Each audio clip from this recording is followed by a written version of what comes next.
There we are.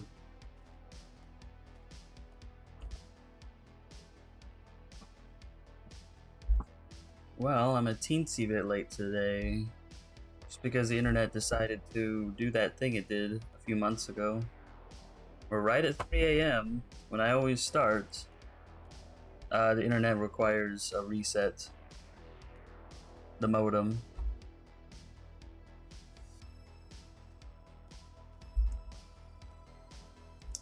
Man, I hate when it does that. It takes so long to reset as well. Since it's fiber. I guess fiber makes a big difference. I don't know why it's been doing it. It's doing it again, but it's been doing it all week from what I've heard from everyone else in the house.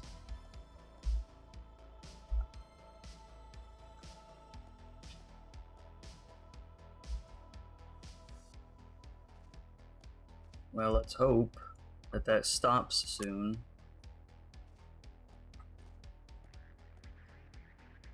Oh, I'm also testing out different background music.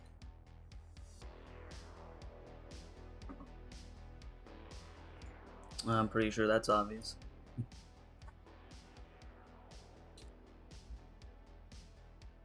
I'm not sure how to credit, besides just saying this is from Karl Casey at White Bat Audio.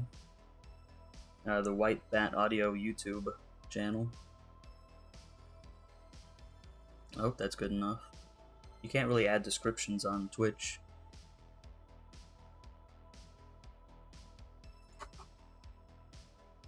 Well, we'll see how good it does. It sounds pretty good so far. I haven't actually listened to it in its entirety.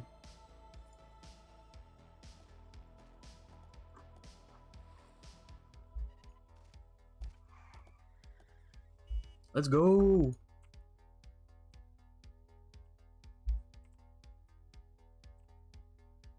Got Master Enchanter here, we're fine.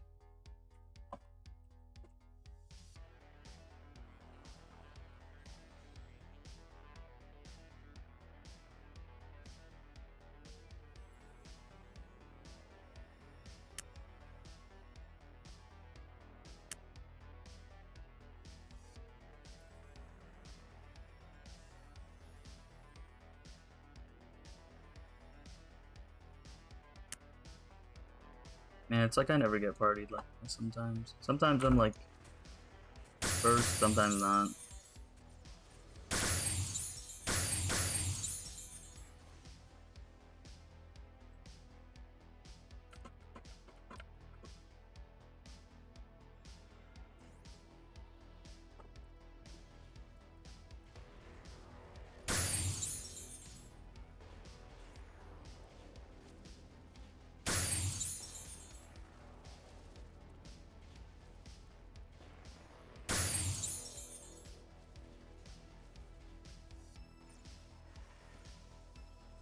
No.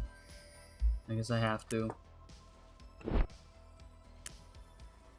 Everyone always uses scrolls here.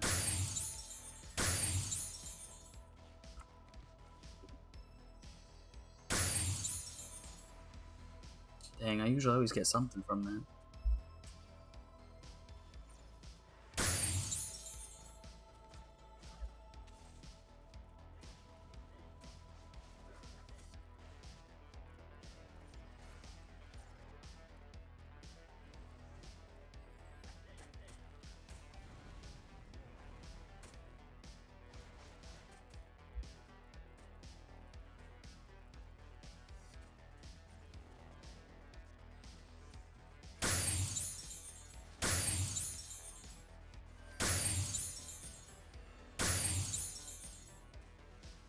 Dang it.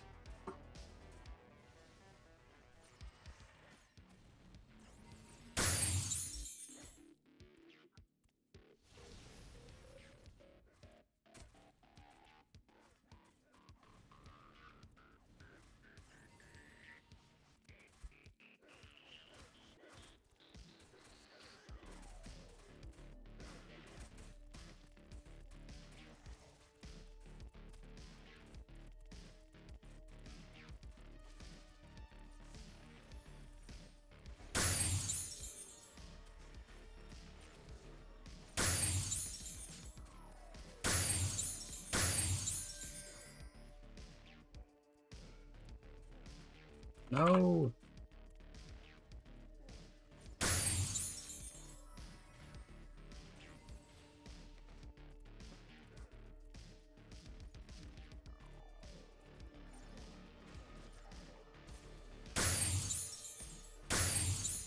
Ah.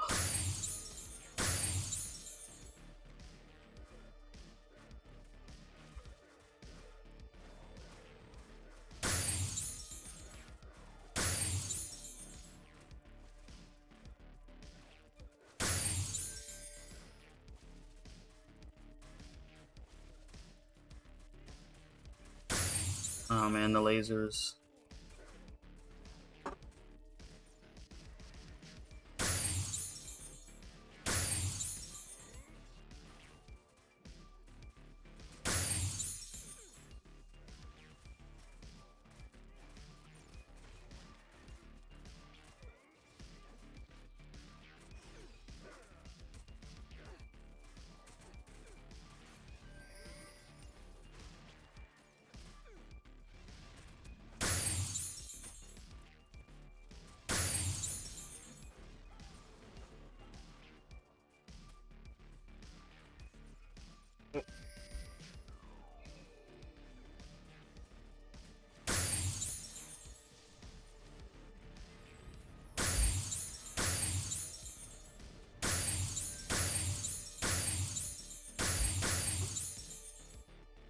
Okay, good.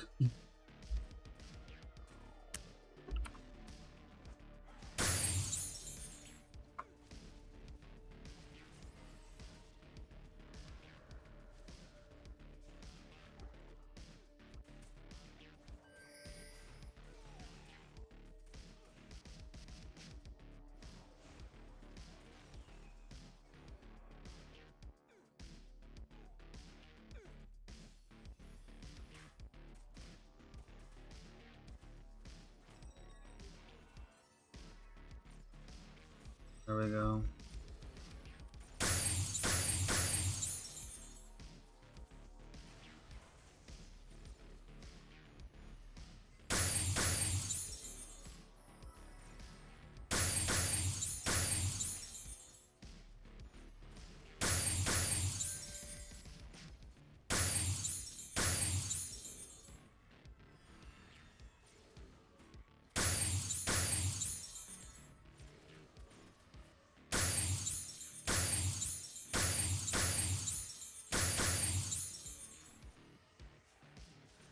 It looks like we're not doing too bad.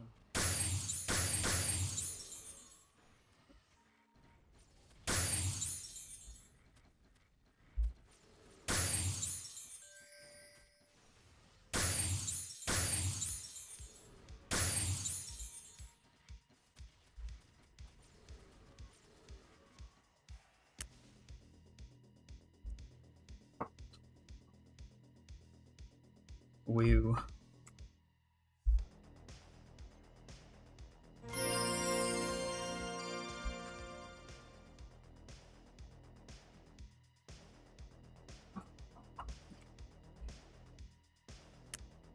Where's the next one? 6. Easy.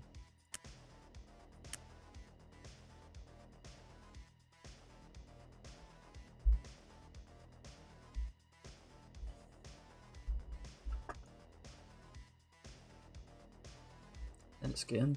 No, it looks so weird. Oh, someone left. They didn't believe. I love this map, it's so stupid looking.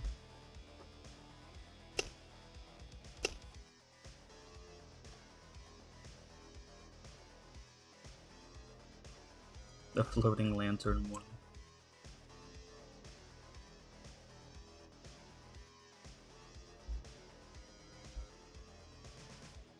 I'll try again, why not? Sometimes I wonder if I get partied by accident.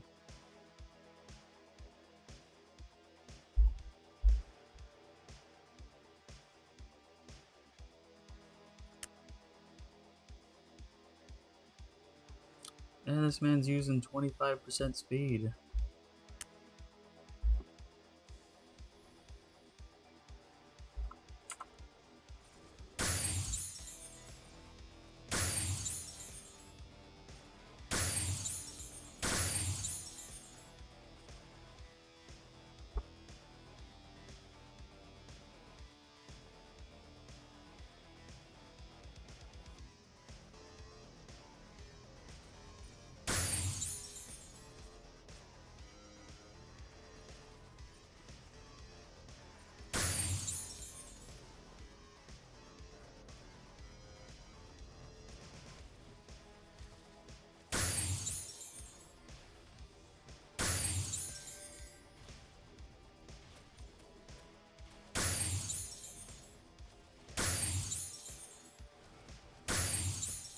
Got him. Maybe.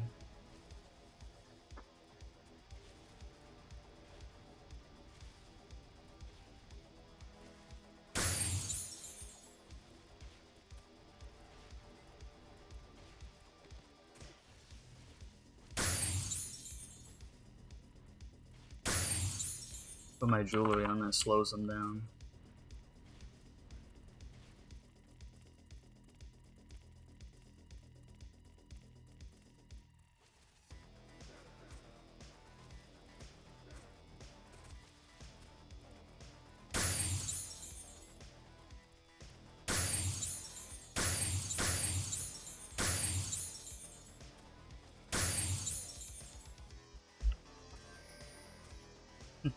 He came back.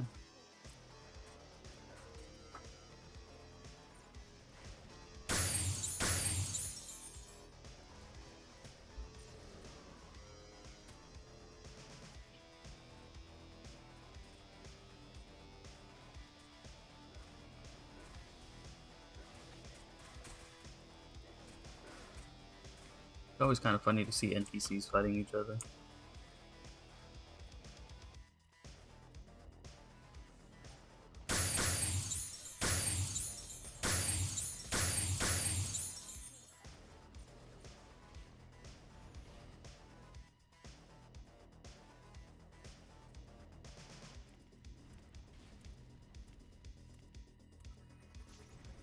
Because I'm at the front of the pack this time. Oh, the lasers, they got me already.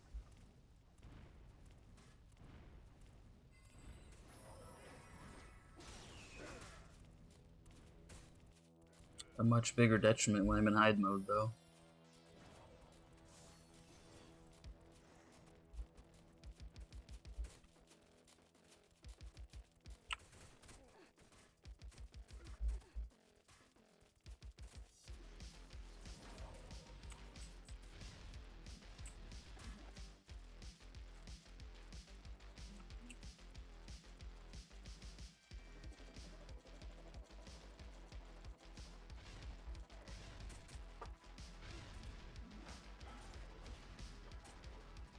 Nope, he didn't care.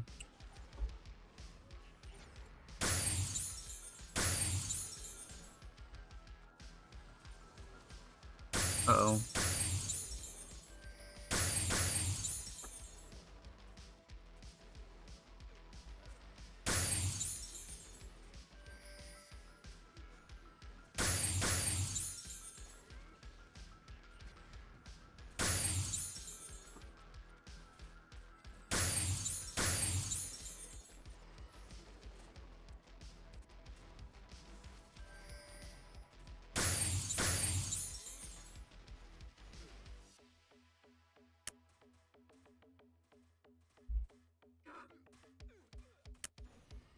They're just fighting each other in the cutscene.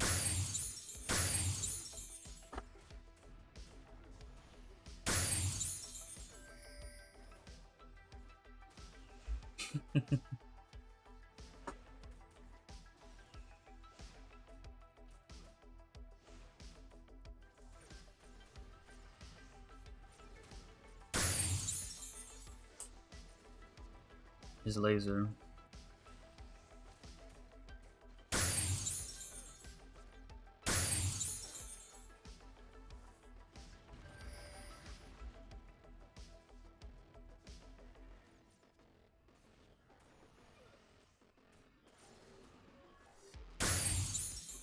This went a lot smoother for me this time.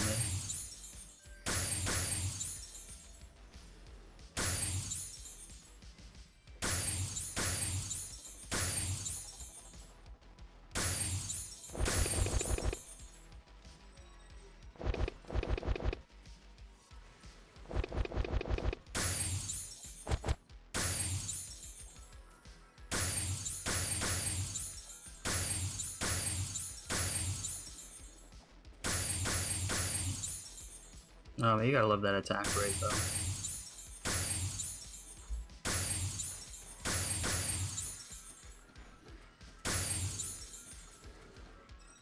Oh no!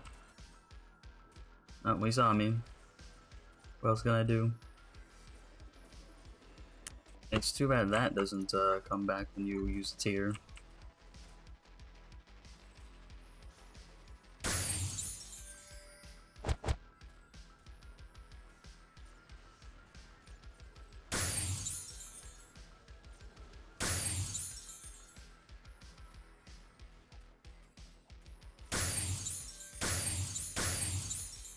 I can leave my HP alone, he kills me in one shot anyways.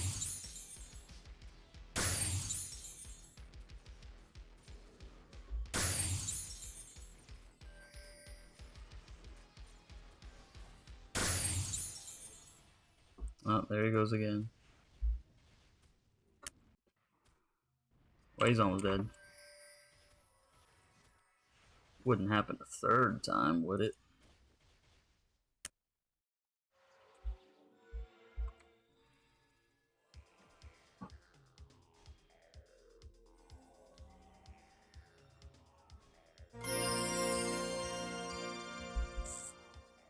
How many we got left?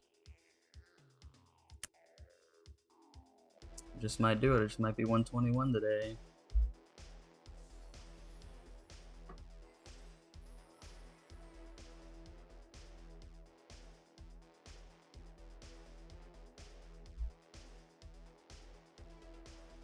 Why's he got the default mushroom?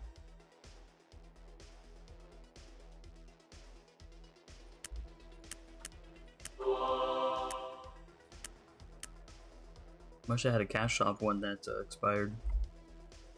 That's what usually happens.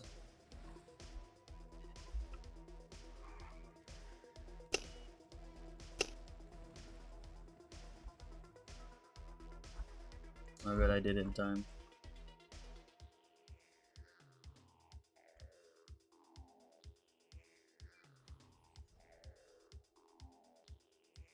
We didn't do no E. Do E afterwards. I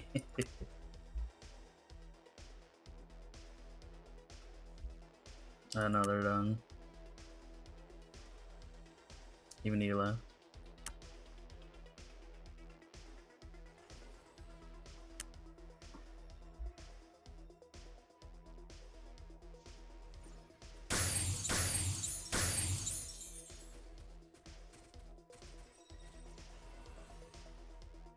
Ooh, somehow I got the last hit. Nice. Uh-oh, I almost forgot.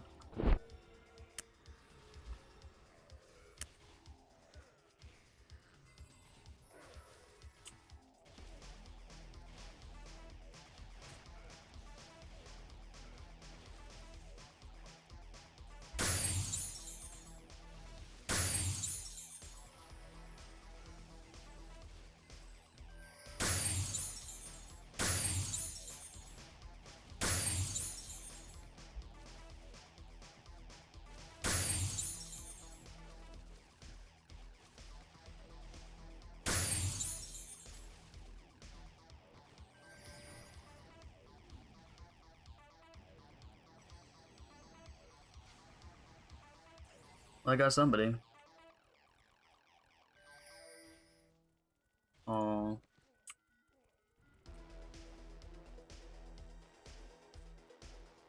Well, at least it's not gonna take as long as the first time.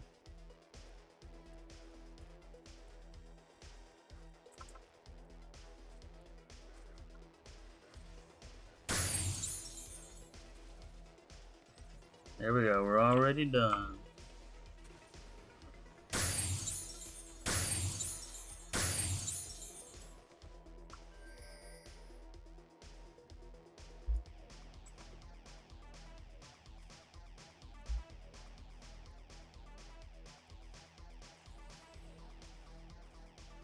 You better believe it.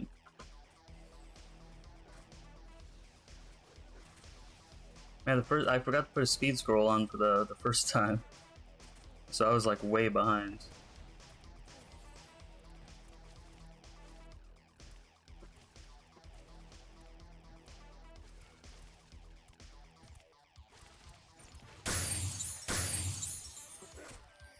And since I got all my kills, like, I can sit back easy now.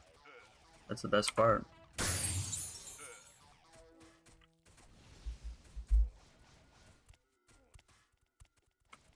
Even easier on my ranger. Except for the lasers, they get you out of hide mode.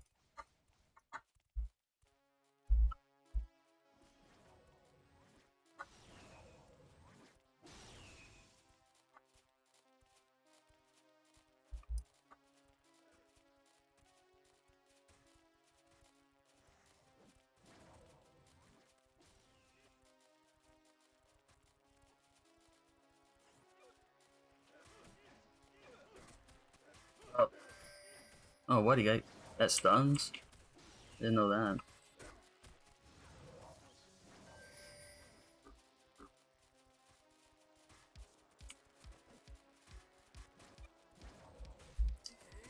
I guess technically my ranger is, because he's 122. It's just too expensive to be a mage, that's what I'd prefer to be.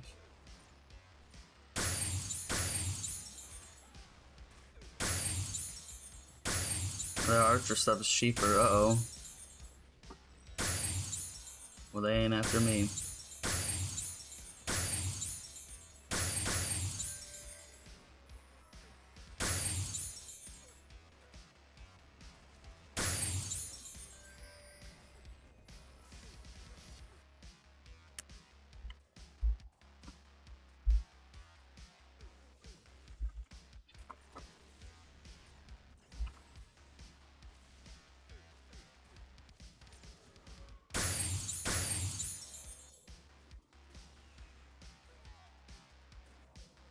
Right?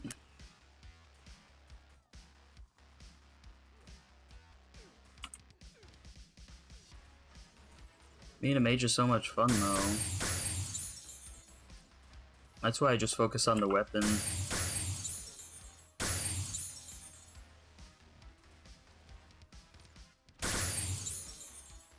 It's like both my mages have a 120 weapon waiting for them, but I mean, I'm lucky if I get 2 pieces of the 115 sets.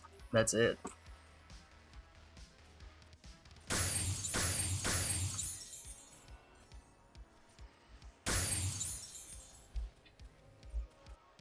It's funny when you can even get cheaper gladiator pieces than the mage stuff.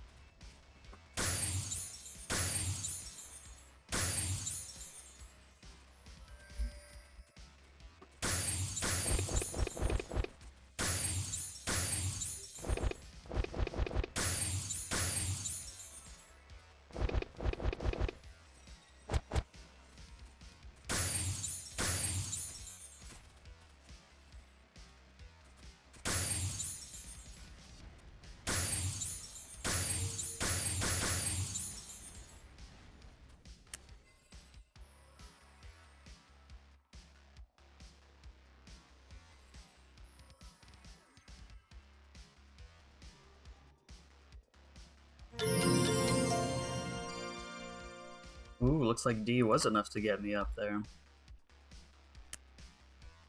I'll be doing E for free today. Yeah, HGs are always good. HG bow will last you a while.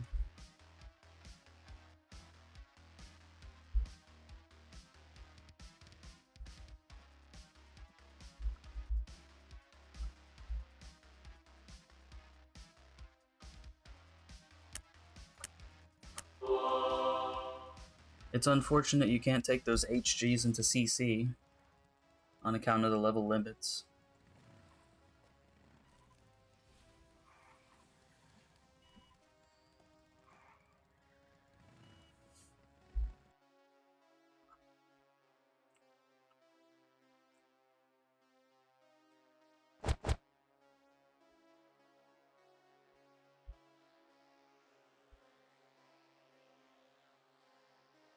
Yeah, it's 90.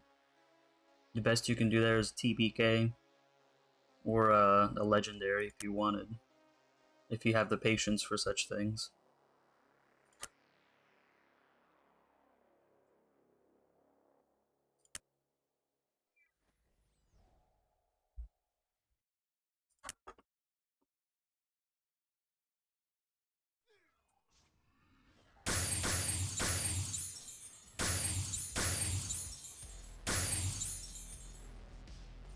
Don't look at me.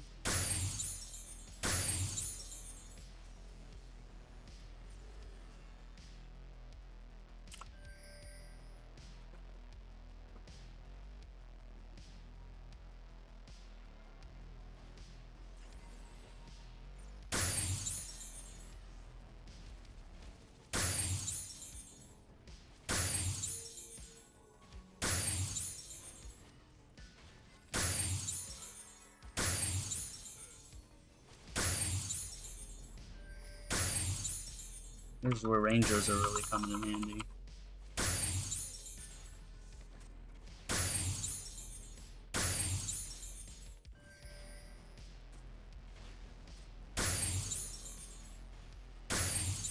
That bomb arrow does so much damage. Hey Delta, you're here.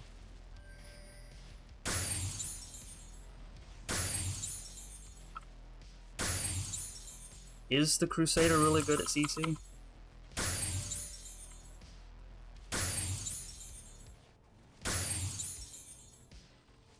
Ooh, there's a shiny one over here.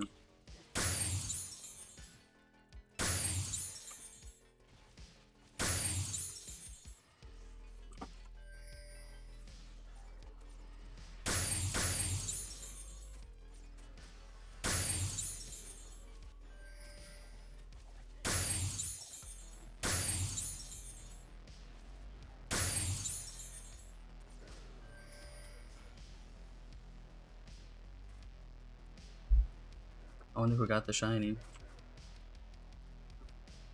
Shiny bossy, I imagine that.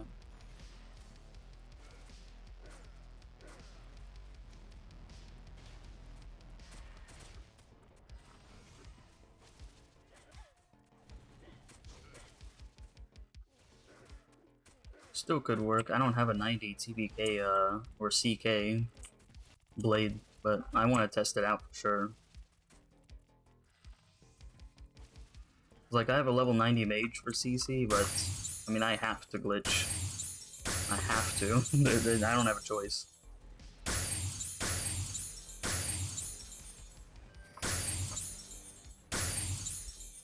Ooh. Into the cutscene and everything.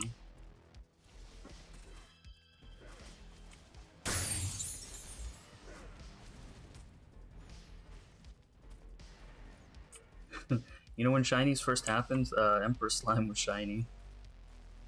They had a hard time killing it from what I heard.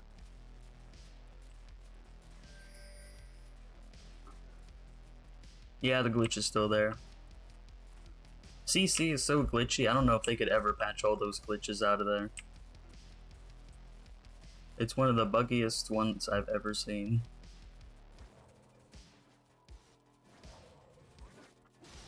Oh, Delta, you got your Archer to 75. How you liking the Archer so far? It's pretty nice, huh?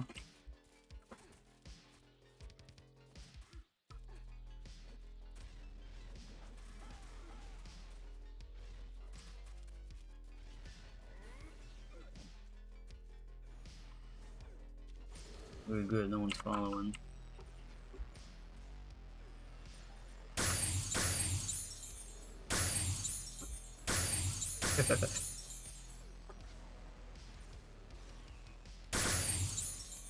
I love how he just gets pushed to the back.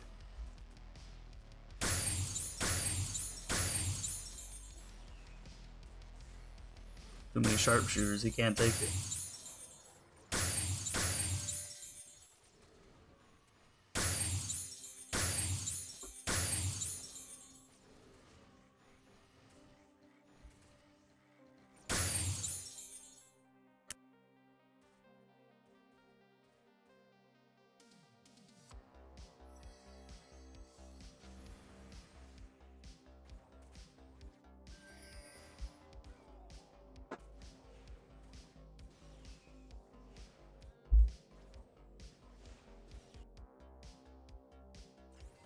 Alright, how long before it takes for him to look at me?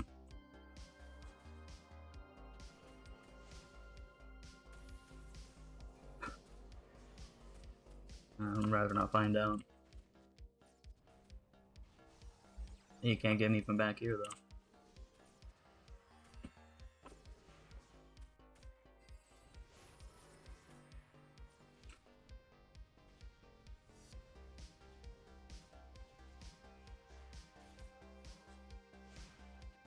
Oh well, looks like IQ lasted 2 hits at least.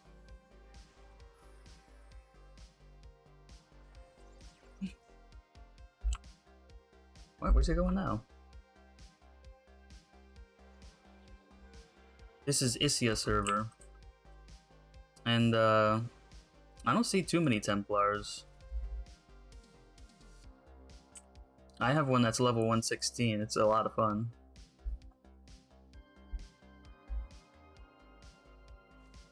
I like Templars. They're just it's not like they're expensive, but it's nobody really cares about their armor. So when they do show up, they're not super expensive, but just hardly anyone sells anything from them. I think we have to wait for a night.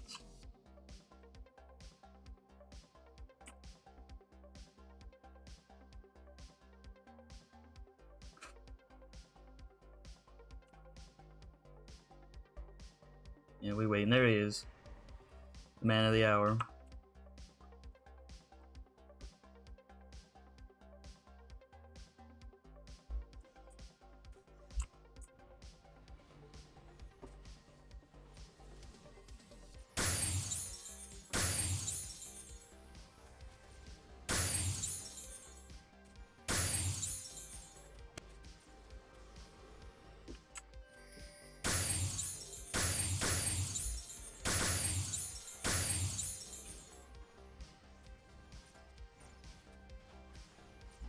I'll pack out and look at him.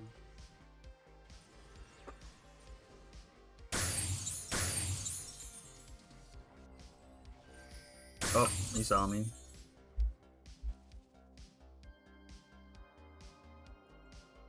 I wonder where he goes off to. There must be an NPC over there or something.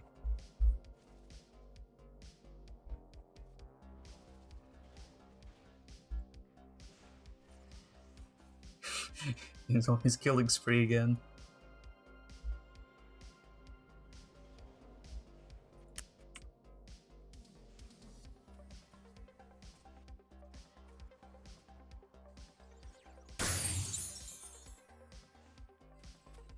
Oh.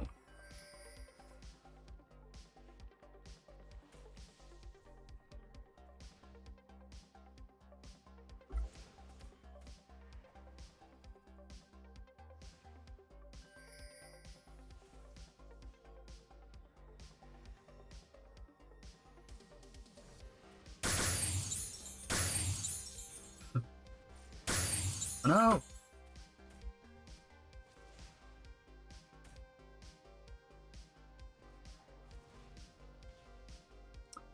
Perhaps. Perhaps.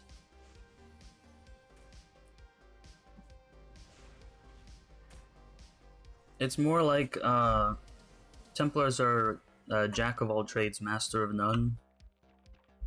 So it's not like they're better than anyone else in any particular area, but they're pretty good at a lot of things. So I think that's more what it is.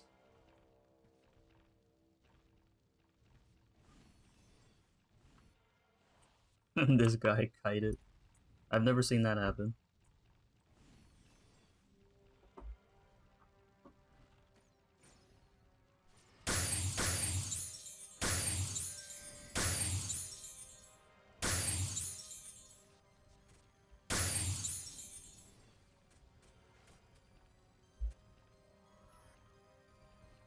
Whoops. I'd say other than archers though, one-on-one, Templars can really do just about anything they want all by themselves. I wish their AoEs were stronger though.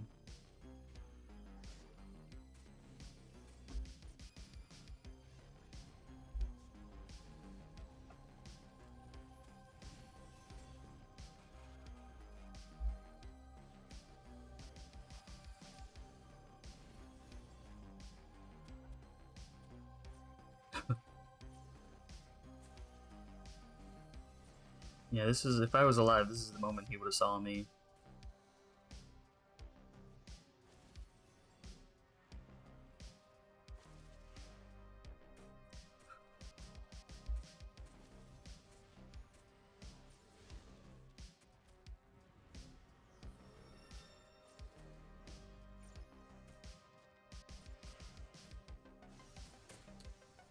Dang.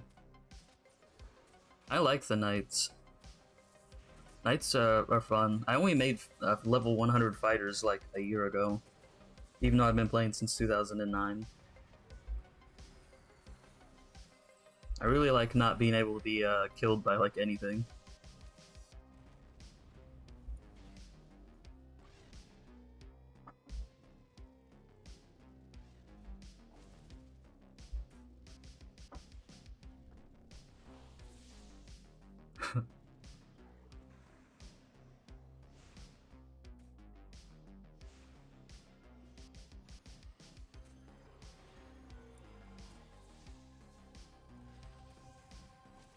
Oh, that gorilla was looking at me. Still going after a knight.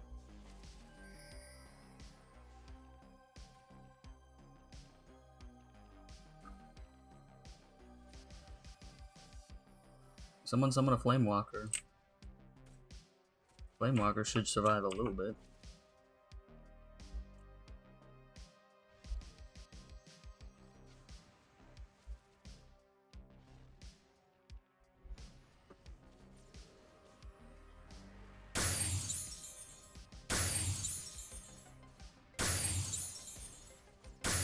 No! Oh man, that was a close one.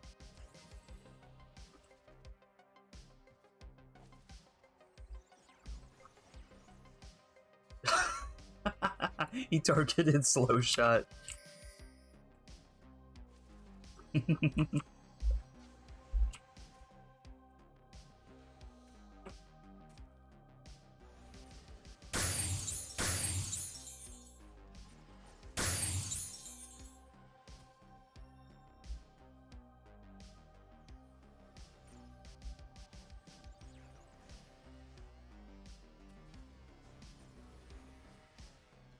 Woo. Well, this was certainly an interesting Bijou sanctuary.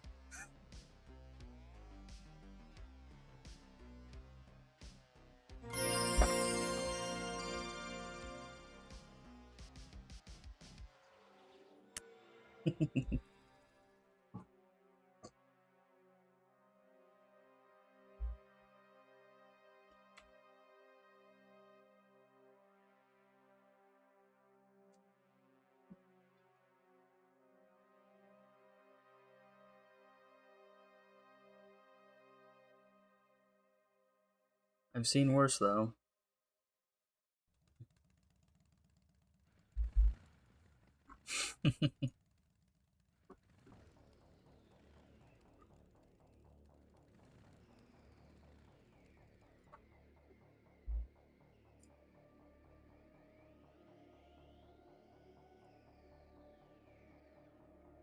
Let's see. Alright, well, we're back. Back to the real world. It looks like not enough mages use Stifle.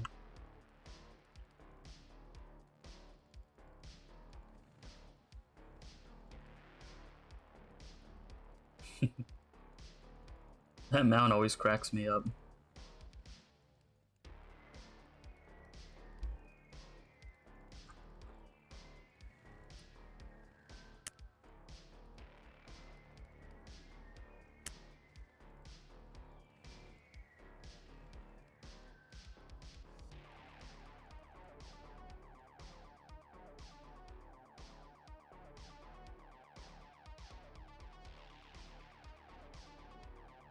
Well, I guess it's time for jewel trees.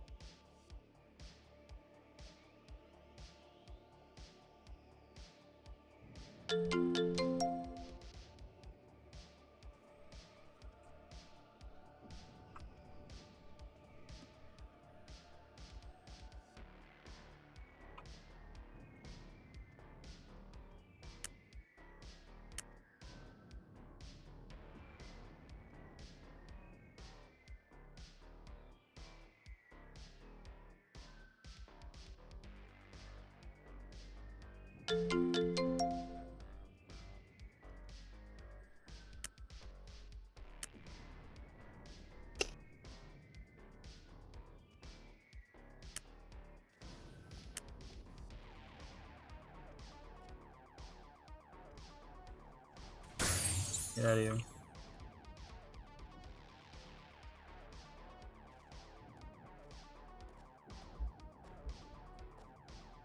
Well, at least I don't have to worry about anyone else coming here.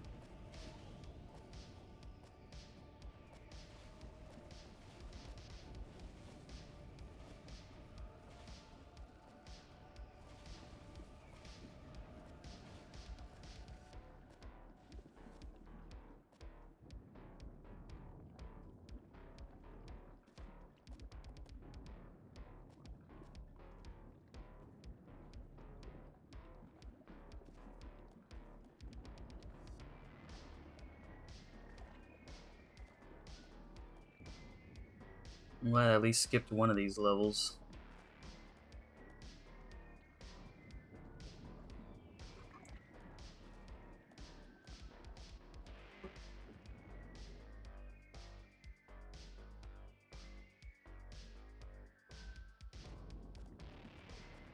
There we go.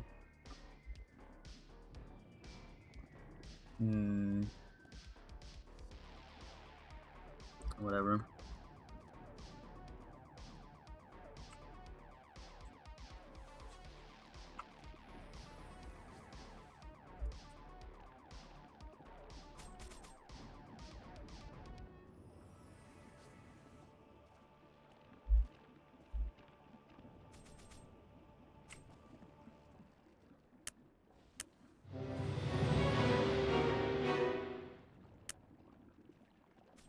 It does give you... Okay.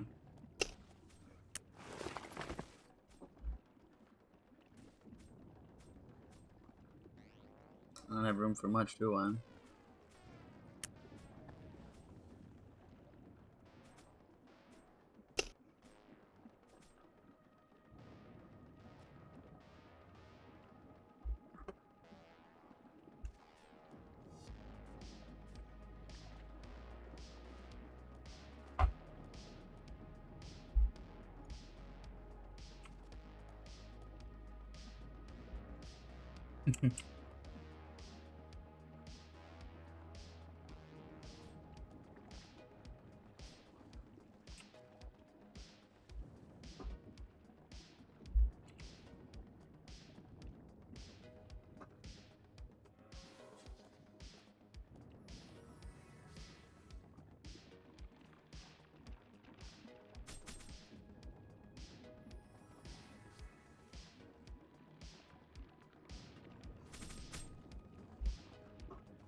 It's just that easy.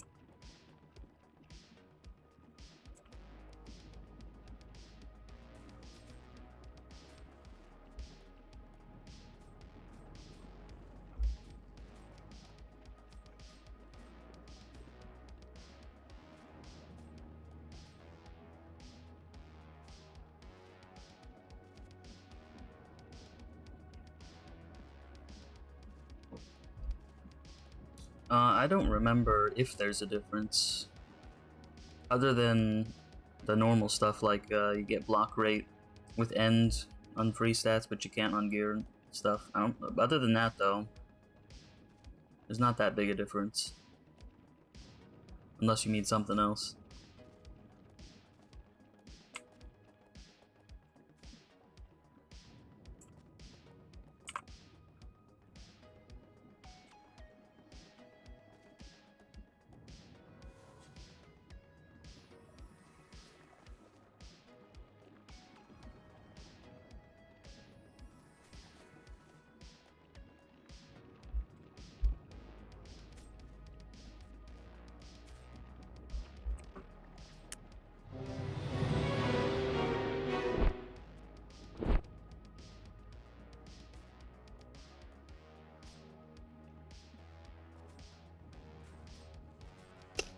I know how tough these guys are.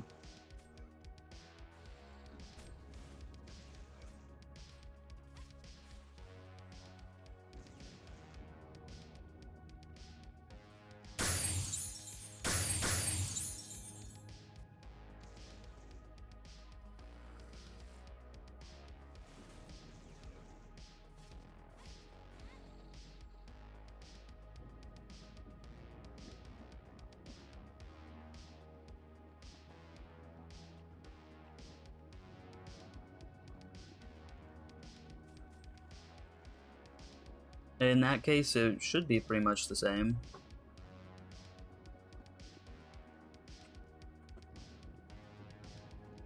I haven't known anyone who went int heavy on any Crusader.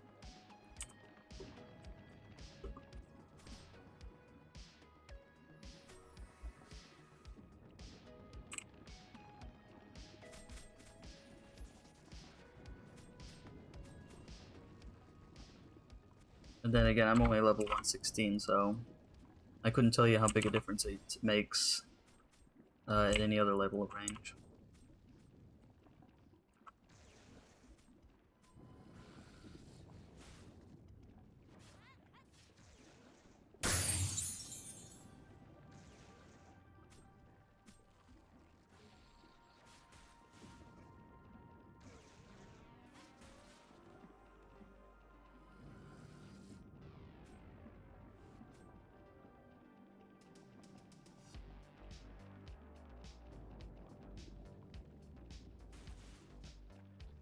And 815.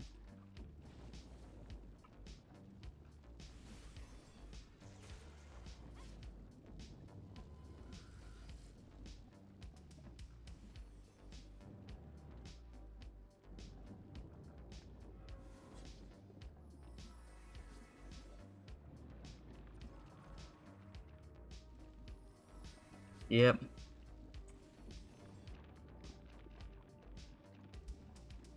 Time to roll the dice.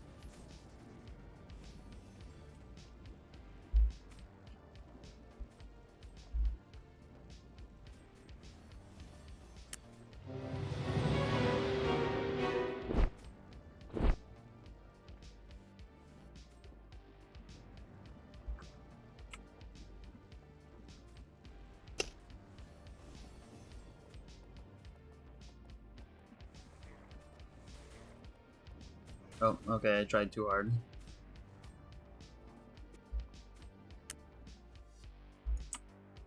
I needed a buff anyway.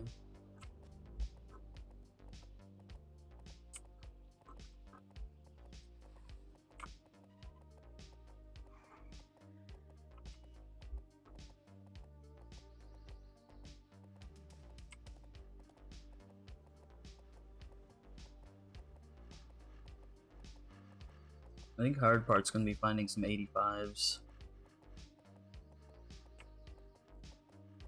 I need to find the CK too.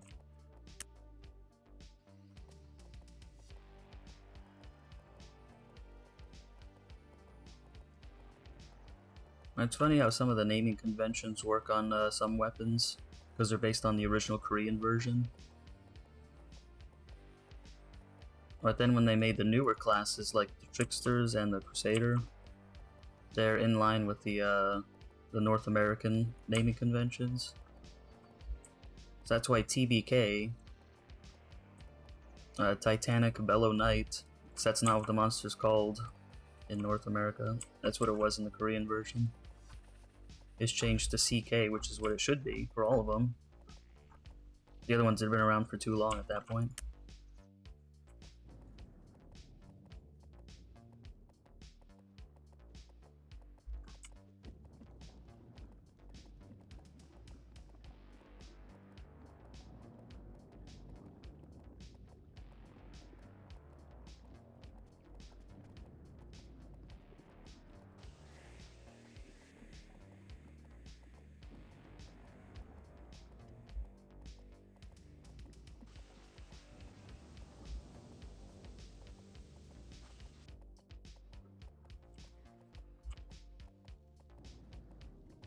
There.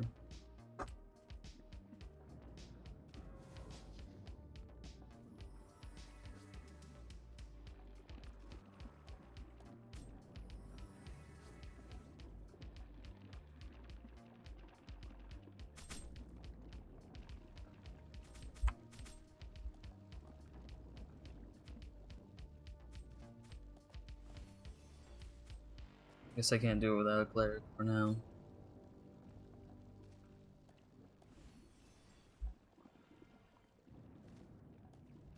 Yeah, not with that.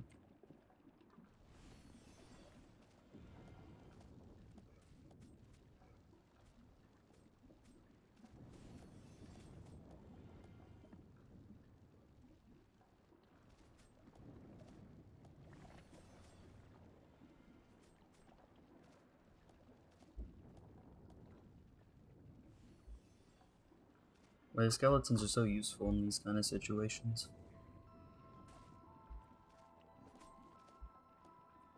Oh, I'm trying out new music, I'm sure you noticed.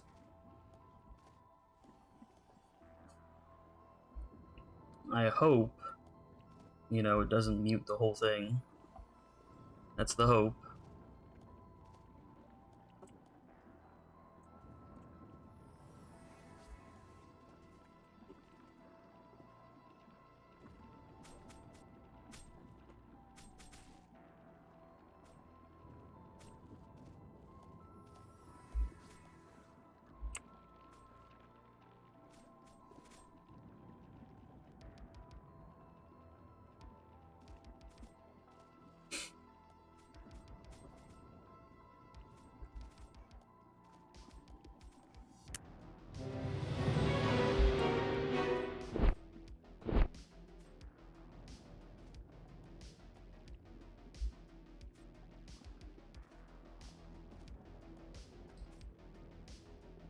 There is.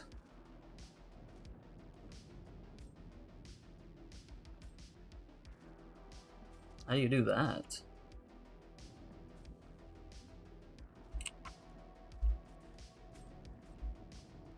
Well, this is a test anyway, so...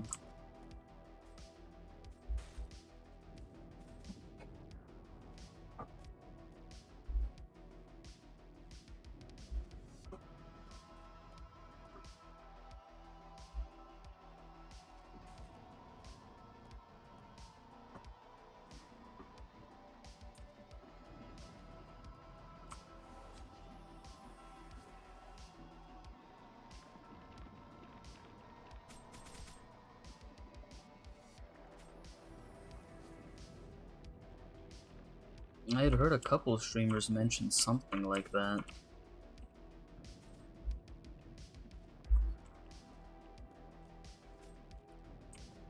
The only way I saw around it was to just record it myself locally, and then upload that to YouTube or whatever, wherever I'm putting the VODs at.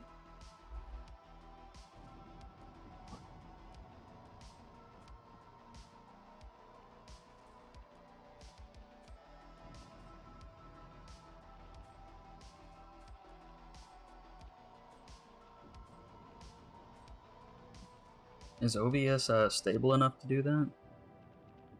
I've never tried.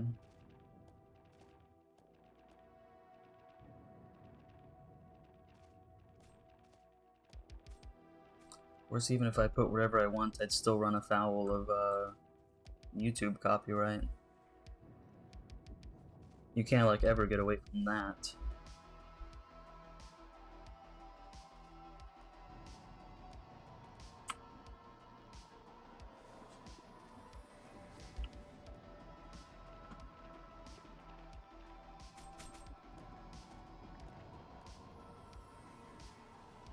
One day I'll just make my own covers.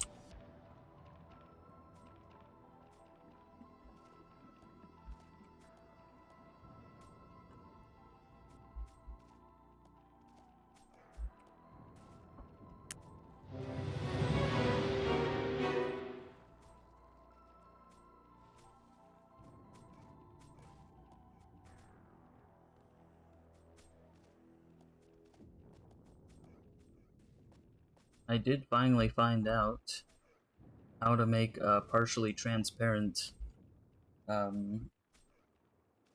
movies, though. Because GIF, it just doesn't exist on GIF. You can't even do it on there if you wanted to.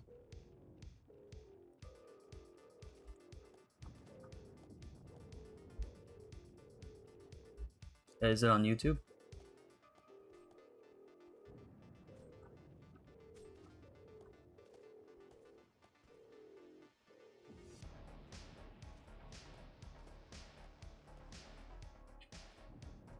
Just post a link to my Twitter. Even though I never used it, it's kind of useful for these situations. My ex, I guess you could say.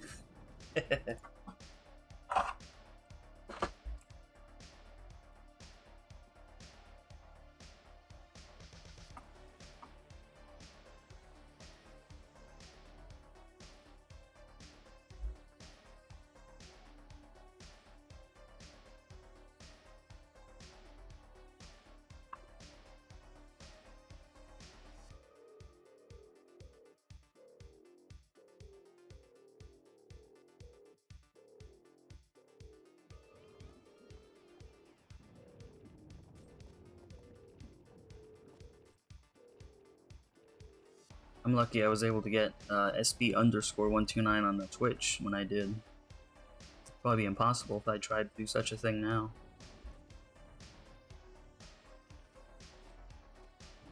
I'm only lucky that Twitter lets you put an underscore before your name.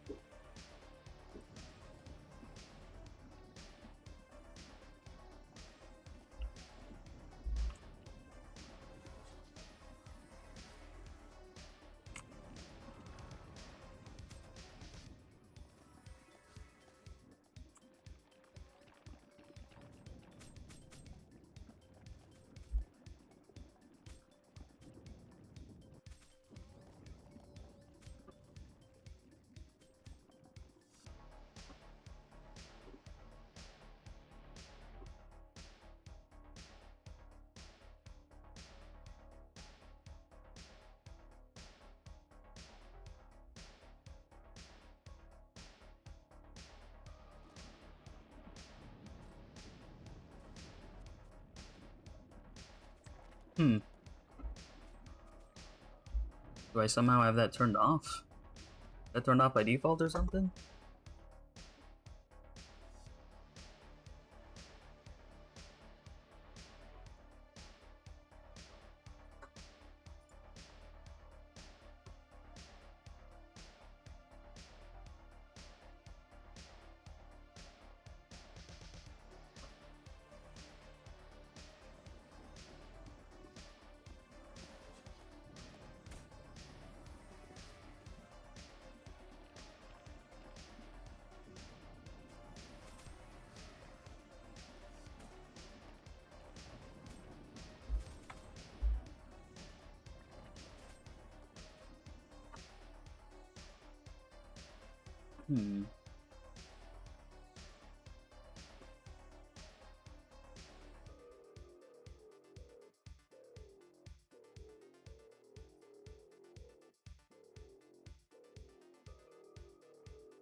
And then content you see. Oh. Allow messages from no one was what was selected.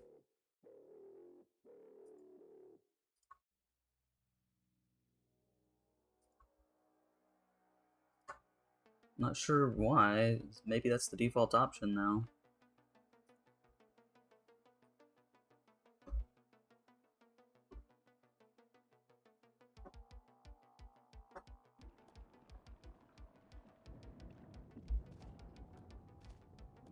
It should work now.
Alright, I sees it. I sees it.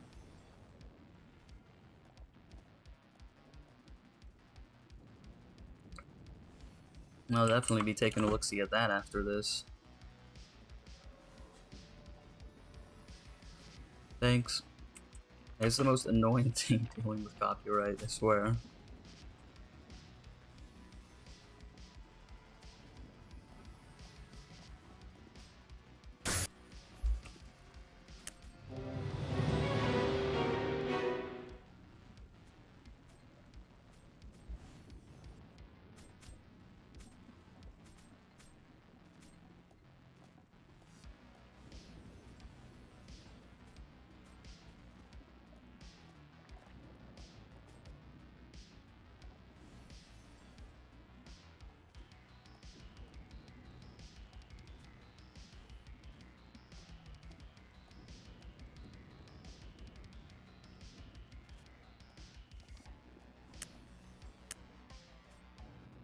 Oh, he must have been the one that lagged out.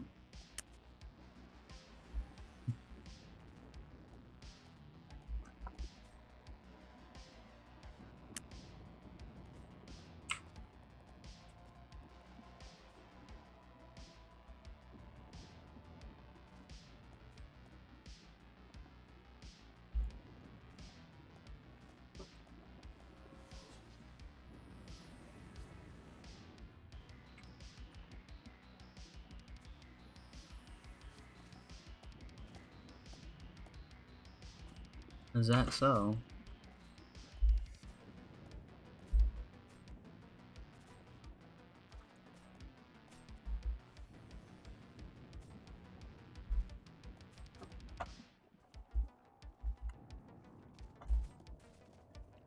It seems weird that that's even possible,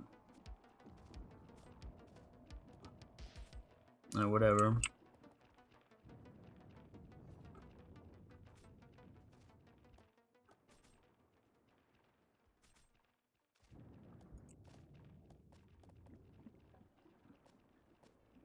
I had heard other people talking about it too.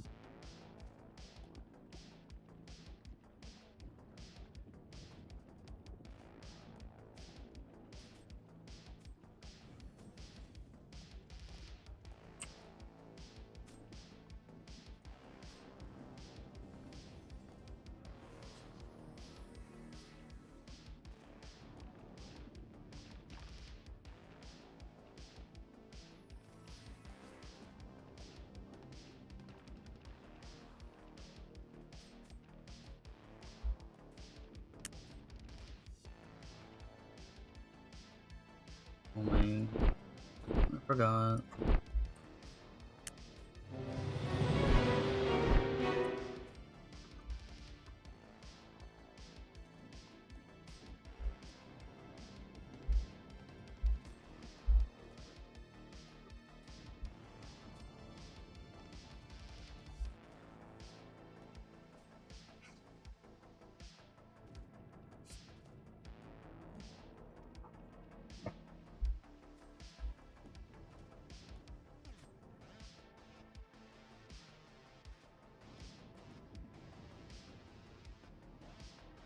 I have to do something about my lack of armor here.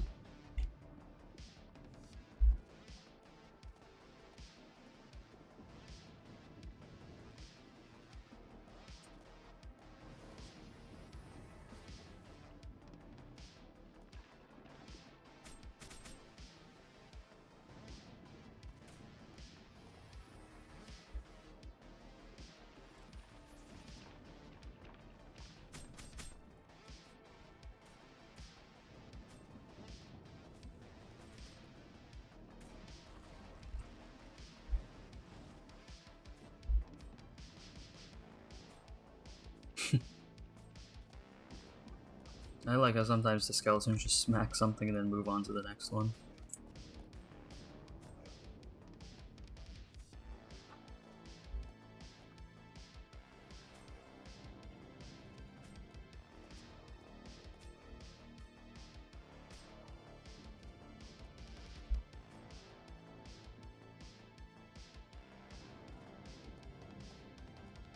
This will be an interesting test though for this music, just because it's supposed to be royalty free. It even says free Twitch streaming mix from White Bat Audio. Royalty free, copyright safe, synthwave music, it says.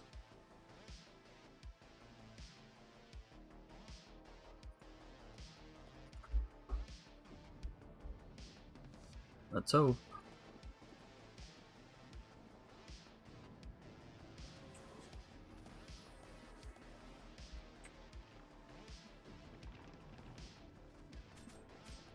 Because their channel has a lot of stuff on it.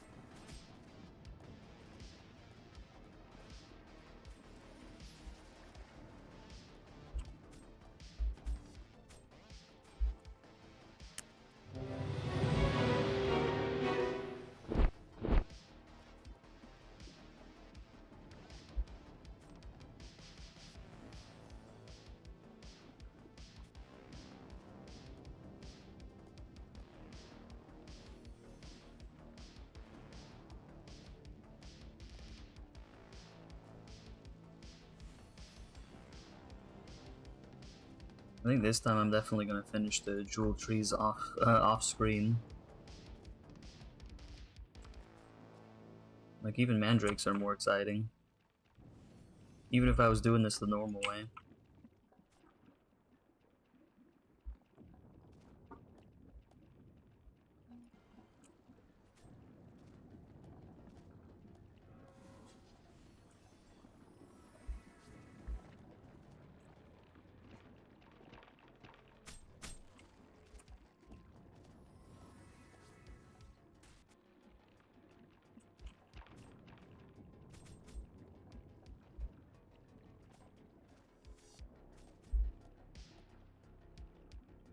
I think it'd be nice if we had more normal quests.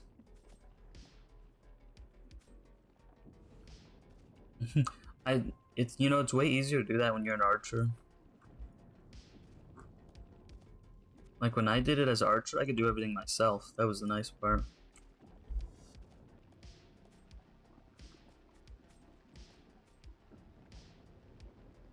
These guys are too bunched up for me to do that in my current state.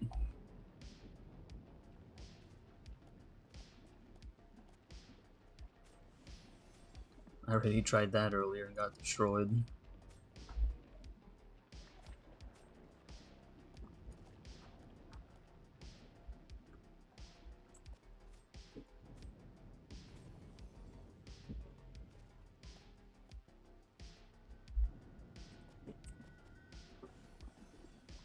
I wish they lasted longer.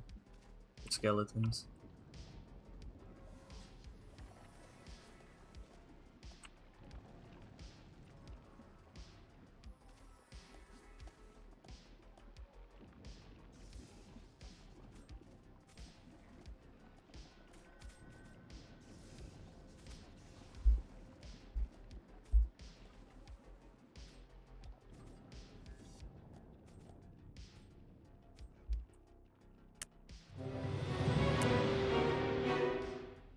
Whoops. At least it auto turns in. I wish all repeats did that at least.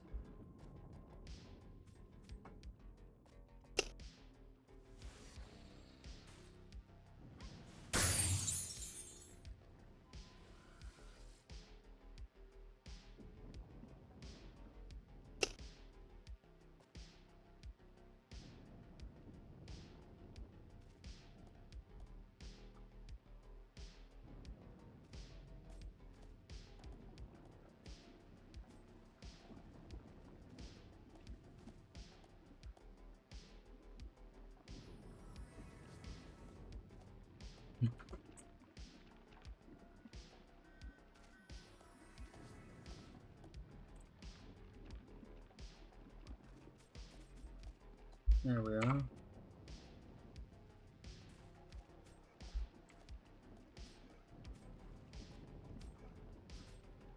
Oh man, they're all bunched up over there.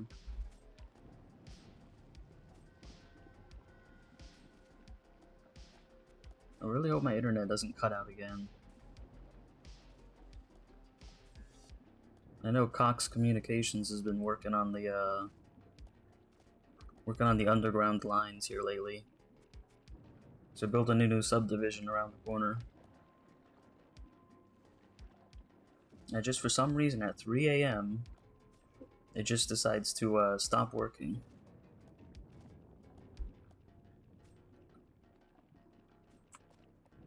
I hate having to do a full reset like that. It takes forever.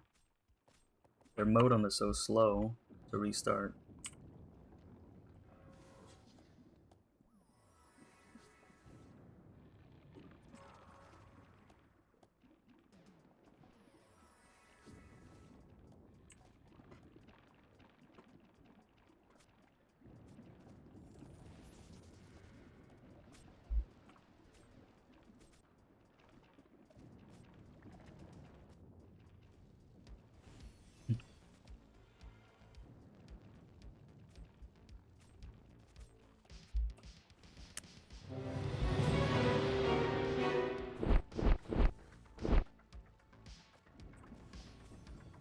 Almost considering deleting some of these Aruga scrolls.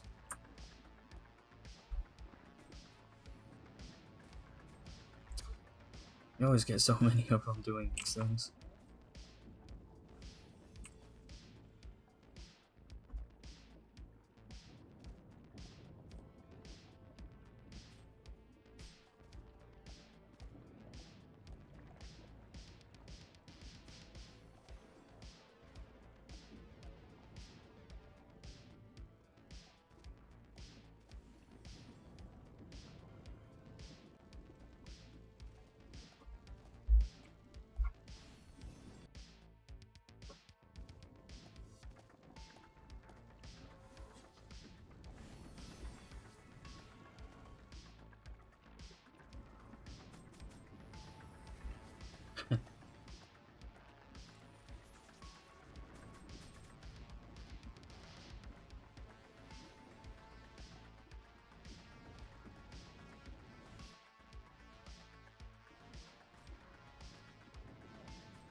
Well, slowly but surely.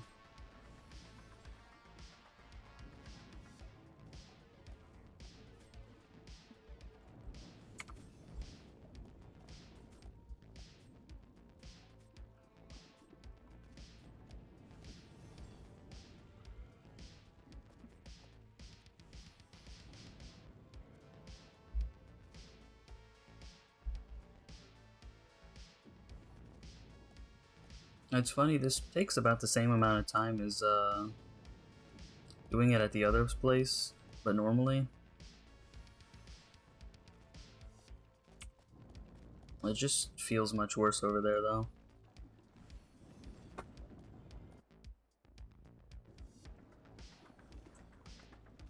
Just for the simple fact that I have to keep running.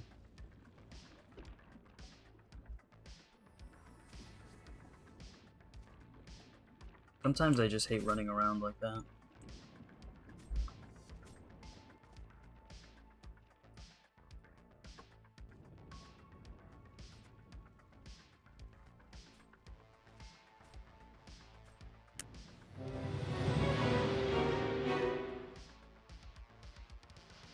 There's a nice spot up here, though. Because you can walk all the way up here, and then see everyone else doing stuff around. Sometimes if I'm not doing anything in the game, I'll just hang out up there and watch.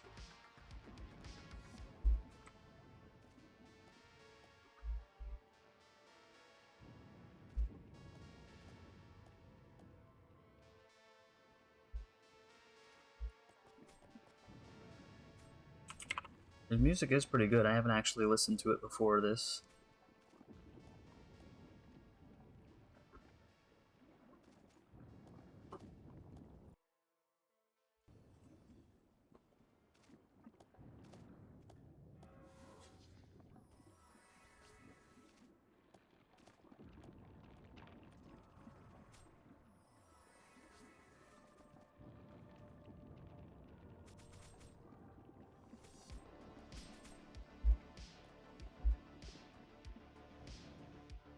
Oops.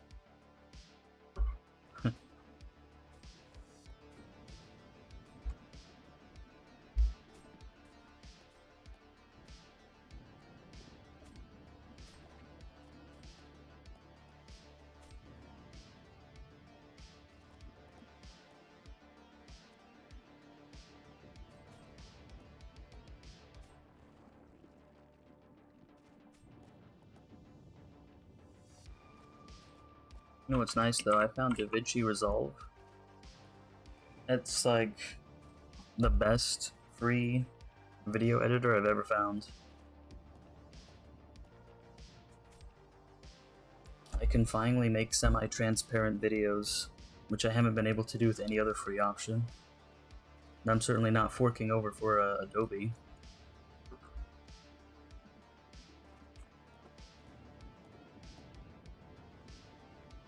I was wondering if I was doing something wrong, but no, it's just a limitation of the video editors I was using before.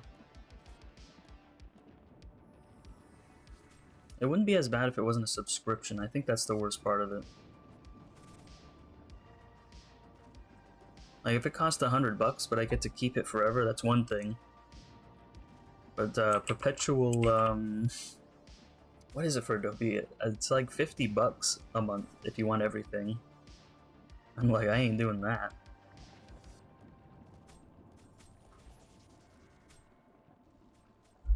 They even throw DreamWorks, Dreamweaver in there, which I thought was especially hilarious.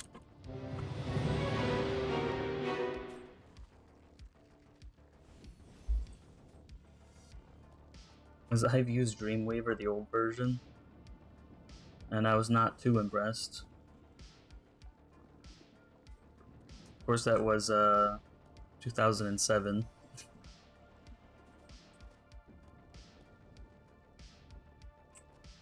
I'm sure none of that original code is even in there.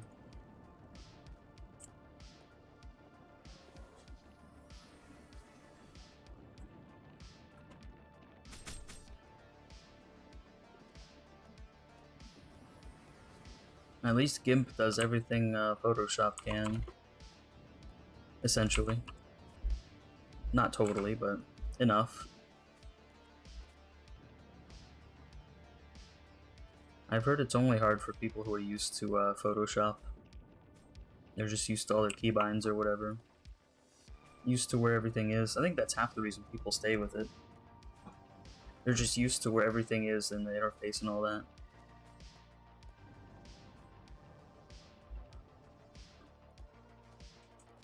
Otherwise, it's just way too expensive for what it is.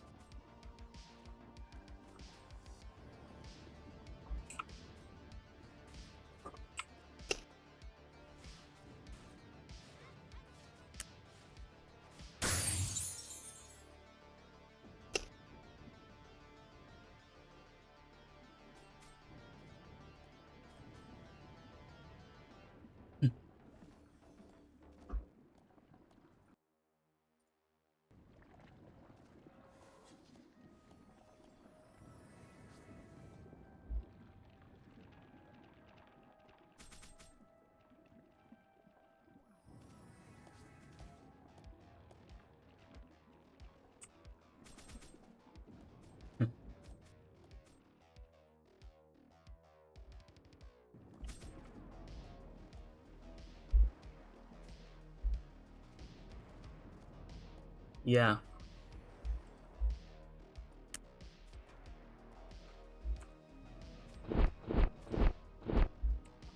DaVinci Resolve.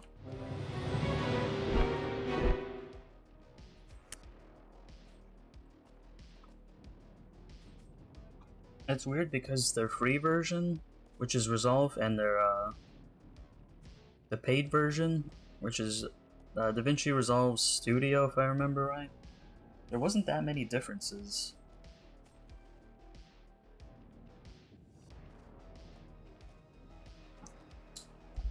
I think the hardest part is seeing that they want all this information, but I've heard that they don't really care what you put in there.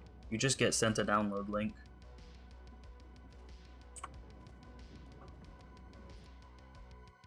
But it's worth it so far. Because I try to make stuff in the cheap, or the other free ones, and it's like impossible for what I'm trying to do sometimes. Like when I'm trying to go frame by frame, some of them don't like that. If I'm trying to make a very simple animation, you have to do it frame by frame.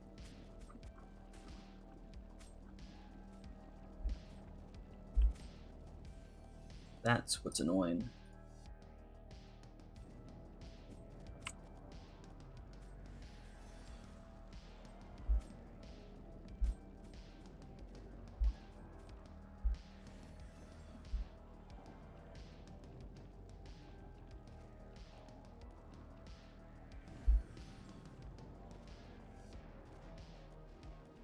It's one of the Rammies.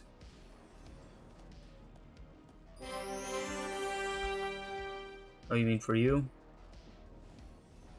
I don't know. Are those ones on sale right now?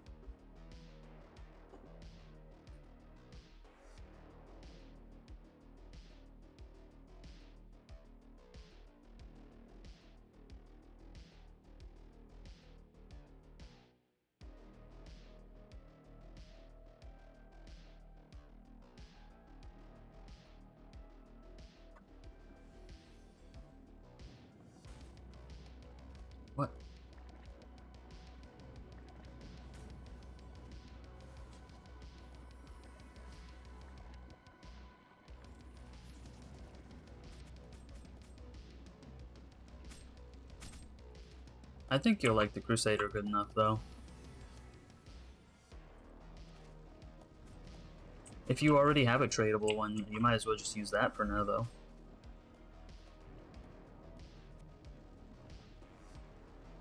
I've got so many characters that I just have 3 tradable ones I trade between 3 accounts.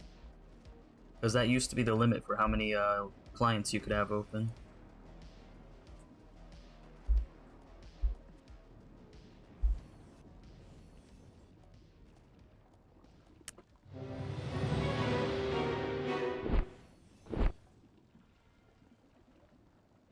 I do that with braces too, because if, you know, I'm definitely not made of money to give everyone their own brace. Boy, imagine though.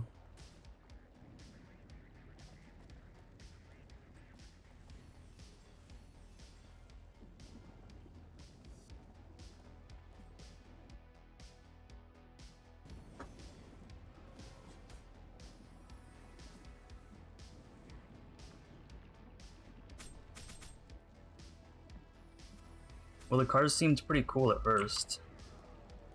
But yeah, it's kind of dumb looking.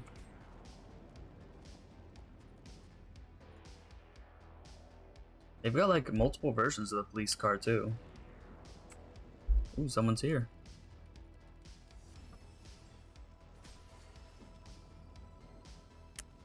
They can say if they want.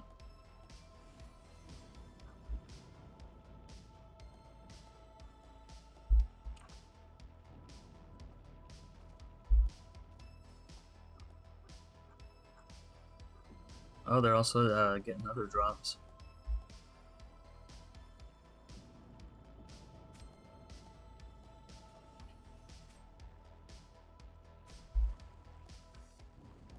See, what was the first car one? Was it the... I think it's the one where if you keep combining mounts, you have a chance of getting it. Or was it the gambling one? And it might have been the gambling one.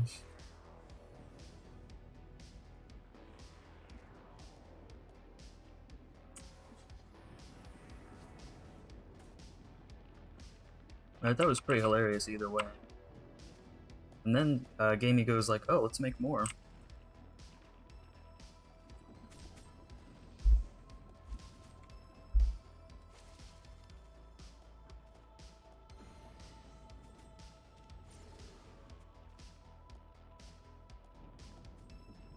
The money one has a money symbol as the hood ornament too.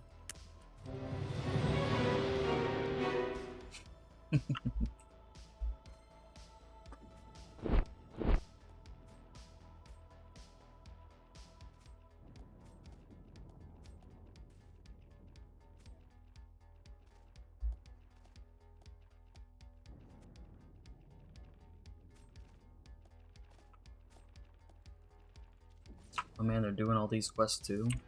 They should be saving that for 89.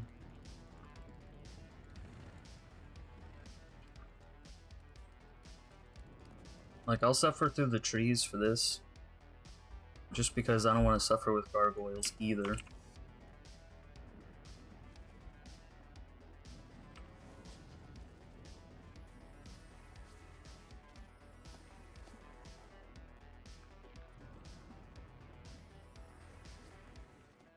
Like, just because gargoyles are better doesn't mean I want to eat more repeats.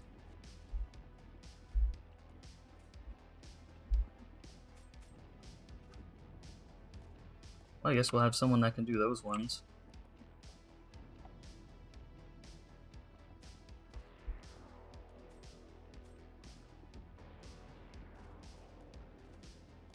Yeah, it looks like they're, I think they're grabbing a bunch of quests.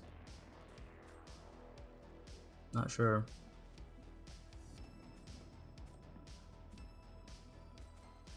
I think the 2-person bike is really funny too.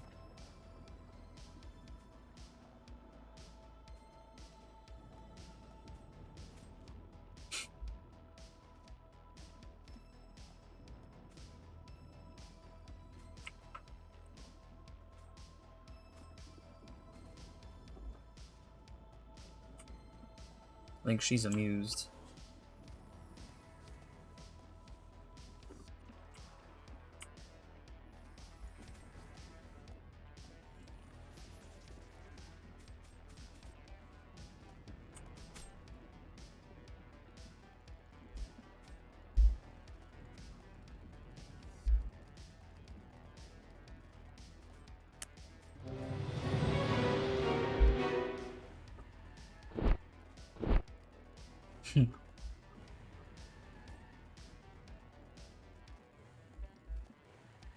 I have the same one on my Gladiator. This double bike.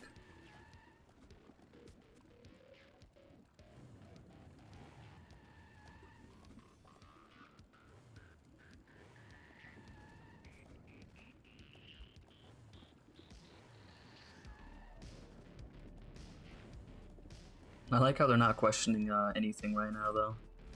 Like, oh, this guy's just sitting up here summoning skeletons to do the repeat? Whatever. People used to, like, all the time. I guess the more serious people have already left the game.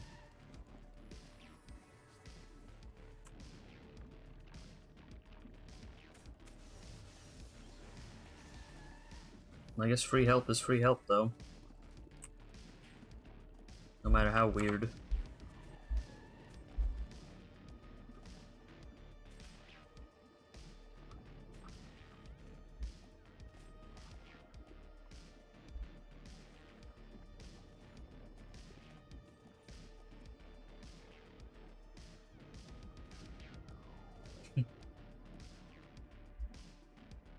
It probably won't be the same when I get to Mandrakes, though.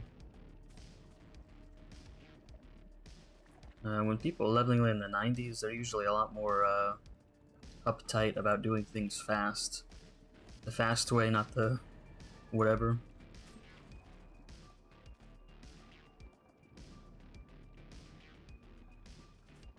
Because there have been times where I did that and they were like, what are you doing? And I'm like, well, you can mob them if you want. I just don't want to do all the work. That's the thing.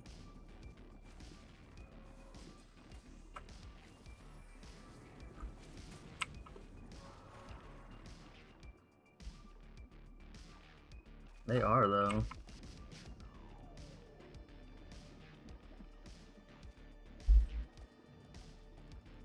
I guess for some things it might make sense. There's only one spot.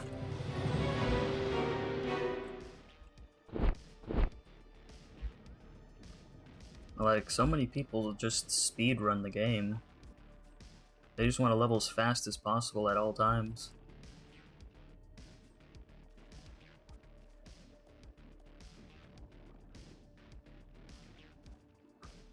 Well, you can tell I'm not that way.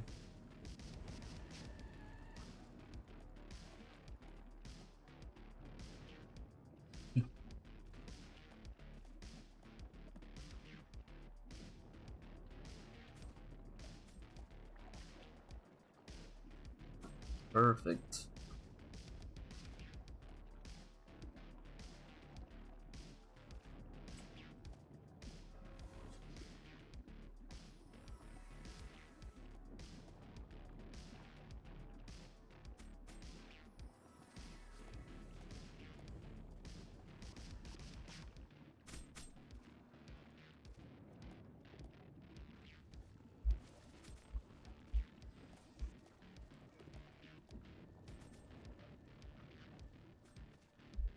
It's also funny because people rarely use skeletons either, even if they're a wizard. Like, I've hardly ever seen anyone use them normally.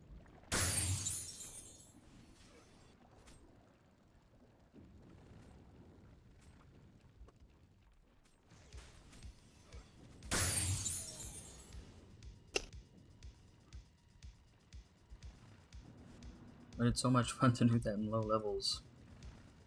This is the only time they actually matter.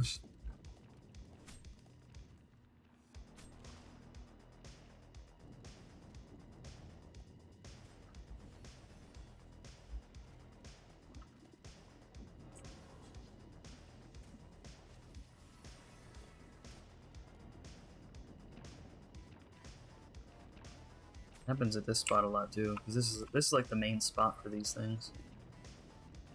Oh, who's that? Well, I hope they don't mind.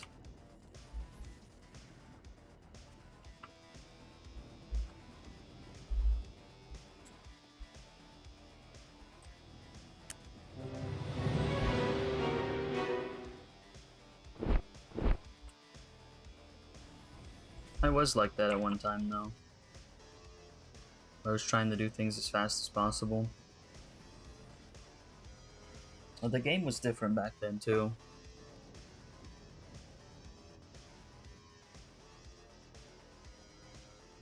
Back the 105 cap. Like, everyone was really excited to get to level 100. Whereas now, you can get to level 100, like, in a day if you really want to.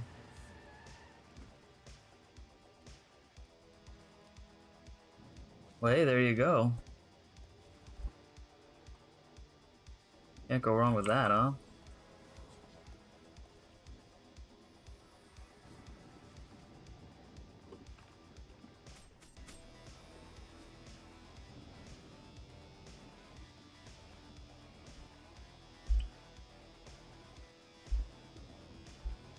I love coming back to a character and finding stuff that I forgot all about.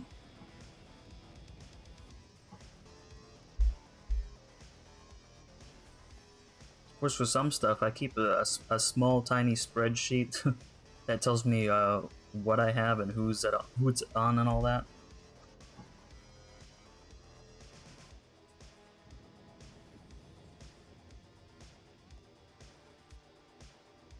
Yeah, that's another reason I kept the Gab set, because pretty much every set for Crusaders is helpful. It doesn't matter what it is. Very few of them are useless. That's the good part. Ooh, a cleric.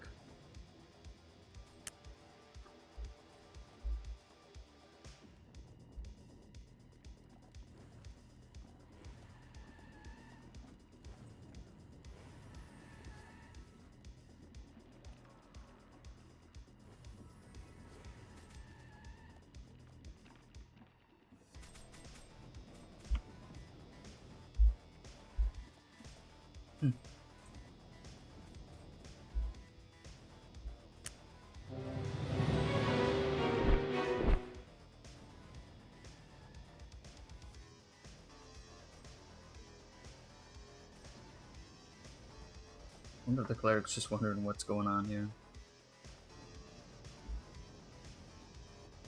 Probably. Oh, they left. Oh well.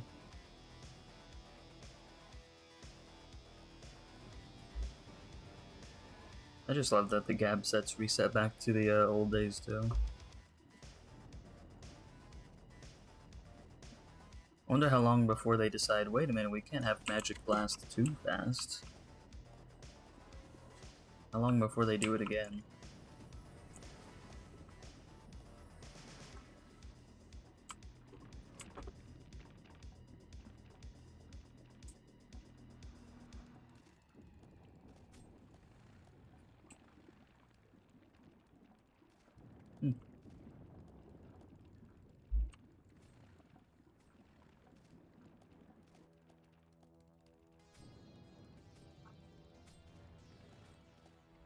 It's just like the most chill way to do it.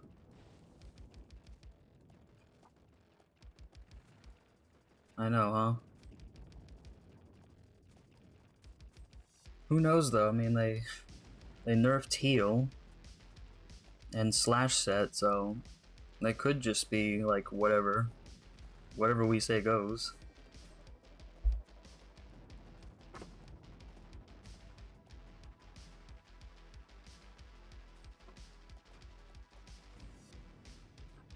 I didn't even notice they turned 89.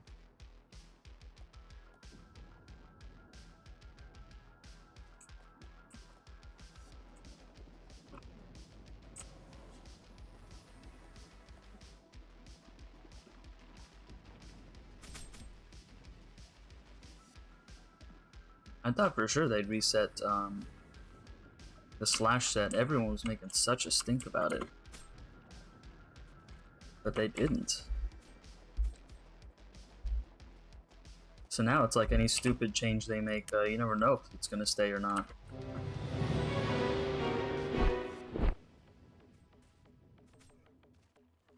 I told them though. when the gladiators were complaining about Slash Set, this was after they nerfed heal. And I'm like, if they can nerf heal and not care, what makes you think they're gonna revert Slash Set? But then again, gladiators did always spend the most money, so I thought that was gonna count for something. But even that didn't. At least not at first. I mean, we'll see how long the game has left. Seems like less people play every day.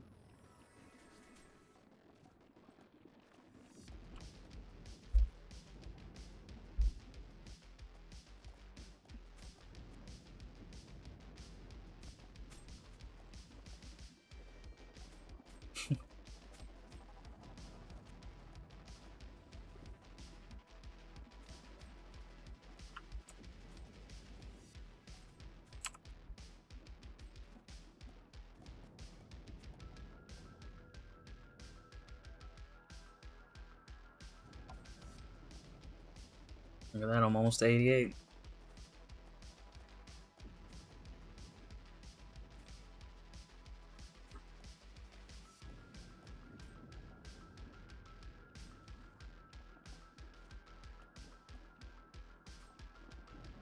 Oh, one of them made it all the way over there.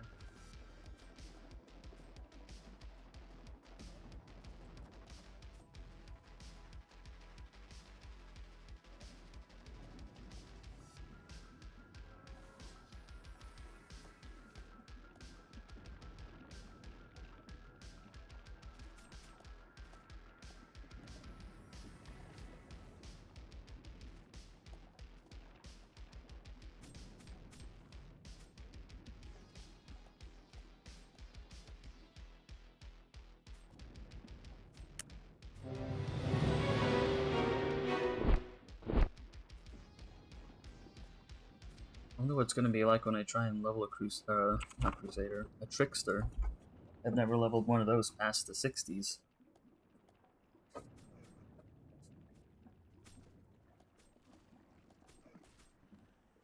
They do seem pretty interesting, though.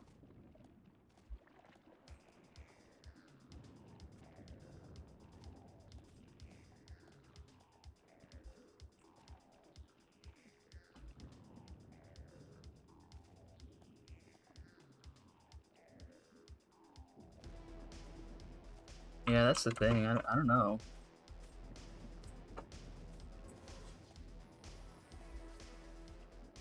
I mean, they nerfed heal, of all things.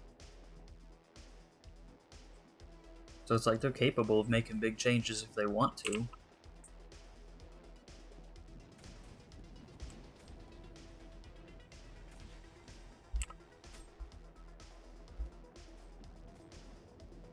Because that was a huge change.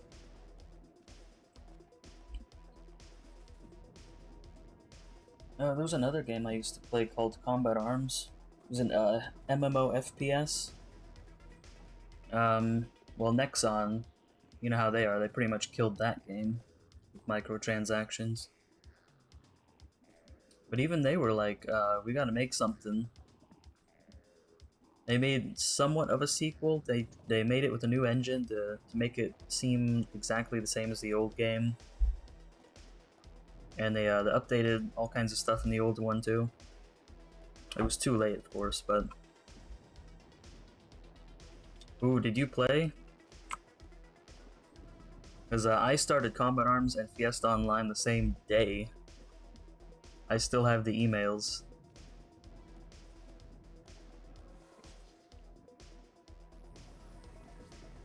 Man, that Autumn G36E though. I had that permanent.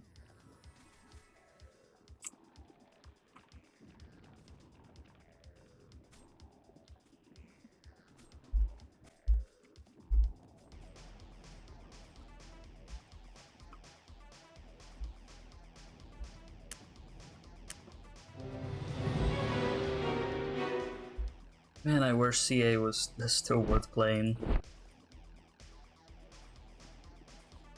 You know, I had the default M1911 permanent, and the NX rare, the M1911 Knights Gold. I was third in all of North America with kills with that thing, the M1911 Knights Gold. Man, what a time.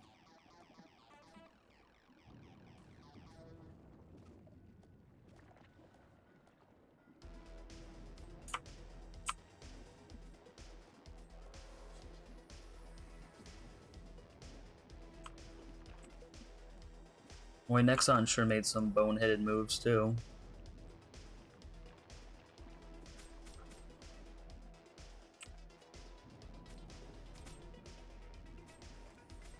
Yeah, the G36, the Autumn G36. And Combat Arms made me love that gun, even before I saw them in movies. Because at the very least, you could, if you had skill, you could get the normal G36E and still wreck people with it. Or the UMP.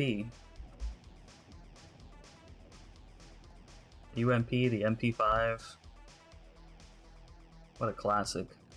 The L96A1.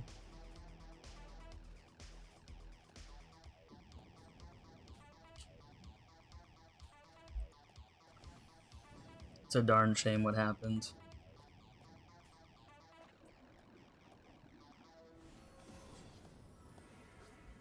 I totally regret that I never recorded myself playing that game.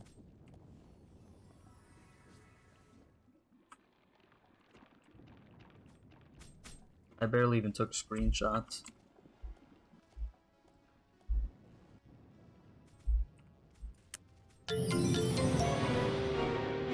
Yay, finally.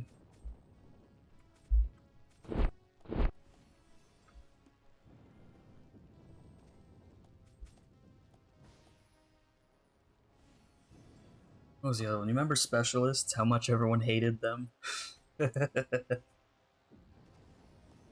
Oh man, that was so funny. It was true though, I mean, obviously Nexon had to make it pay to win. But you could still always get them if you had enough skill.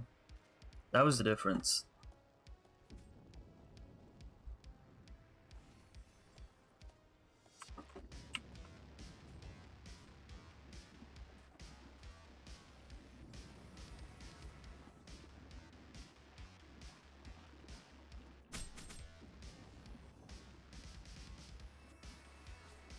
Yep.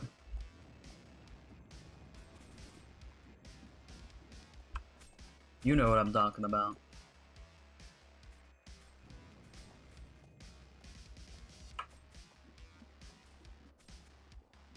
Man, 2010, 2011? What a time.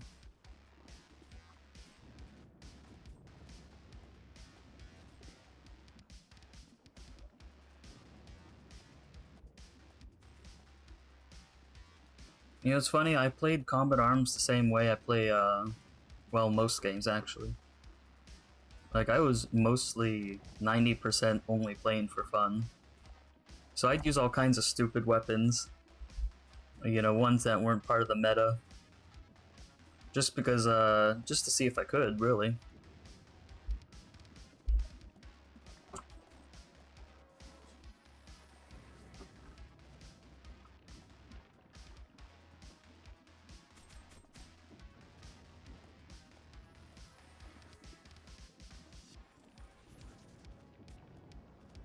You remember when you could craft guns?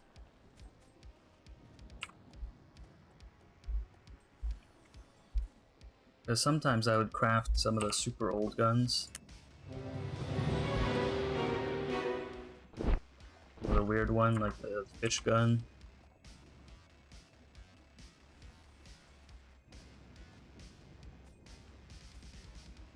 Yeah, I know which one you're talking about.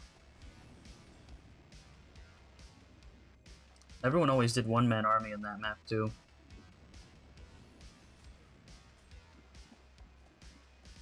But, the most popular maps were Death Room, Oil Rig when that came out, Sector 25. which is my favorite.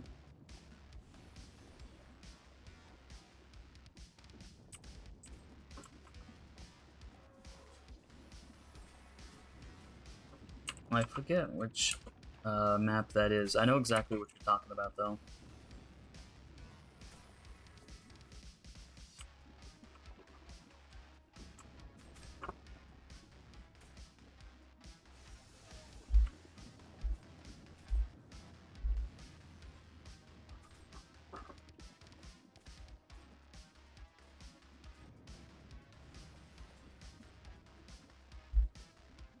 Speaking of shotguns, though, you remember the M4 Super 90? Now that was a shotgun.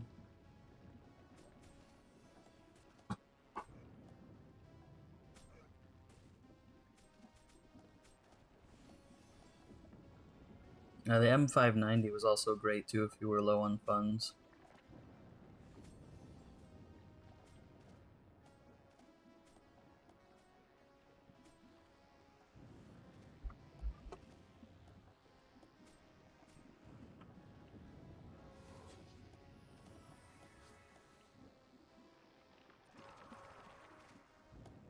It's funny, I played a lot of pistol-only matches.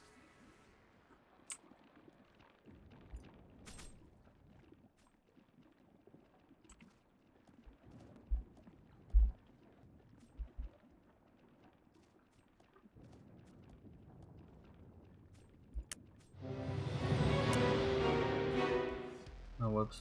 I'm so used to it not auto-turning in.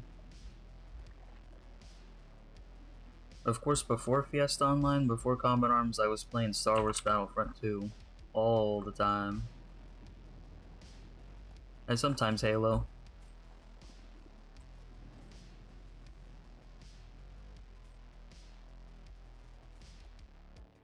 F2000 was great. Remember the MP5 mod and the MP7 mod? Those suppressor sounds? Like, it doesn't get better than that. The G11, dude, that was another rifle that was really weird.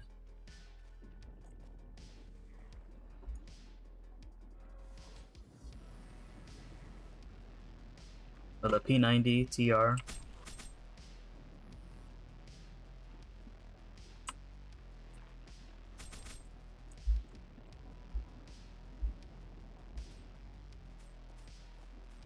Well, that could go on for hours. I know, especially the original suppressor sounds. Like, Combat Arms knew just enough fun when it came with the sounds. It didn't have to be 1,000,000% realistic. Like, you knew you were playing a game. It was fine. Yeah, that's the M107 CQ with the double zoom.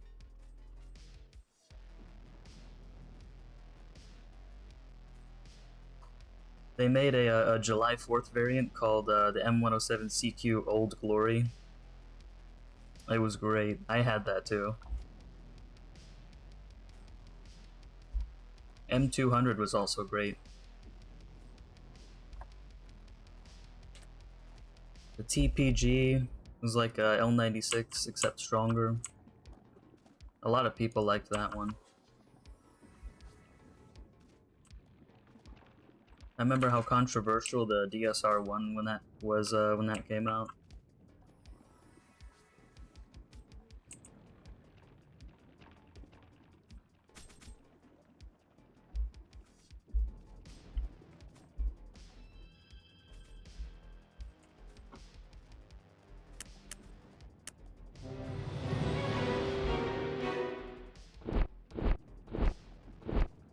Now you've always got to love those double scopes. If any gun was made for camping, it was that. The power was out of this world on that one.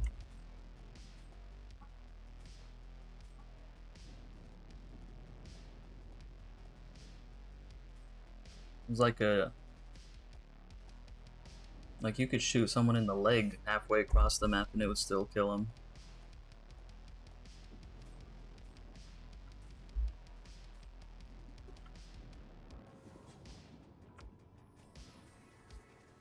And Combat Arms had themed weapons too. Remember the Boneyard shotgun?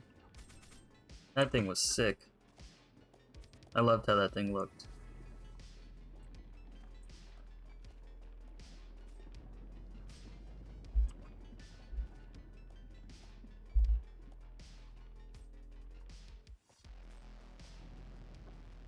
Point we could go back.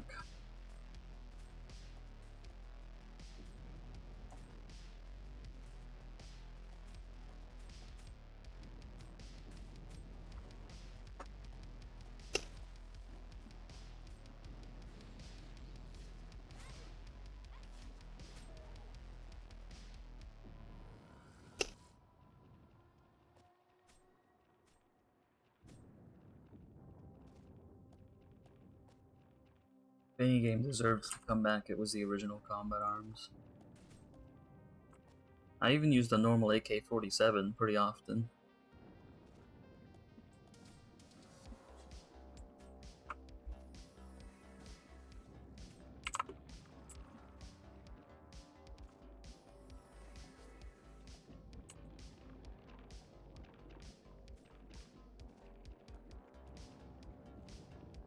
Remember when the Makarov came out?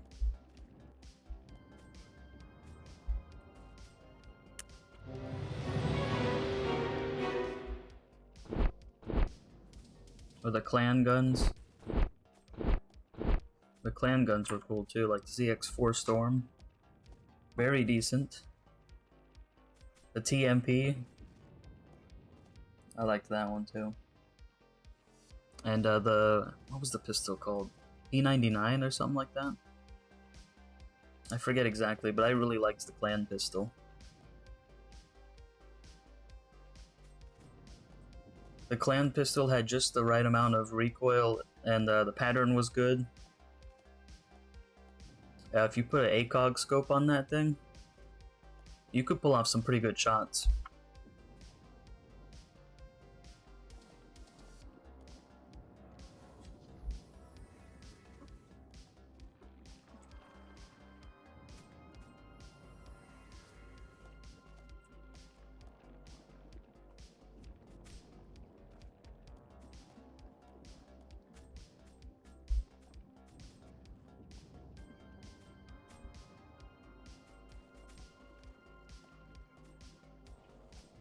It's funny, one of my go-to ones though was the M4A1 CQBR.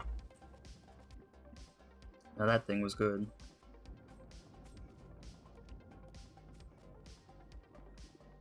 I remember a lot of people use the M416, the NX version. Oh, that reminds me of some of the other NX rares, like the Rec 7 Rangers. That was a lot of fun too. The P90 TR SE. I got one of those 90 days one time.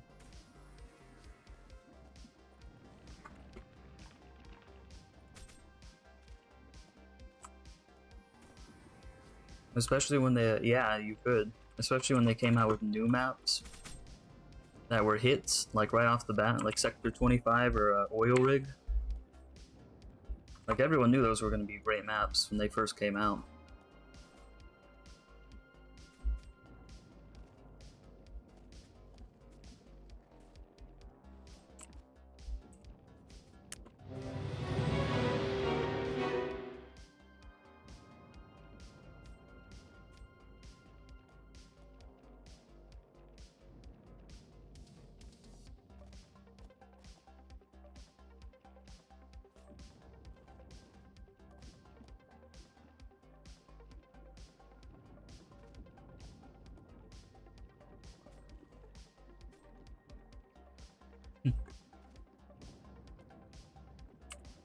Well, they've already disappeared.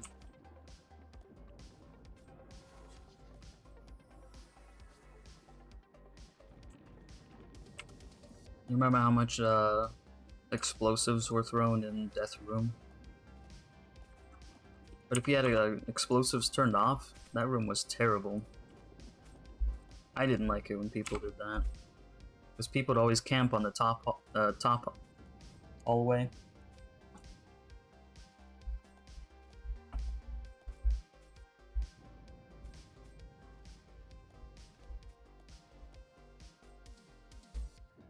Everyone was always so salty when you used the shotgun too. I never understood it because shotguns were balanced pretty well in that game. I think you had to be pretty close up to do any damage if you missed.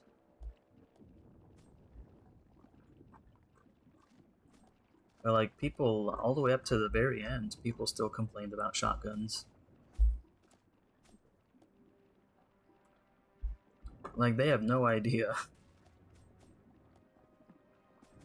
They absolutely had no idea. Yeah. That's Death Room. The grenade hell.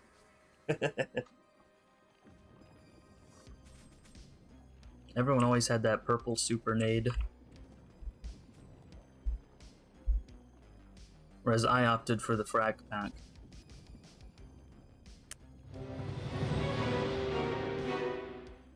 I had that permanent too.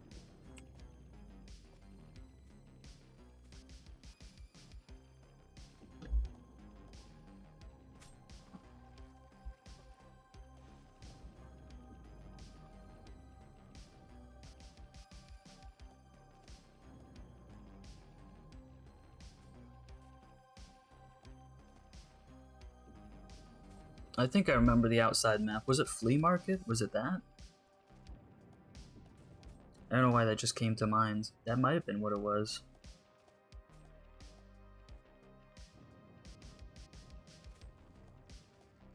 Oh, you sniped up into there? Yeah, I would throw grenades from the bottom into the top if they were camping up there. All the time. All the time, every time.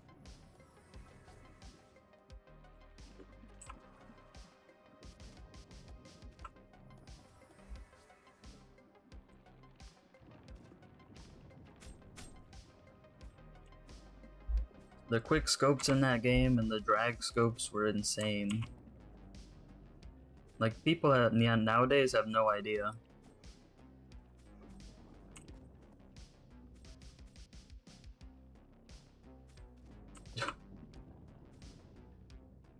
The skeleton is in the rock.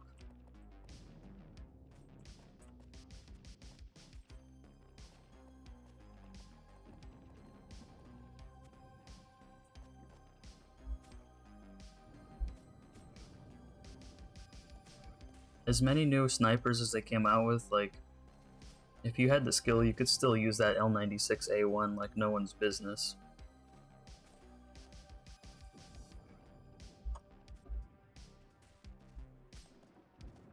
I still kept it to the classics as much as I could, too.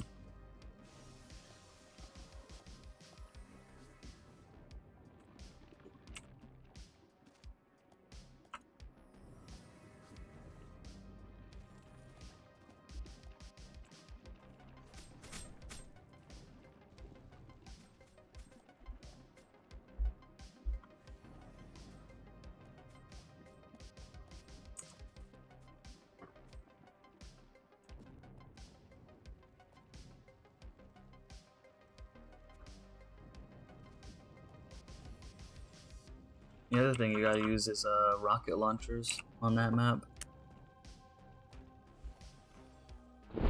Whoops.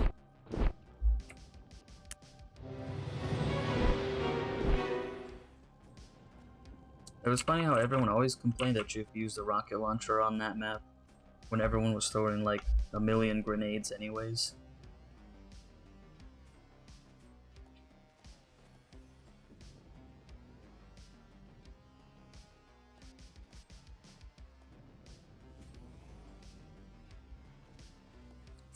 Absolutely, yeah. If you knew what you were doing, you could use the M16 and destroy them. But yeah, you just get the most basic weapons like the M4 or M1911, the normal one, AK-47. L96A1. Yeah, you could still mop the floor easily. Or like the stock MP5 or P90 with that terrible but funny scope on it.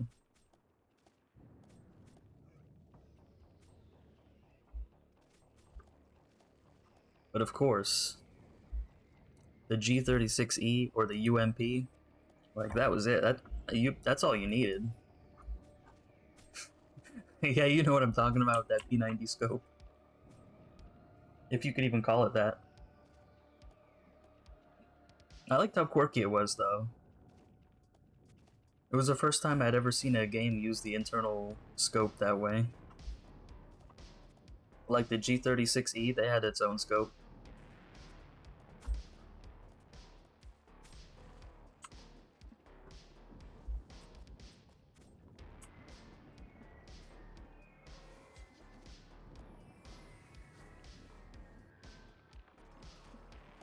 That's definitely one reason why the NX version was popular too. Because the NX version didn't have the integrated scope on the P90, so you could put whatever you wanted on there.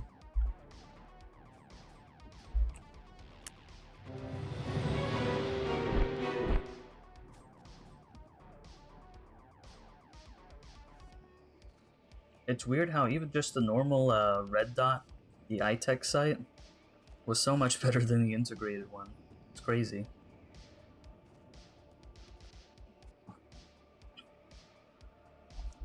But bad scope or not, you could still mop the floor with that thing. Oh, I remember the other one was the PP19 with 65 and 65 in reserve. Or sometimes you just roll in with a machine gun and just spray and pray like no one's business. People always complained about that too.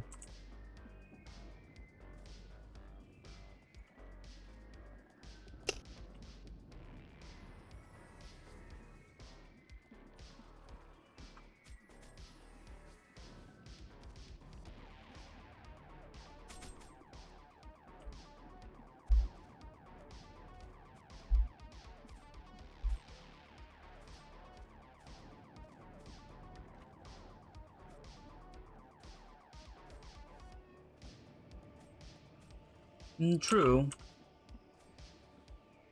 But as long as you've played the game super long, you could really pick up anything and be halfway decent at it. Even the defaults.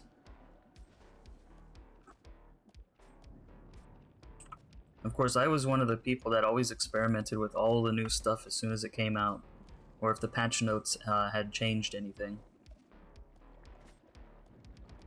I know not everyone played that way. A lot of people just knew what their favorite was, and that's all they ever used. So, like, I had my favorites, definitely. But as soon as something new came out, I wanted to see it. I remember when they added the, like, some of the Israeli weapons. That's when I was really like, huh, I've never heard of that one before. Or the Korean guns that were in there, like the K5 or the K2. Or the really weird K7, I think that was the SMG. That thing was weird. But it was alright.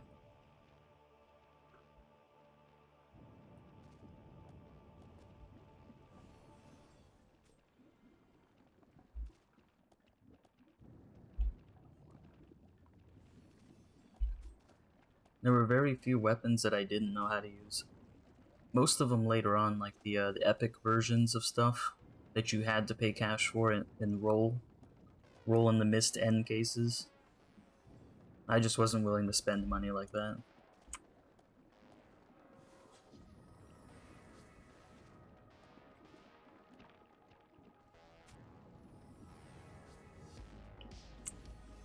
Like, sure, you could get a couple for free, and you could hope, but I certainly wasn't paying money on those things. No way.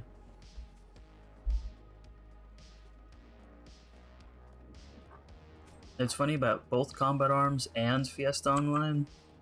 really made me hate loot boxes before loot boxes even ended up in anything else.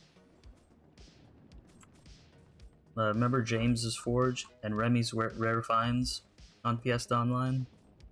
Oh, I couldn't stand it that they made certain stuff exclusive to that.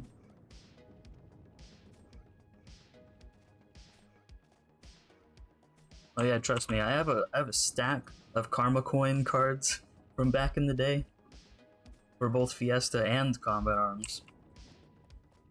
I even had some old Outspark cards from Fiesta Online. I knew the temptation.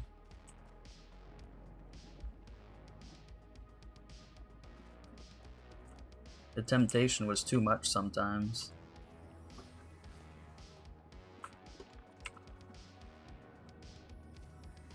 Especially like around Christmas when they had giant sales and exclusive stuff. And you're like, I have to have it, I have to try it. That's how they reel you in.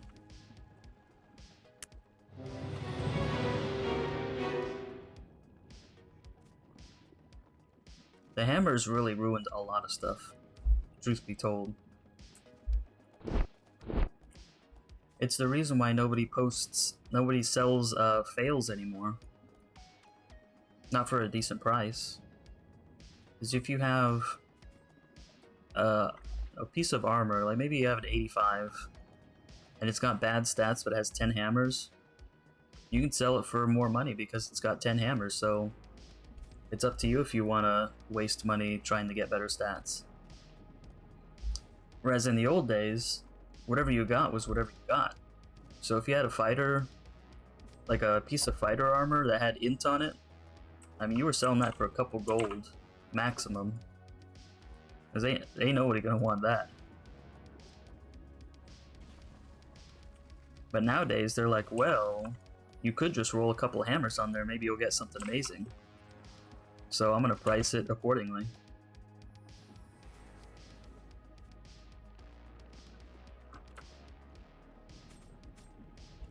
Like, I don't think that Gamigo knows the damage hammers have done.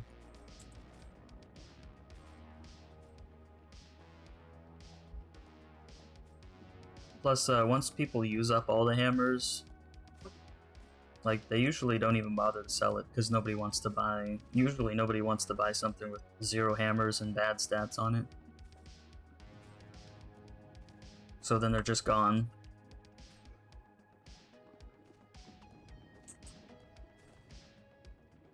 The same thing happened with plus 10.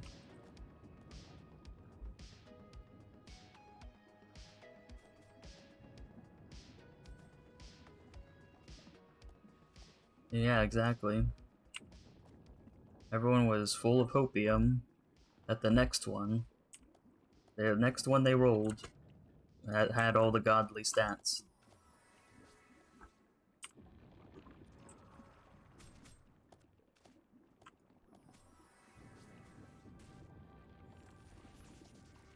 I remember when they first introduced the hammers, they gave everyone some free ones.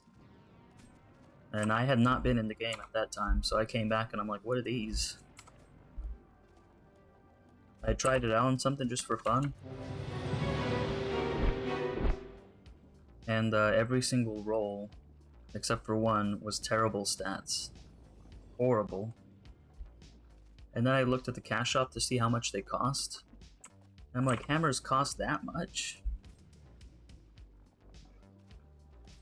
For as low a chance as you get to get something good, like, it's not worth it at all. If anyone was using their brains, they would come up with a gold sink in the game where you use in-game gold to roll for new stats. You know, then inflation wouldn't be so stupid. It's kind of too late to do that now, though.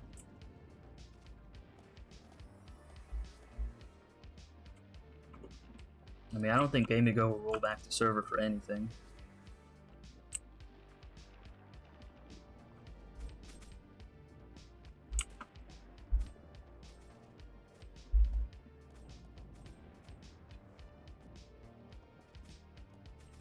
Oof.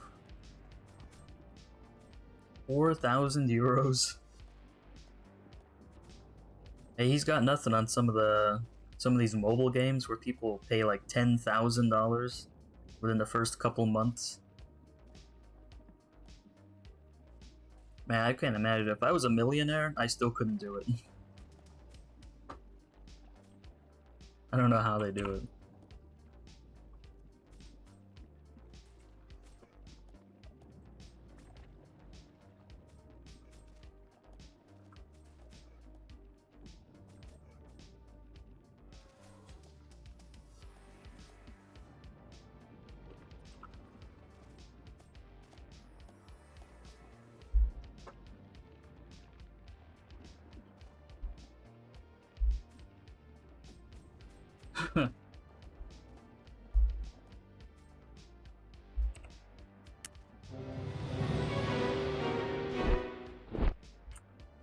All you'd really have to do is relaunch CA under the same name, but say that Nexon has nothing to do with it now. And people will be like, oh, I'll try it out then. Everyone who knows. You're like, I'm keeping Nexon away from this with a 10-foot pole. Everyone will be like, alright. Oh, and get a better hack shield too. The normal one it came with was trash.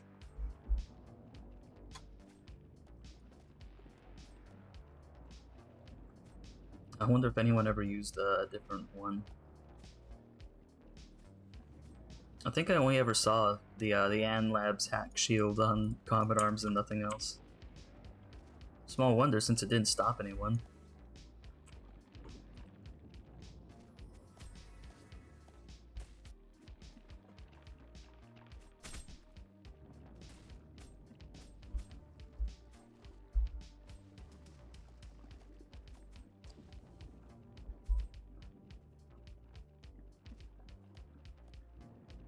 For that matter, it'd also be nice if Fiesta was updated with like a new engine or something. I can only imagine how much spaghetti code is going on underneath everything with Fiesta Online.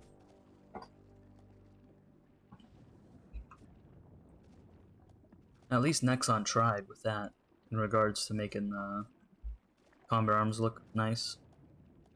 It didn't work because they had already smashed it into the ground, but they at least tried towards the end.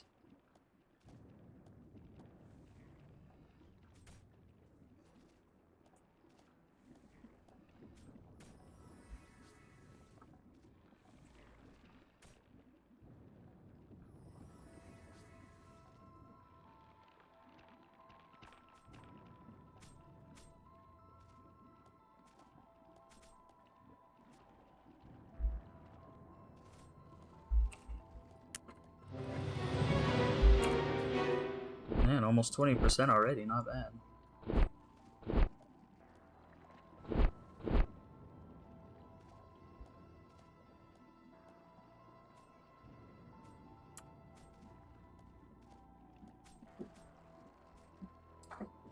You know, the other thing that was really bad when it came out...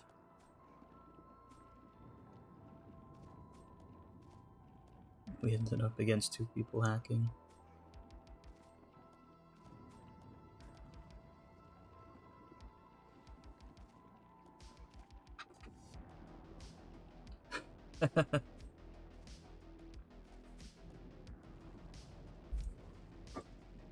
Oh, I remember you used to, if you didn't ban, or if you didn't kick the hacker out of the room fast enough in Combat Arms, sometimes you'd get banned for benefiting from hacking. And you'd get banned for like 30 days. Which was like an eternity back then, when you're a teenager.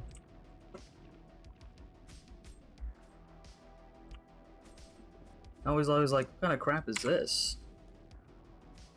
I don't kick them fast enough, I get banned? Especially in Fire Team. Even if you tried to kick them and everyone else didn't kick them in Fire Team, if you stayed there, you still got banned.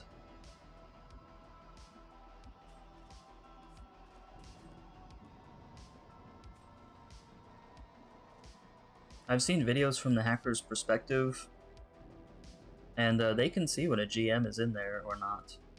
Sometimes.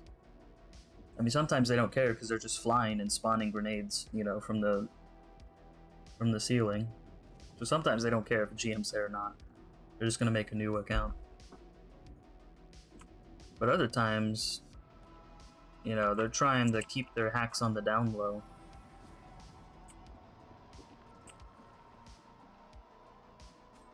Combat Arms, man.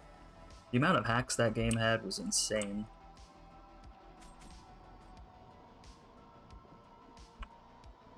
I don't know what was so special about Combat Arms, but you name a hack and it existed.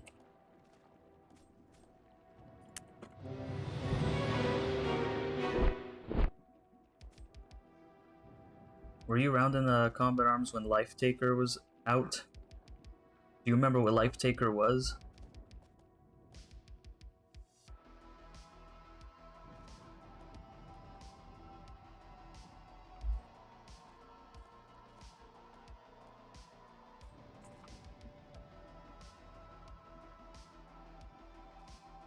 Well, it happened super early on, too.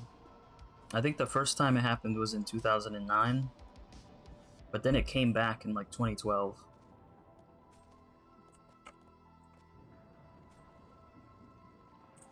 Well, what it is also known as the 0 HP exploit. And it would bring your character's health down to 0 without killing you. And every time they did that, it counted as a kill. So you could kill somebody, quote unquote, like 100 times in a few seconds if you had rapid fire on too. So people were like ending matches within seconds. Because unlike killing everyone on the other team, you have to wait for them to respawn. You don't have to respawn with this one. That Life Taker hack was just... Man, I don't know how they even came up with that. How did they think that up?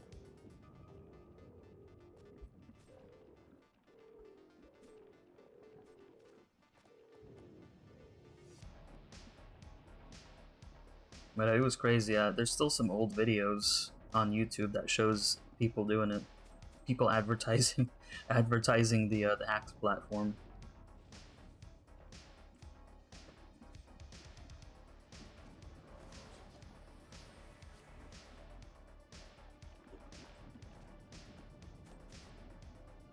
Sometimes the hacks were funny though.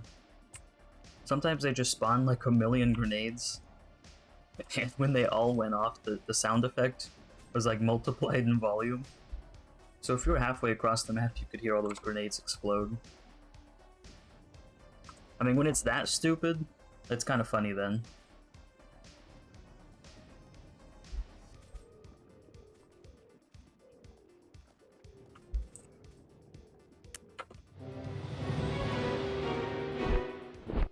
That's the way I look at it anyway. The most infuriating hacks were when someone was pretending that they weren't. Like if someone was just aimbotting, but not all the time, that's when it was the most infuriating, I think. I mean, if someone's flying around spawning a million grenades, you know, that's one thing. You can kind of laugh at that.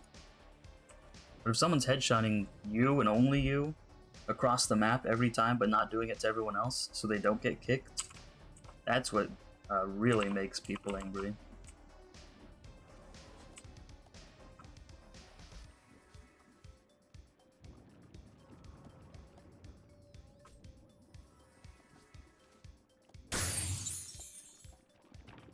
Wow, one of the skeletons had a critical.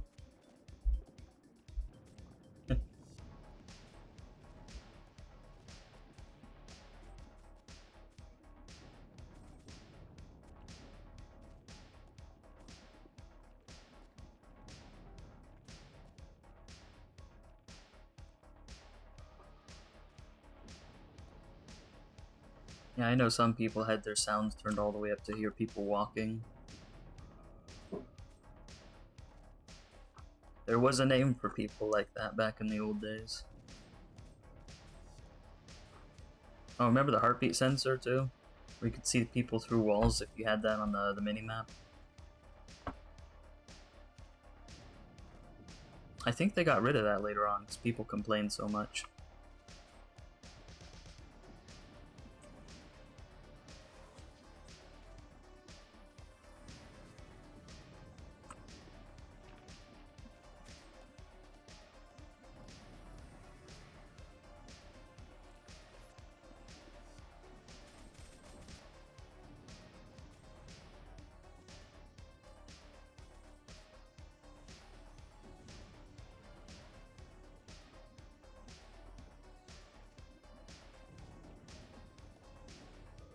Of course, it has nothing on the that one spec ability that let everyone on your team see the other team through walls for like 10 seconds.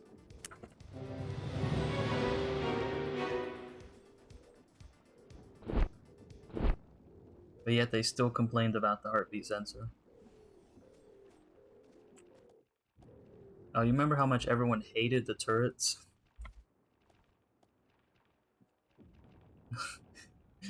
Oh man, those things were terrible when they first came out though, because they were like unkillable. It took like 5 grenades to kill those turrets when they were first introduced in the game. Like, it was completely justified why everyone hated those at the beginning.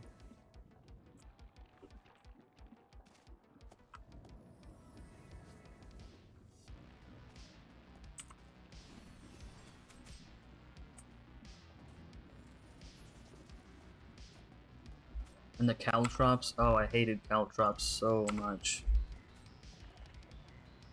That's one of the few specialist weapons that infuriated me to no end. Because the caltrops, they slow you down first of all, which means death. You know, no matter how you slice it. Makes your screen flash red, like if you use the fire grenade or the gas grenade. And it made you bleed.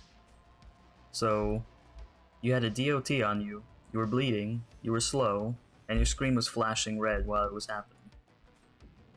And because the caltrops were so teeny tiny on the screen, it was like impossible to see until you stepped on them.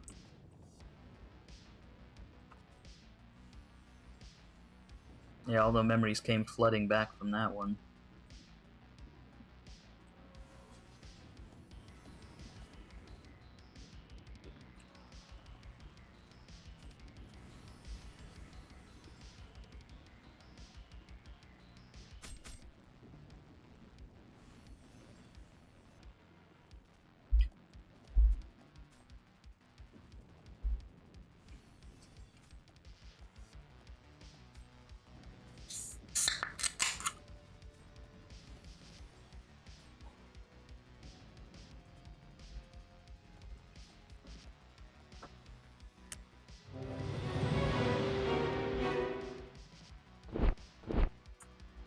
Not doing too bad, am I? Almost 25%.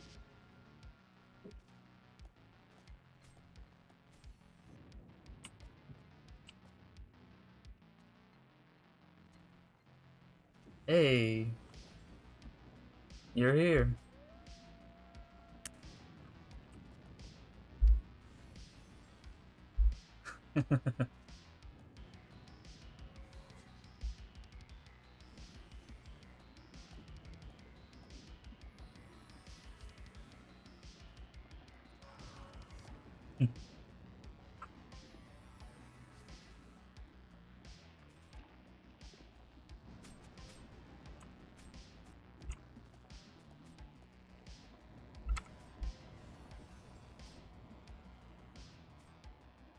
Man, it's so easy.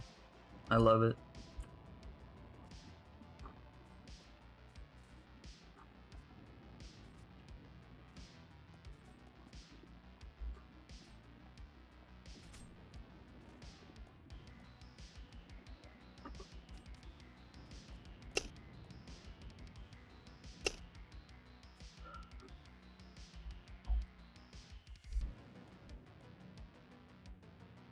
And I love thinking about the old Combat Arms Day, though. The old days indeed.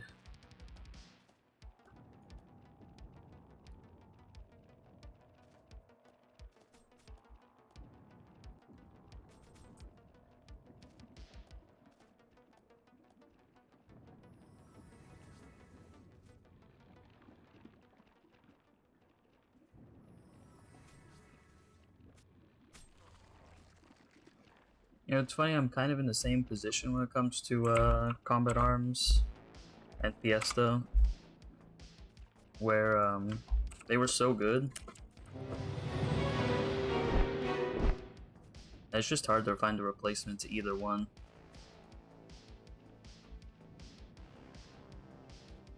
Like, Counter-Strike was so different from combat arms, it's not really similar mechanics-wise.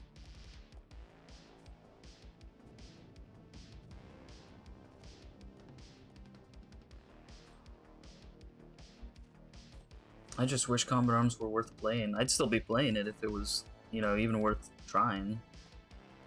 But it's so dead that all the servers are usually passworded, or they're just full of people that are lagging so much that it's annoying to even try.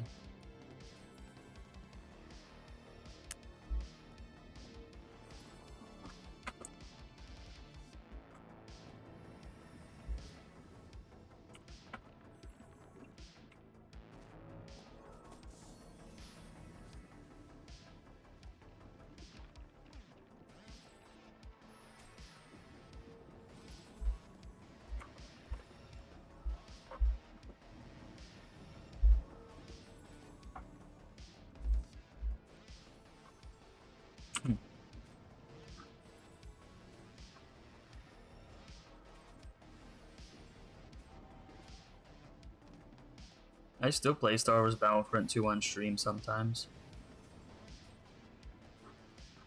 I still play it a lot, even with all the modern games out, I still play the old one.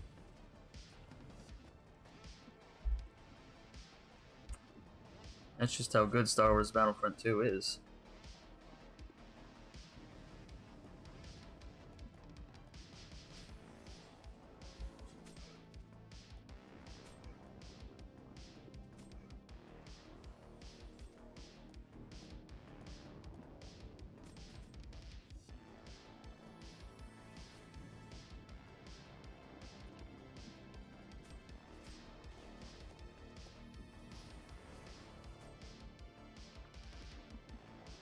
You know, recently I was actually playing Doom as well, the original Doom.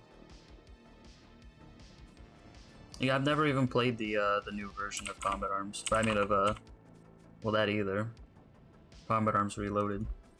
But yeah, Star Wars Battlefront 2 EA. I've never even touched it. I saw what they did in 2015 with their Star Wars Battlefront EA, and I wanted nothing to do with that. I just kept playing the originals. Whoops.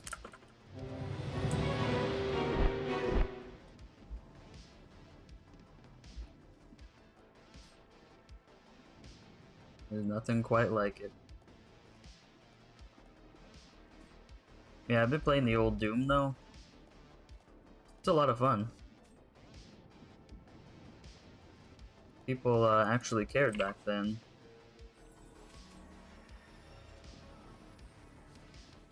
You just jump in there and go.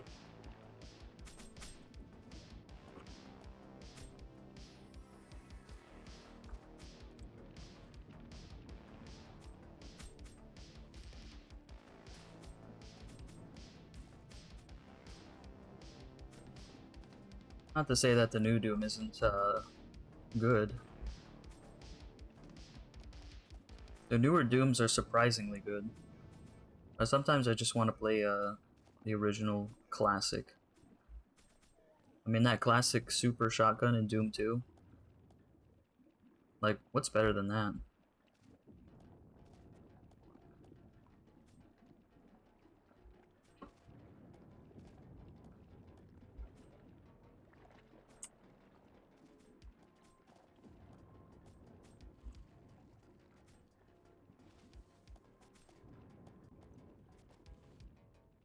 No, they kind of spread over there the way I wanted them to. Not really, though.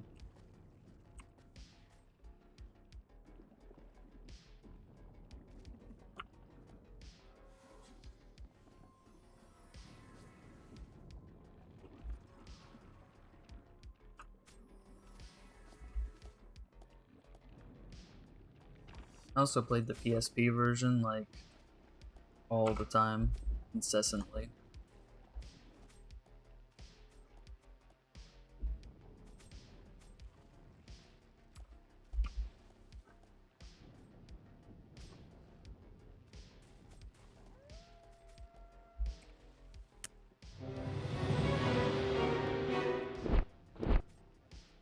There we go, just finished another stack of Aruga scrolls.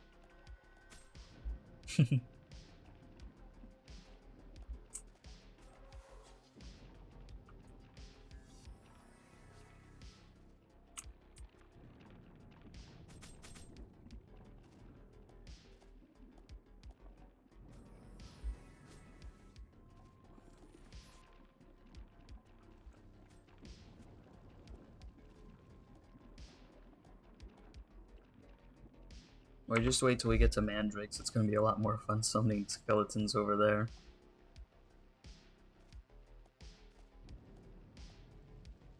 I've done it before too, in the good spot. I'll just sit in the middle of that island thing. Yeah, I need my HK with me to do that though.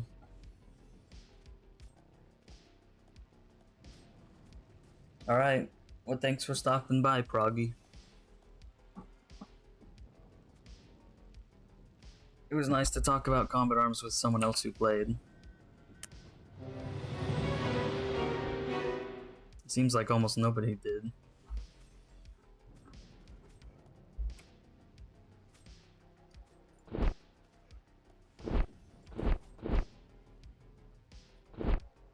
Well, can't do it if I'm on it.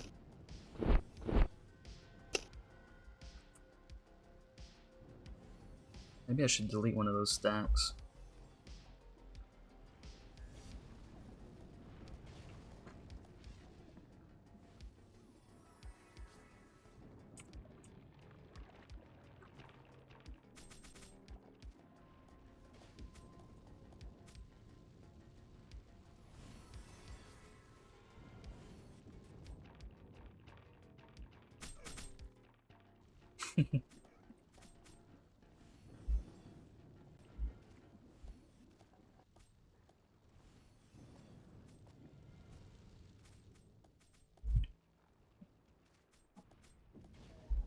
I'm gonna be so curious as to how this music turns out copyright-wise.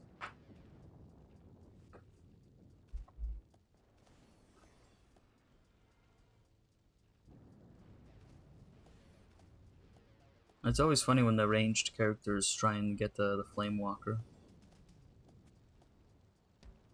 If they keep their distance, then they never get smacked by the Flame Walker again. But it has such evasion that they can't really smack it either.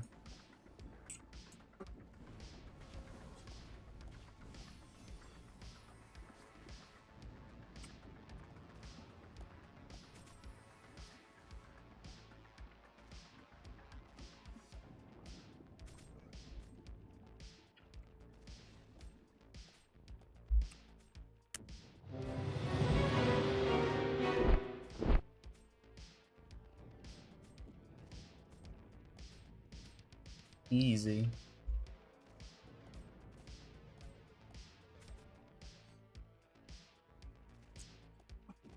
I wonder how far I can get killing Rockstone with just skeletons. I don't think I can, though.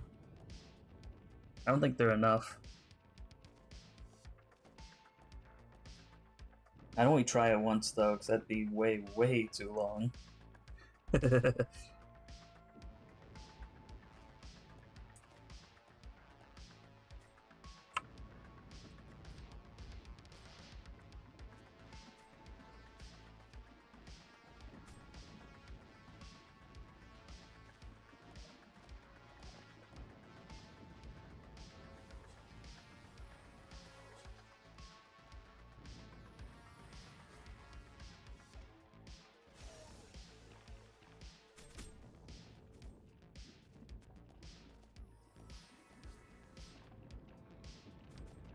Split them up right there.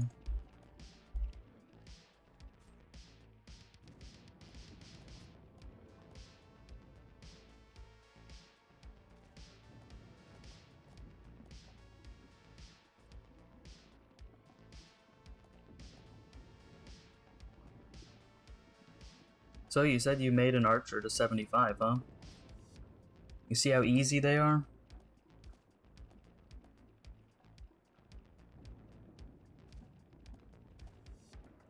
So it's like, you can see why my archers are just naturally the highest level I have. It's like too easy almost. Like my first one was sharpshooter just because I like how the bows look.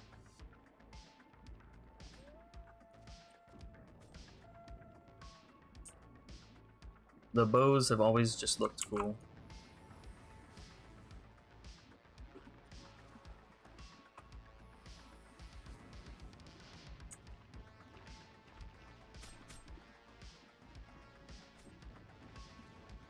You could do it yourself if you wanted. It would just take a lot of SP stones.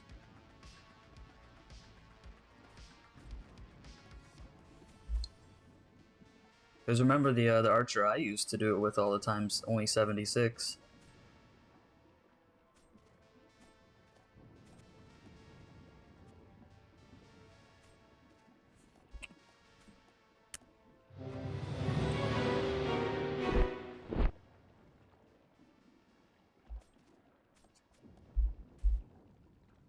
I love how far archers have come.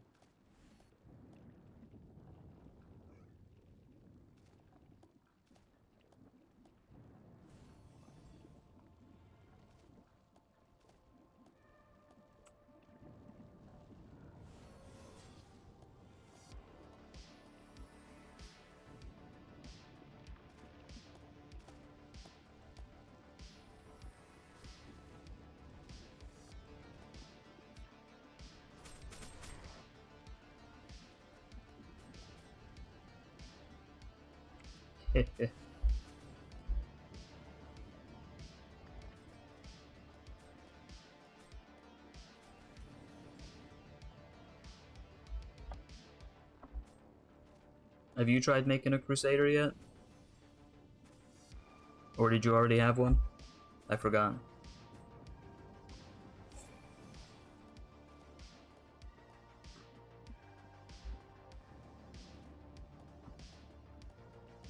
They're pretty fun.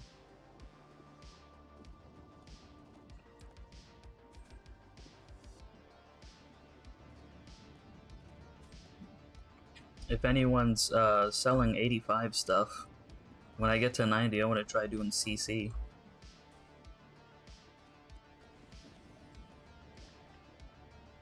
Because at least then, I wouldn't have to worry about if I come to an anti-magic room.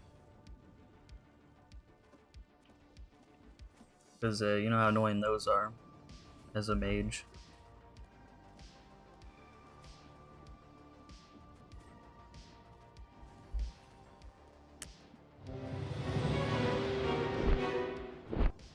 I got 2 in a row one time.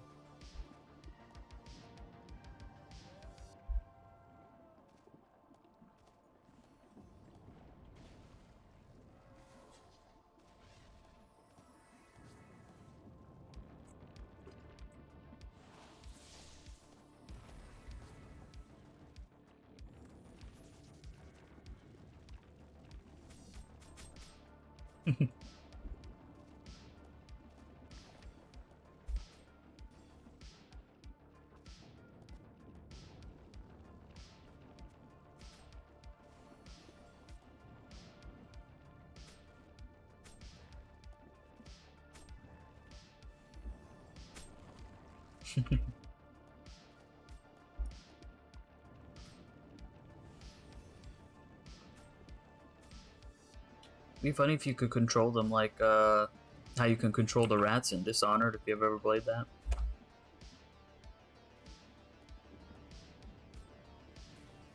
I'm not sure how they would code that, but it'd be cool if that was something that you could do. That's another one I haven't played in a long time. I haven't played Dishonored in like forever.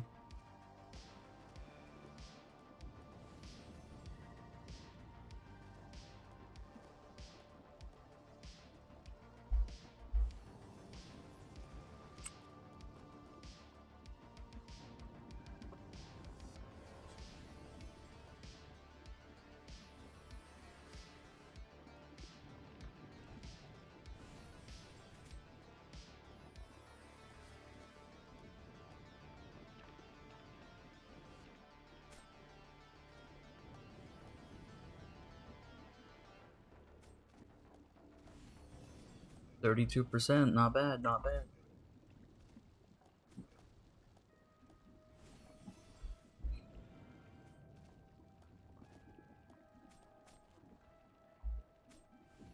Ooh, someone's roaring for ST2.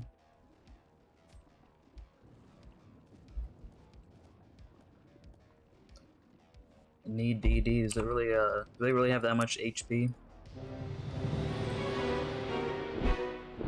Probably.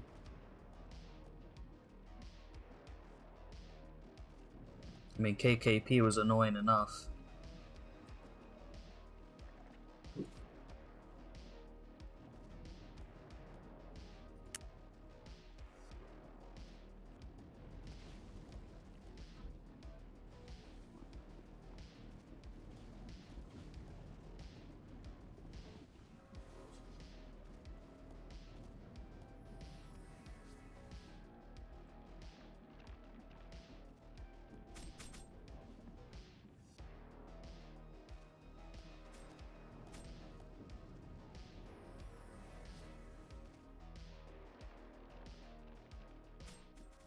It's a max level for CC. Is that what you mean?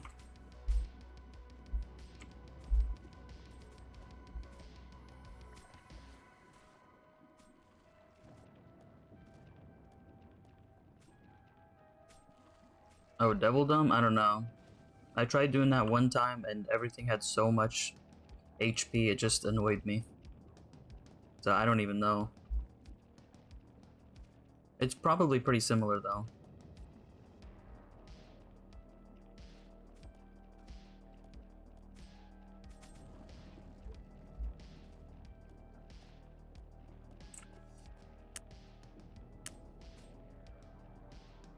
Oh dang, I was gonna check and see if anyone was doing FOSS, but looks like not. What a shame.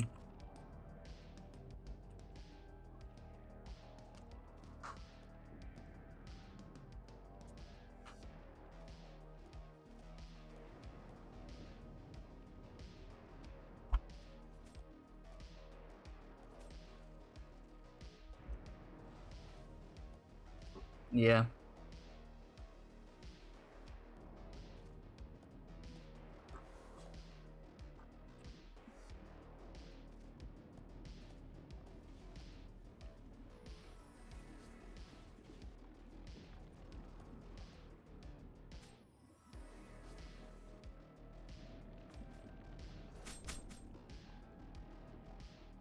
I do like Bijou Sanctuary, it's pretty good.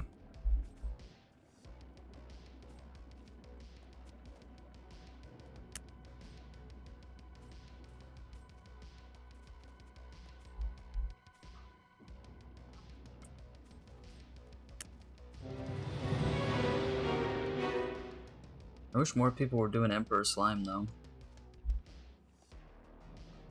That's like one of my favorites for sure.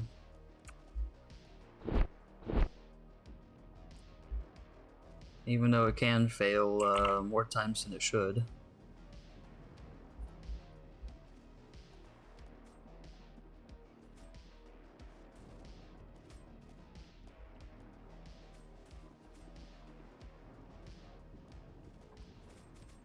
And since the birthday quests are gone, it should start up a lot quicker than it has been. It's been not starting at all late in the night now.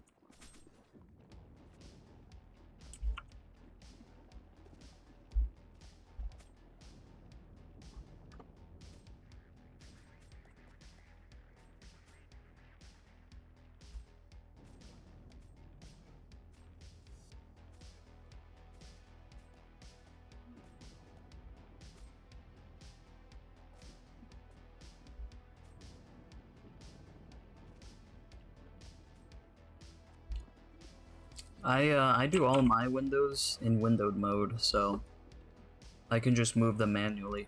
I don't know if you can move them around if they're full screen.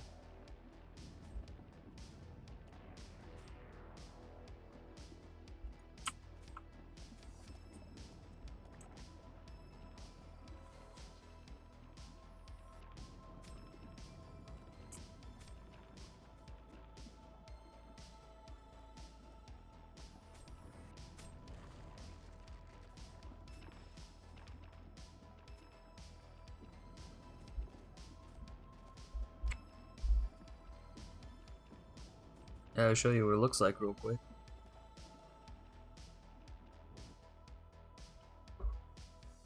This is how I play when I'm playing with multiple ones. I have different windows. That's why 3 is really the easiest to do when it comes to this.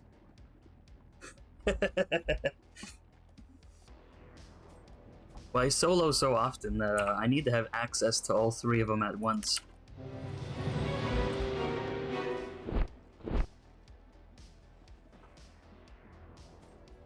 See, back in the bad old days, you needed 2 computers. They wouldn't let you use 2 on the same computer. But yeah, if I need to summon skeletons with her now, I just do that. I can check on the quest over here while they're summoning. That's all there is to it. Switch to wizard, go out of house. Easy.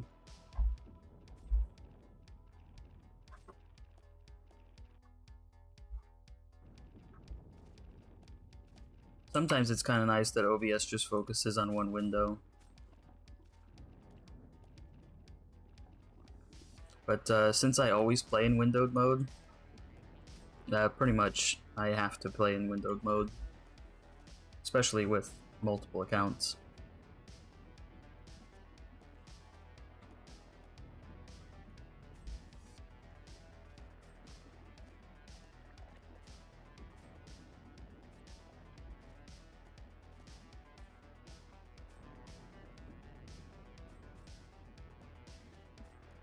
I know other people play this way too, though. It just doesn't look... It doesn't look nice, but it's functional.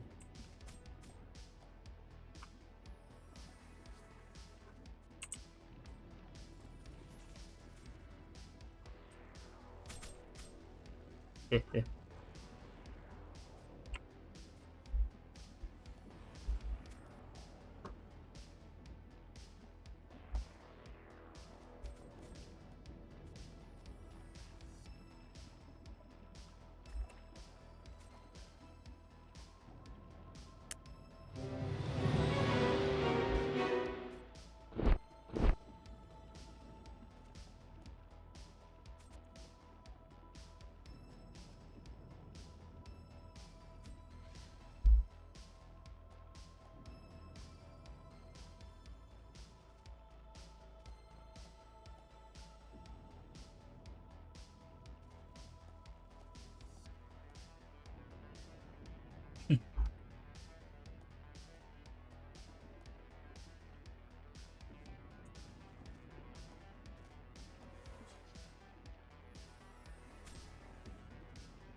Go 87.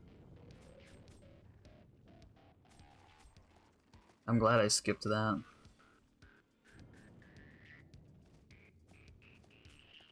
I looked up ST2, and the first room is like 50 million. Or something like that. It's way smaller than the last room of ST2, or ST1, I mean. So I was wondering if I should even bother with it.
It's too bad there's no one to do DT with. Normally.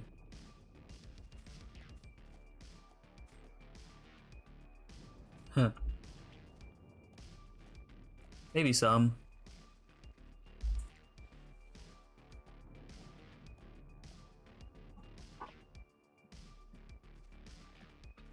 I know some of my characters are always going to be guildless, like my clerics.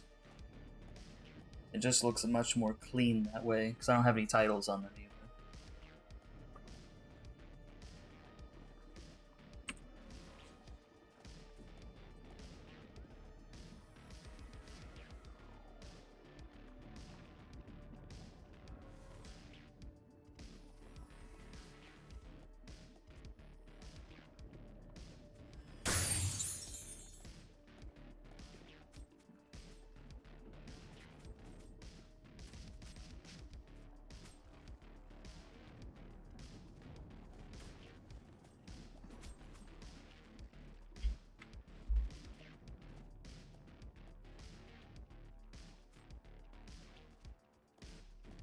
See, are these ones open?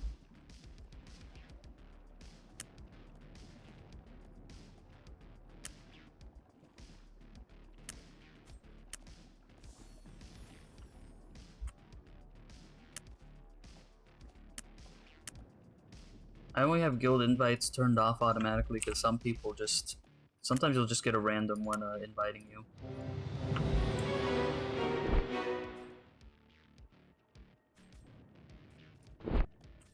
But you can invite my wizards if you want.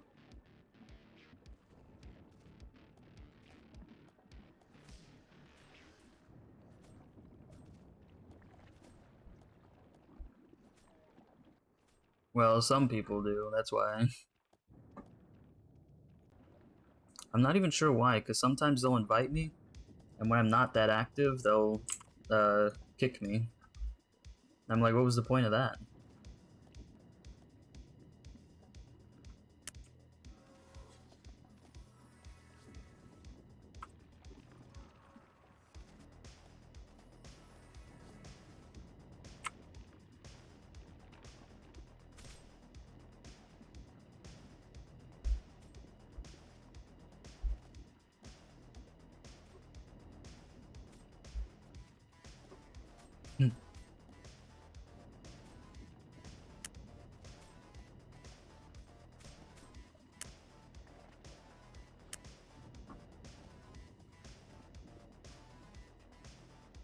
Oh, you've got a guild symbol and everything.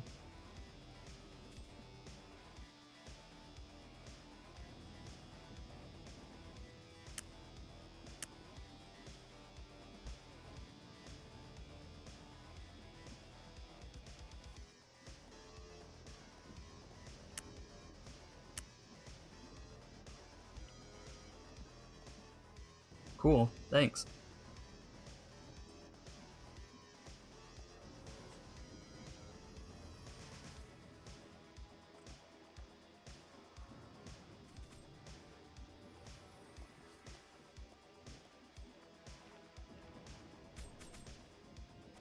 It'd be funny if I just had all my wizards here.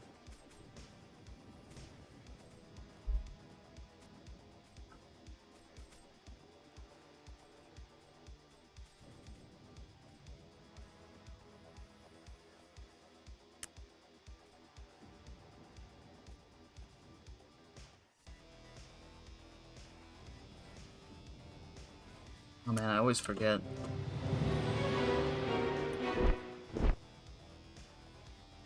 I'm already at 40% though, not bad.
Well, we are by the lava.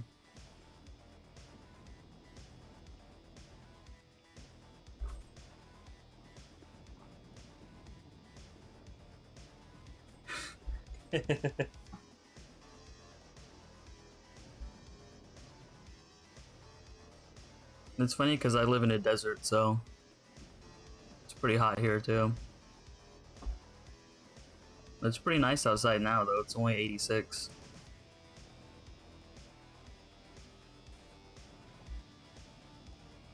So that's not too bad for the morning.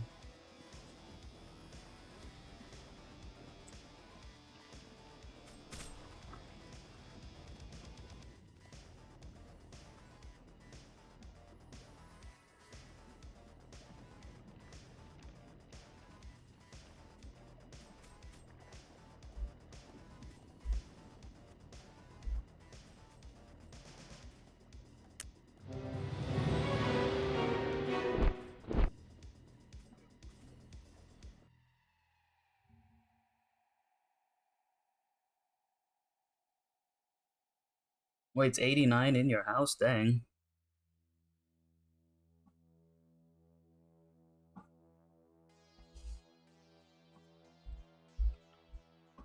Oh, outside? I was gonna say, like, how are you? How are you in there?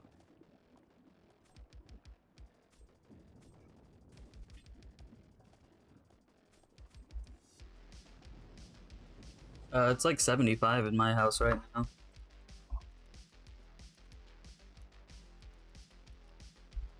That'd be 23.8 degrees C.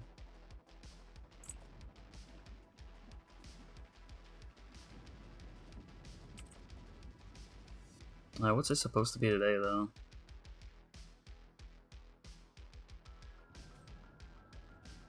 I think it's supposed to be 112, 113.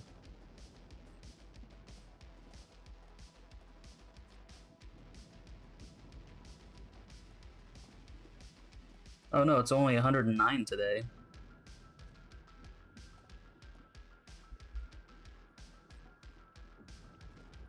Ours are the same, except it's to keep the cold in.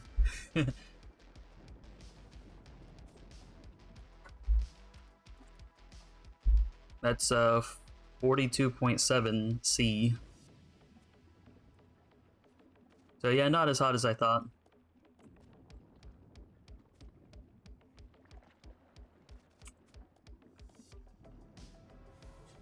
Don't worry, it's dry heat. The humidity's usually like single digits.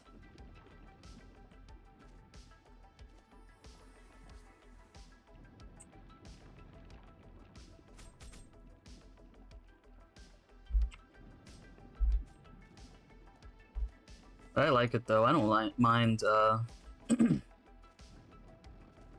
don't mind being hot. I don't like being cold though.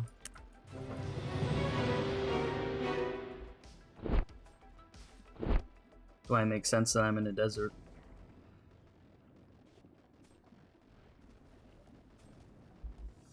52%. No wonder.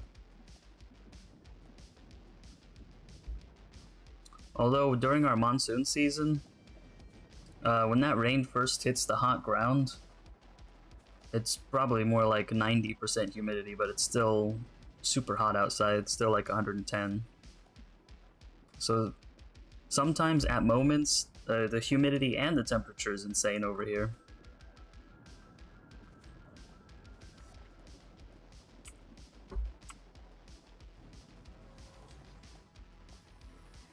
And it's always fun to tell people what the record high temperatures and low temperatures are for Arizona.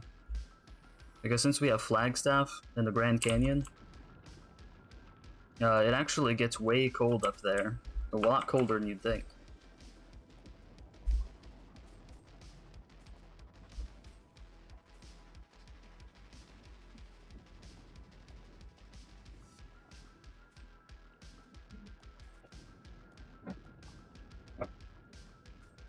Actually, the record low for Arizona is -40.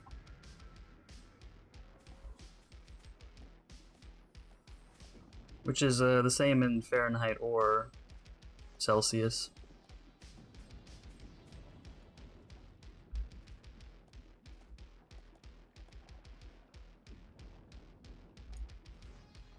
I always liked that little quirk.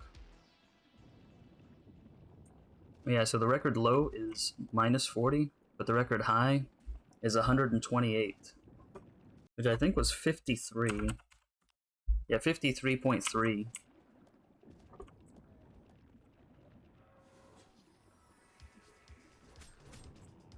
And humidity is at like 6 or 7% when it's like that.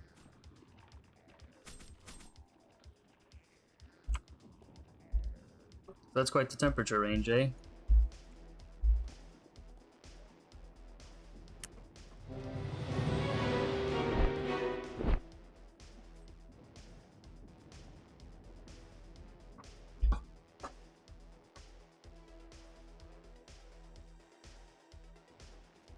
Yep.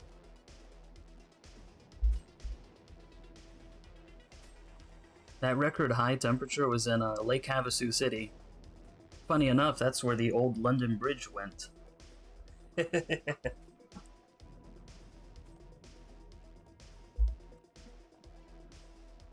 So yeah, it was 120 plus that whole week. And they said that if you jumped in the Lake Havasu itself, you had to swim down like 6 feet before the water even got cool.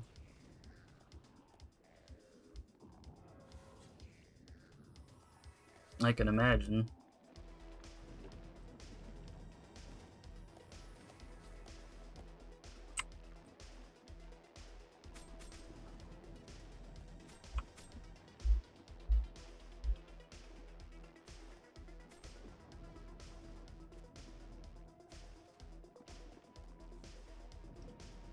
I think the hottest I've ever been in is 122 myself.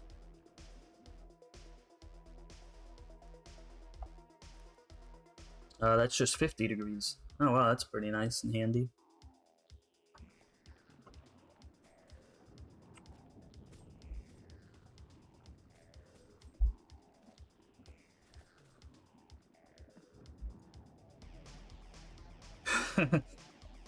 Well, yeah, the record high is another 6 degrees above that. And you feel every degree above 120, I tell you that.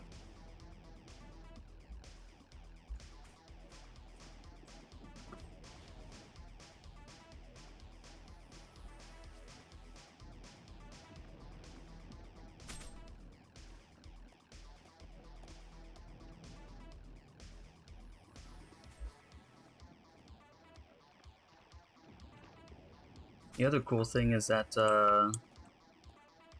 I thought was kind of interesting is that Flagstaff is actually quite high elevation for a city. Most of it's 7,000 feet or higher.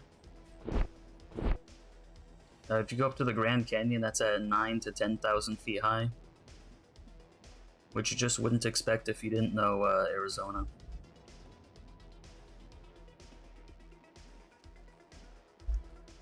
That's the reason we call everything up in near Flagstaff and the Grand Canyon the high country.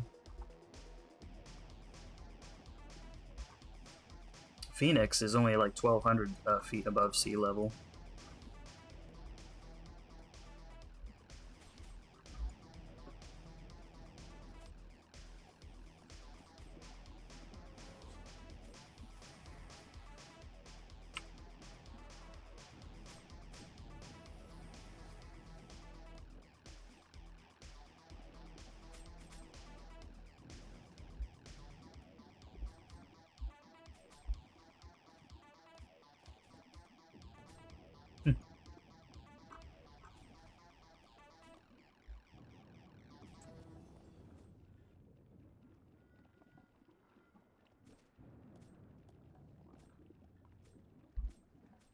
I wouldn't have it any other way, though.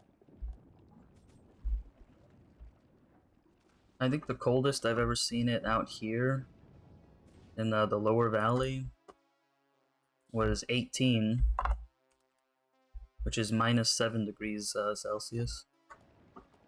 But yeah, that's the coldest I've ever seen it out here outside.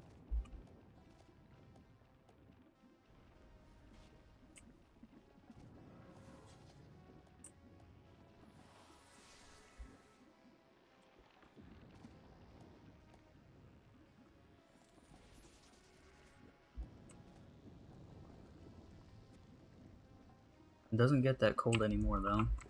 Not very often. Sometimes we're lucky if we get 3 or 4 days where we see frost.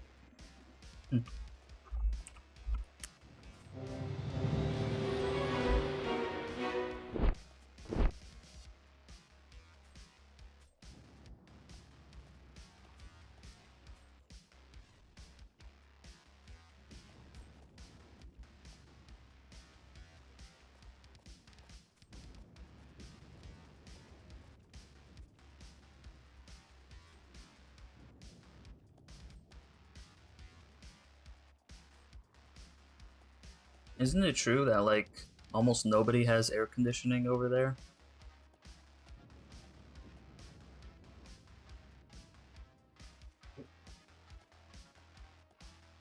I wonder why you guys don't just use a window unit.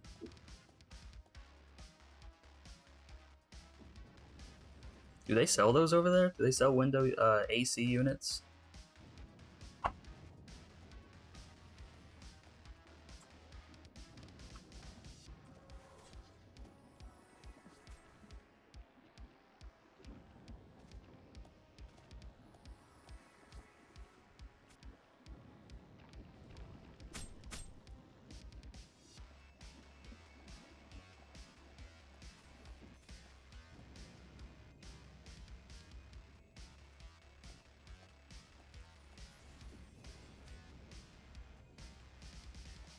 But it's humid over there.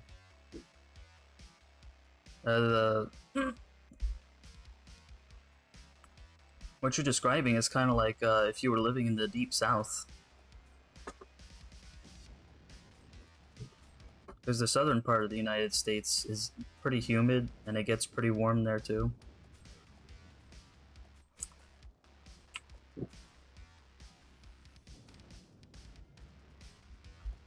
Yeah, they are super expensive to run. That's most of our bills here.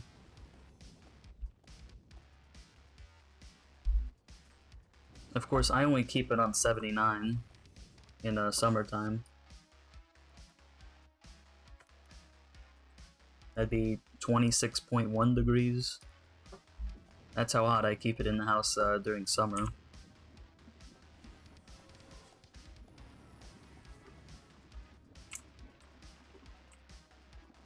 Of course, we barely even need to heat it up in the winter time.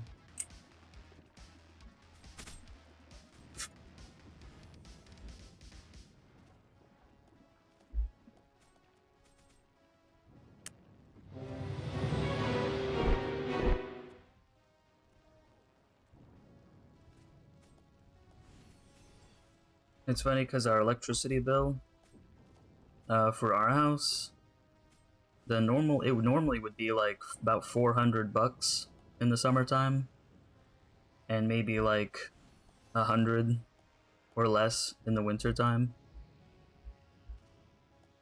Because we don't heat the house with electricity, we heat it with gas, and the gas is super cheap.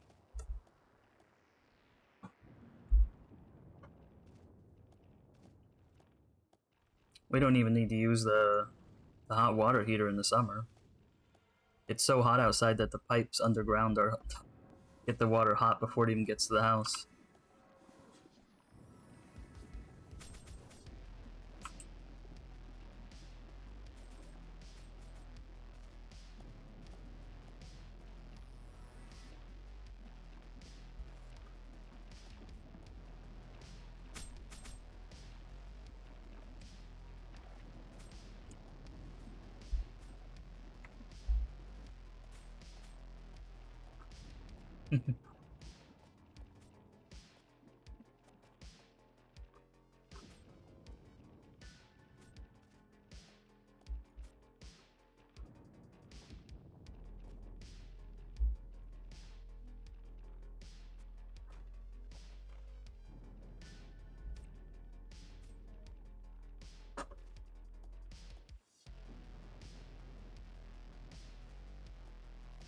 One more, one more.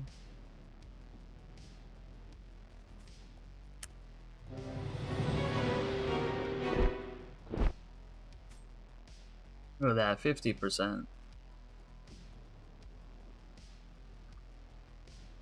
Not too shabby at all.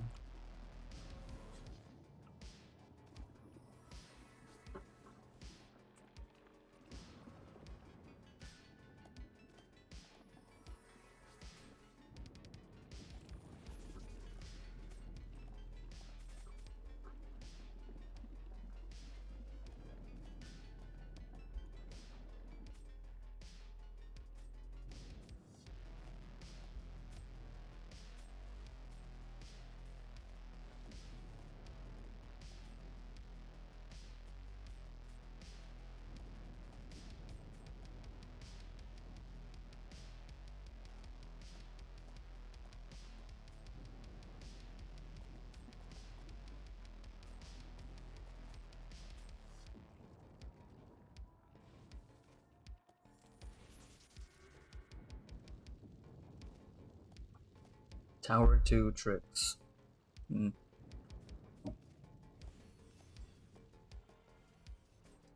if they made one for CC. Kinda sounds like it with that name.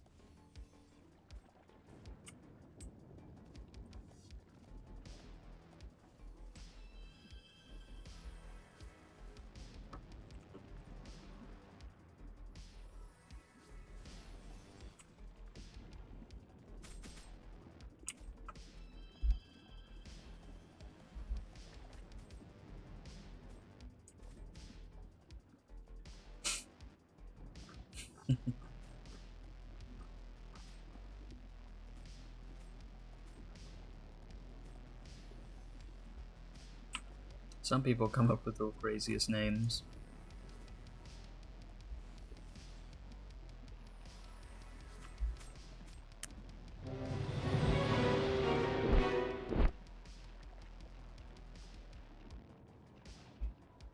Just like with license plates, I see some funny license plates sometimes.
I think I'll do Bijou's Sanctuary with my Ranger this time. That way I can go invisible.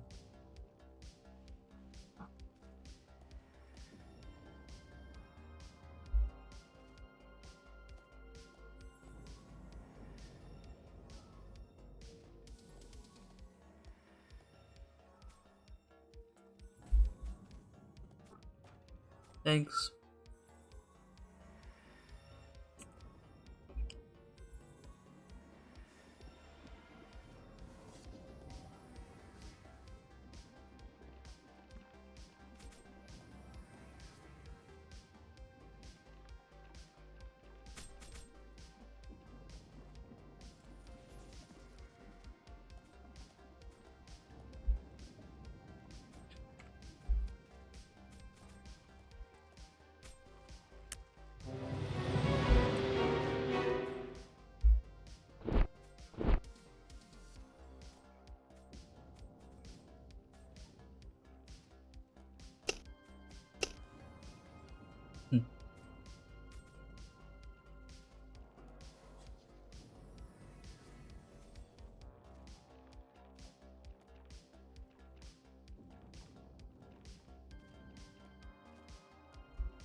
The more the merrier.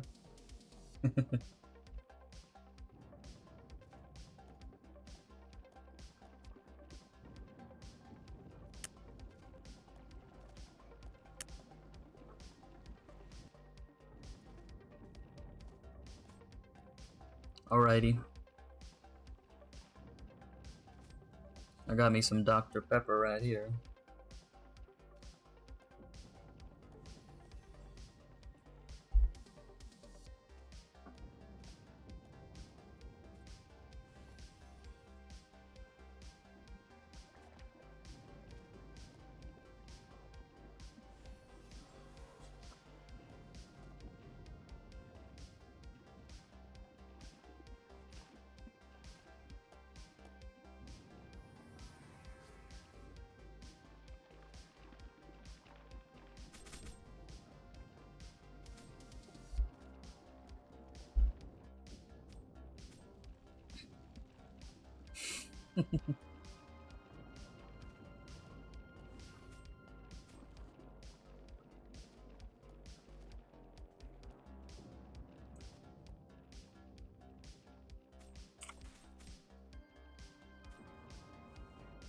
Man, it's gonna be a real shame when I out-level the skeletons.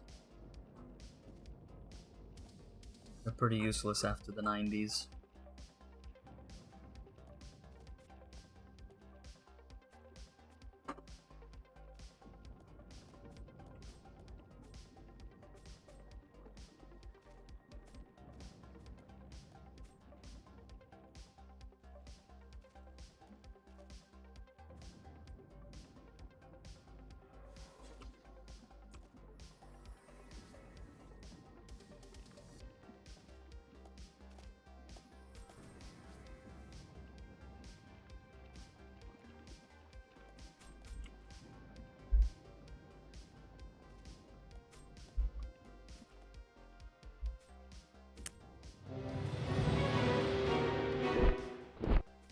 Easy.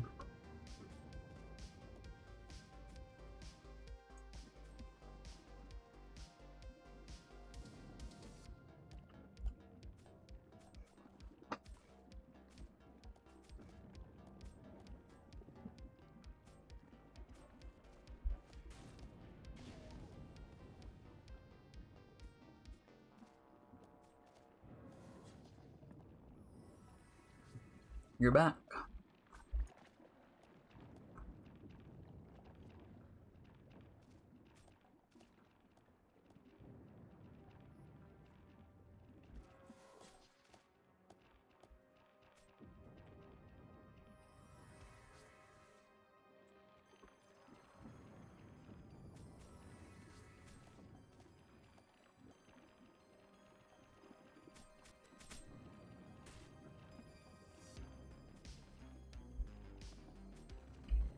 Oh, you've got the pyramid house.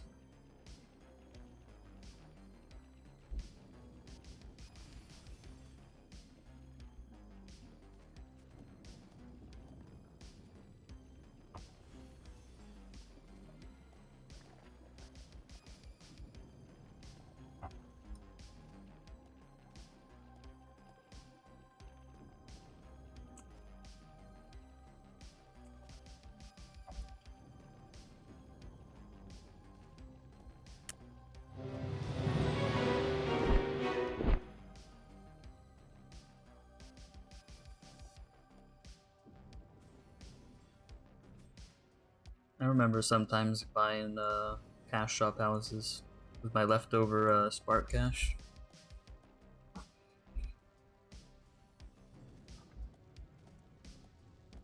I always got the samurai house one. I forget what it's called though.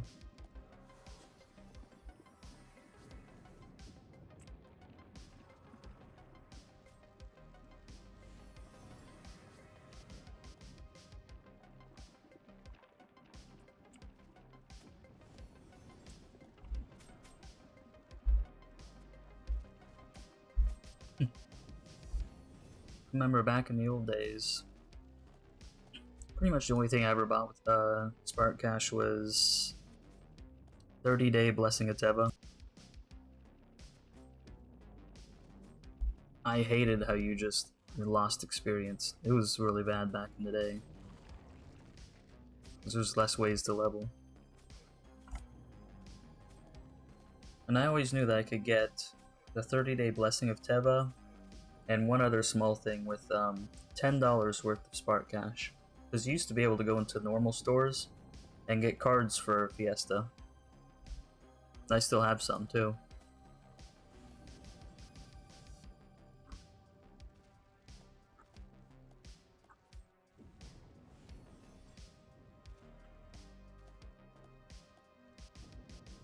Well, you didn't used to.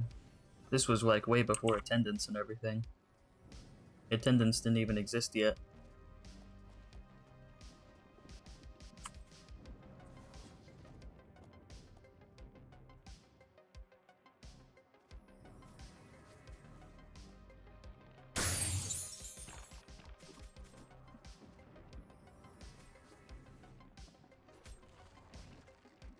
Yeah, it was a long time ago.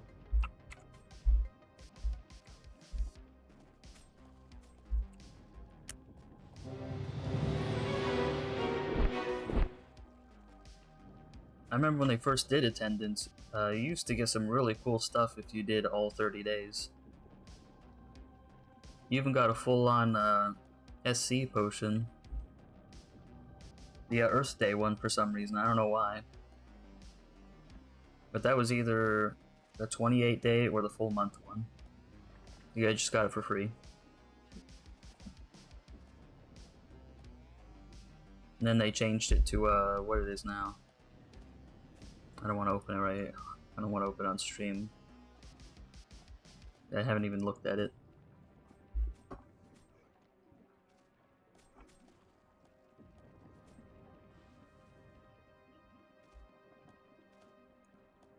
I don't think they give Blessing of Tebas in daily rewards though, do they? Unless you mean like the stamps thing.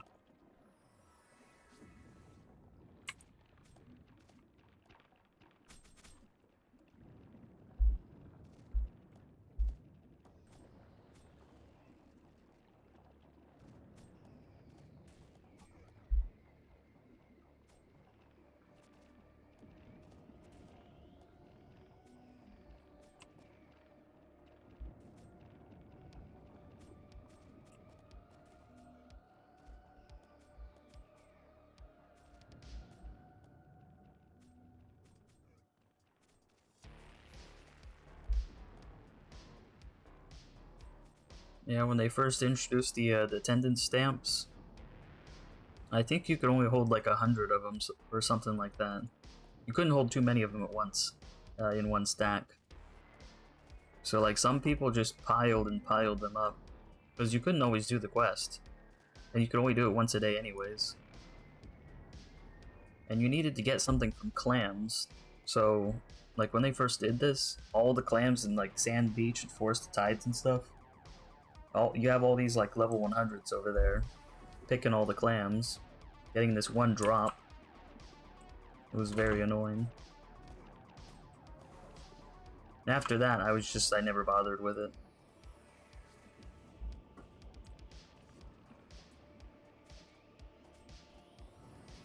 Just kind of a shame, I guess.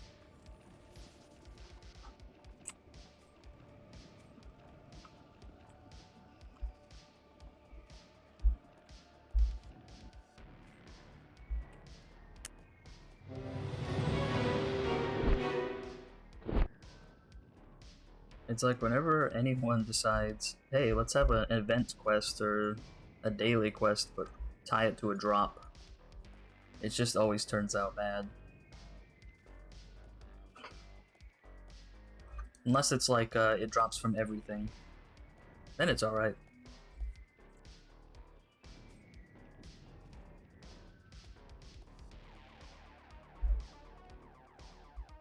Everyone does. They used to have cool ones back in the old days, though. And like the event drops, like they weren't useless either. I remember one of them was for Thanksgiving Day. Everything dropped turkey legs. but it like restored your health and SP, HP and SP. So they had a use. They could be used like as free potions if you wanted to.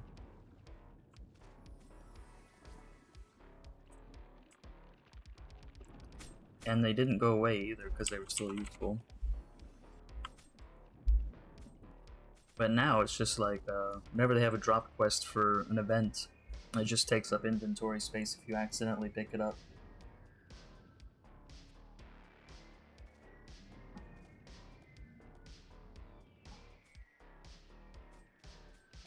And when I first started, all the way back in 2009,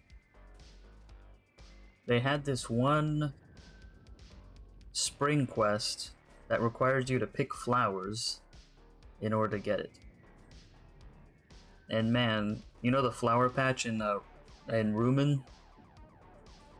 Well, pretty much every single person in the game was there trying to pick the flowers.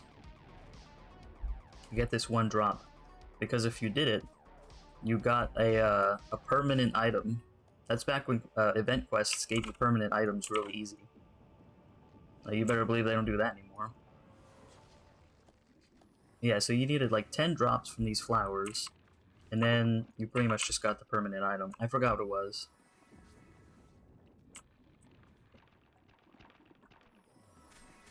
And so it took me days and days to do that. And I still couldn't do it.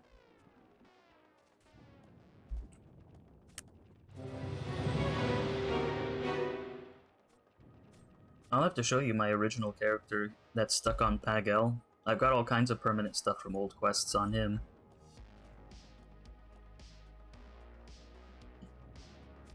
I've even got the permanent Christmas pets that have +2 stats. And they're pickup, but they're permanent. That's a relic for sure. That server's basically dead. I mean, you might see 1 or 2 people on at peak times. Like if you go to Uruga, you might see 1 or 2, maybe 3 mushrooms. Maybe 1 person enhancing something, if you're lucky. But that's it, unfortunately.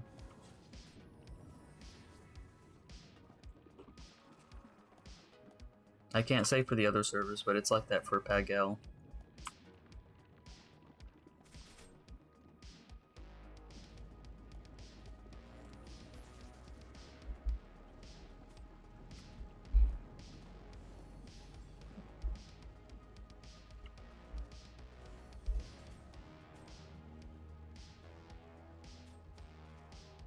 It's a shame too, because like you can't just get all that permanent stuff.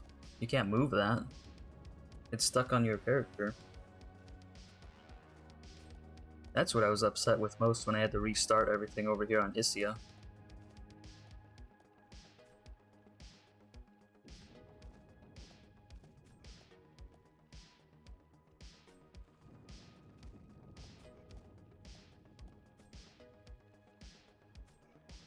Guess that's why I always get, whenever I buy anything, I only get the permanent version of it.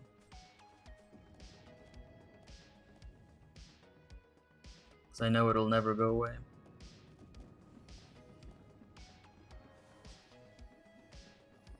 I wish they made the invisible suit a permanent version of that. That's like my favorite one, I always like using that.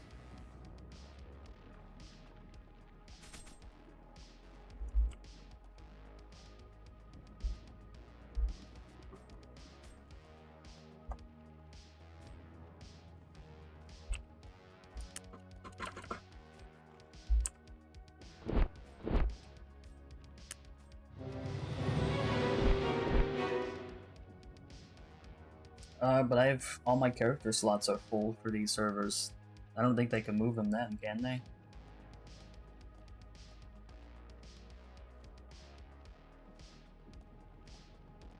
Plus, it's kind of too late. I mean, I pretty much had to restart from 0.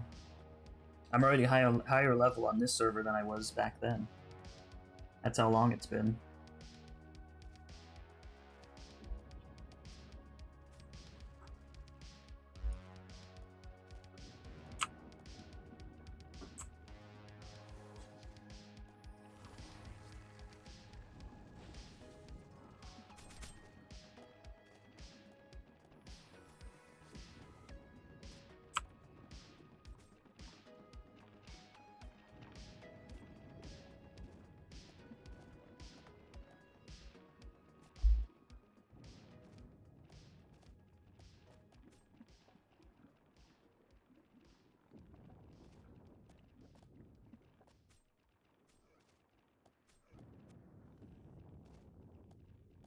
I think when it's maybe in 5 more minutes I'll switch to that account so you can see all the stuff.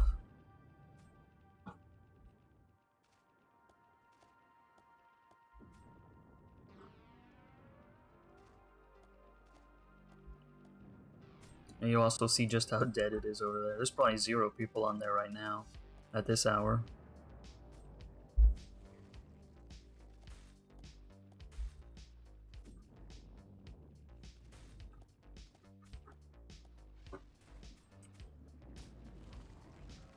I won't.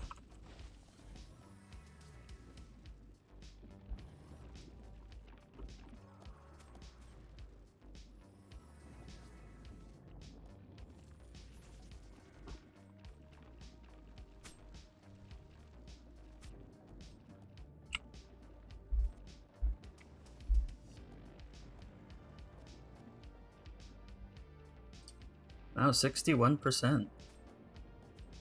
I did a lot better than I thought I was gonna.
I always love when they get stuck to the flame walker.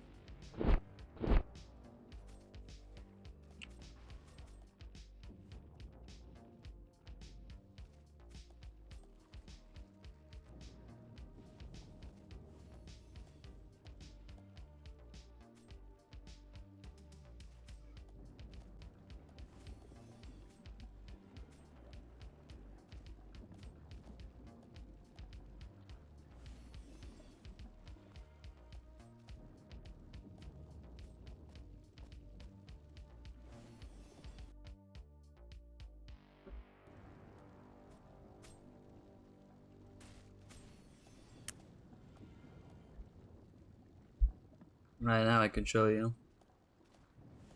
Yeah, it's funny. Seeing him run. Alright, don't crash now.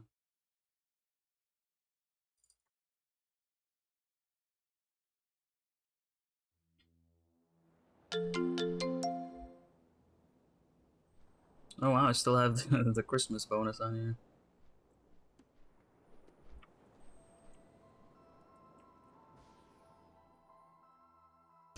Let's see how dead Uruga is. You see there's nobody here in Rumen.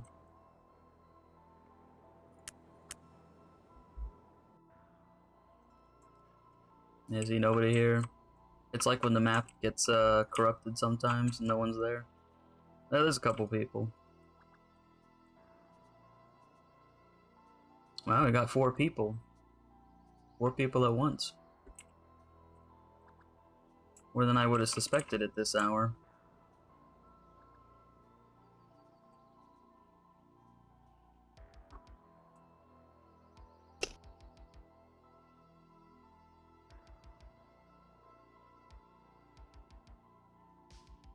Anyways, I have this. I forget exactly when I got this, but I know it's pretty pointless to be there now unless you were already like capped before. But this one is cool because you can move this between your characters on the same account, and it's got a stat, 1% critical rate. You can't get these anymore. They're just normal shirts now. See, this, the Earth Day stuff, was from a pack that Outspark used to sell. It gave you... here's the shirt, by the way. So you got this. You got an Earth Day Spark Cash potion. And like a percentage of it went to, I don't know, bean green or something. But you got permanent stuff out of it. It wasn't that expensive. This was from Christmas, if I remember right. Christmas in 2009 or 2010. You just had to do a few quests and you got it. It's permanent. This comes just because I was from a Bijou, so everyone got that. This was from Christmas of like 2011, I think. And yeah, it's just another quest that was pretty easy to do that everyone could do, and you just got this little thing for free. I completely forgot which quest gave this, but I'm pretty sure it was around Halloween. And this aura, there's an aura that's permanent, and this is right near when the servers merged. It was close to then. And you had to get a bunch of ores for this. It was really annoying. And you had to do it every day. It was kind of easy on this server because no one was here, but... yeah, this was pretty annoying to get. This was like from Christmas 2011. And yeah, check it out. It's permanent, but it's pickup. But it's also bound on character. This might have been 2010, actually. Because you used to be able to sell these. They weren't bind on character originally. So, yeah, whatever. This was, this mount was from... I don't know, it was near the 10th anniversary, maybe? That they gave these out to everyone, just you didn't have to do anything, I don't remember. And yeah, it's like an Archon, but mount.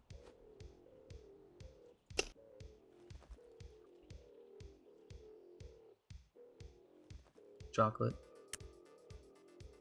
Oh, speaking of chocolate, there was this. Now that caused quite some controversy when that came out. It was 2010, I specifically remember this one. 2010 this came out again. They had this in Valentine's Day 2009, and it gave everyone one of these permanent crowns. And then they accidentally did it again in 2010, and everyone was all upset that this crown is supposed to be exclusive to 2009, and now people from 2010 have it. So they exchanged everyone that had the old crown for like a silver version, and then everyone from 2010 just has the normal version. Which is kind of funny, it should be backwards. Or whatever. I've got the Rudolph version. There's Mini Santa and Mini Rudolph. And finally, here's rations.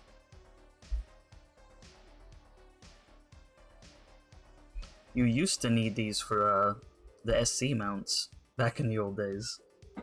You imagine that. So the hunger meter, yeah, the hunger meter there, It used to go down, the same as the free ones do. And you'd have to use SC rations when it got down to 0. And what a time.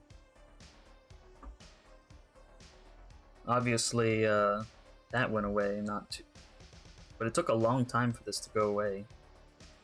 It was in the game for like 10 years.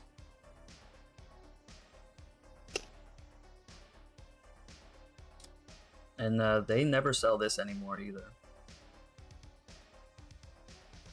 I bought this like 2014, 2013 maybe. Maybe even earlier. And this was back when permanent items were extremely rare in the shop.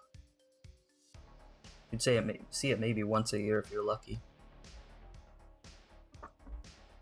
And finally, there's this. Blossom Staff skin, 10,000. But I bought it directly from the shop. This wasn't from Remy's Rare Finds or James's Forge. I bought this directly from the SC shop for like $20. Which wasn't that bad. You could also get 3K skins, which I'm pretty sure I have. Yeah, down here. You could get 3K. Which is pretty much useless. I mean, everyone knows that. Pretty useless. But this was back when level 50 weapons were impossible to get. So if you just wanted the look, I mean, that's pretty much all you had to do. All you could do. Don't worry, I didn't forget. Yeah, you can see what I was doing at the time, before I gave up. Just switched servers.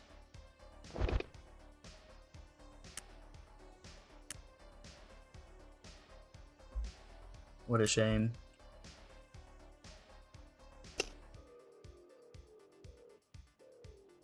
Oh yeah, I bought this mount too.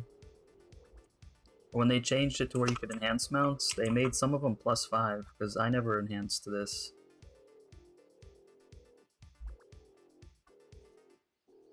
Not bad, eh?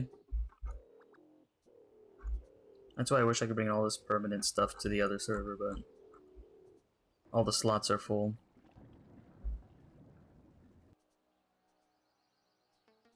It's like, oh well.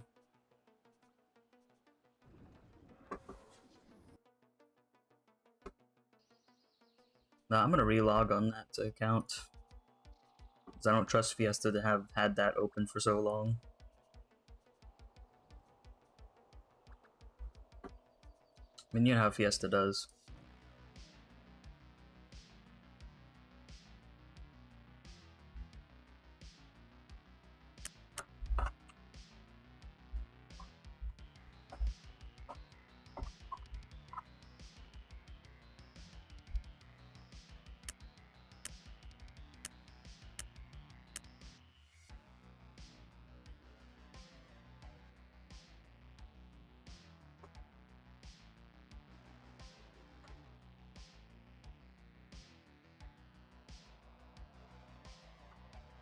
Oh, I forgot I was in Adelia.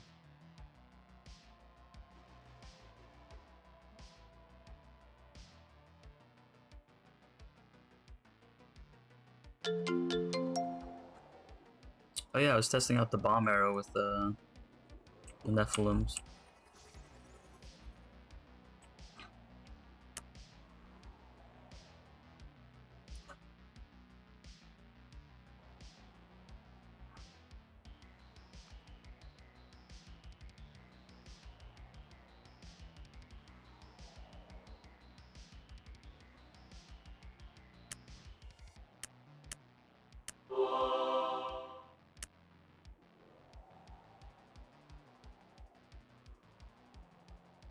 Easy.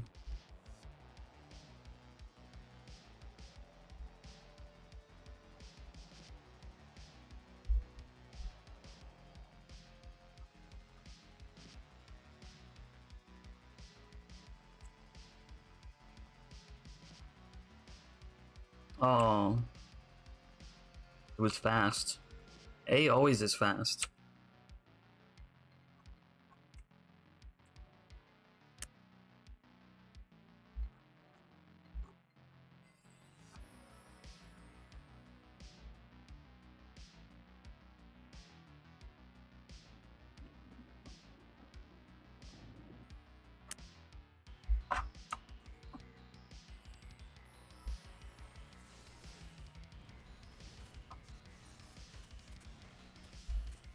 Oh.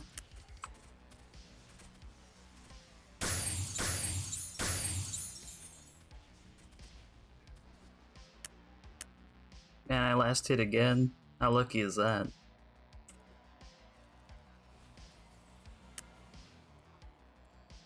I guess I'll see you in B.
Dang, does it? Oh yeah, I guess without the birthday kingdom quests, it fills up like the old days.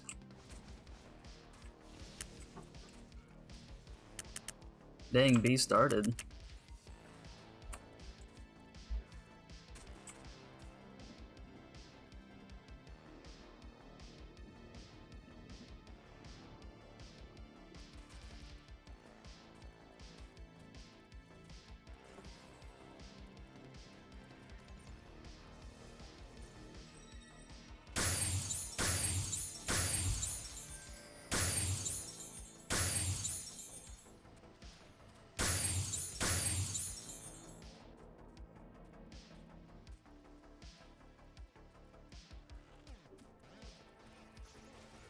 I wonder. There's still nobody doing Emperor Slime though.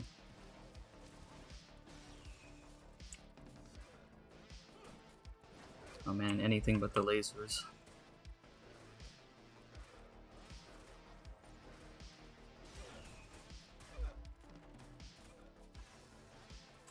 Oh, you got me.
That's no good.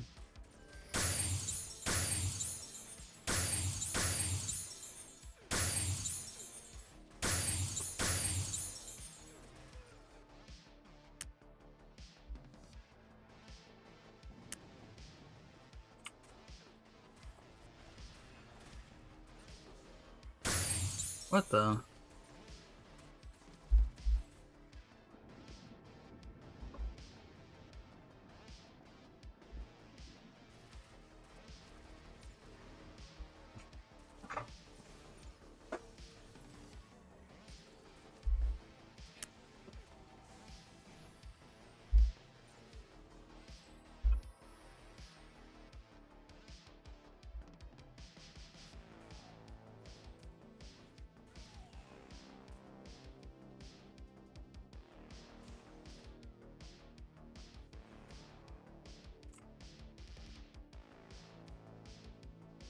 Hmm.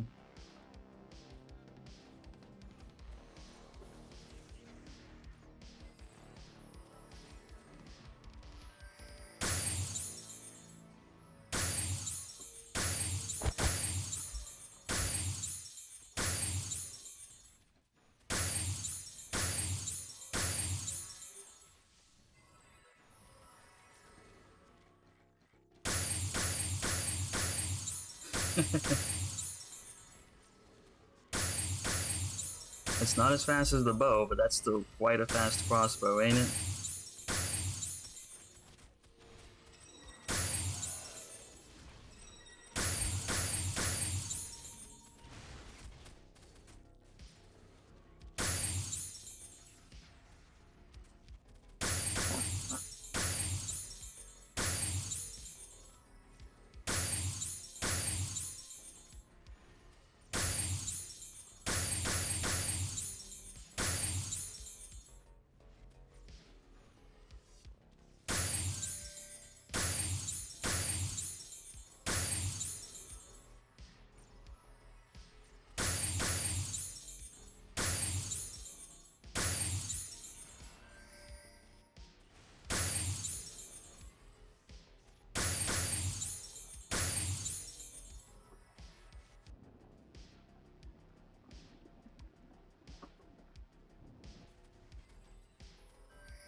Fine, as long as he doesn't look at me.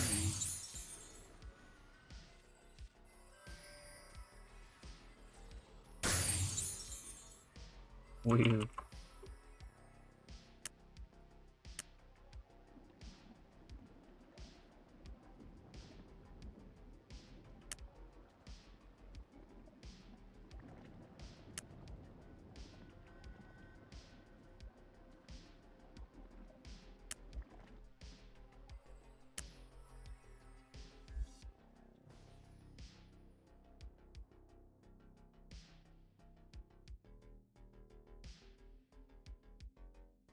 Oh, by the way, looks like someone declared war on that guild of yours.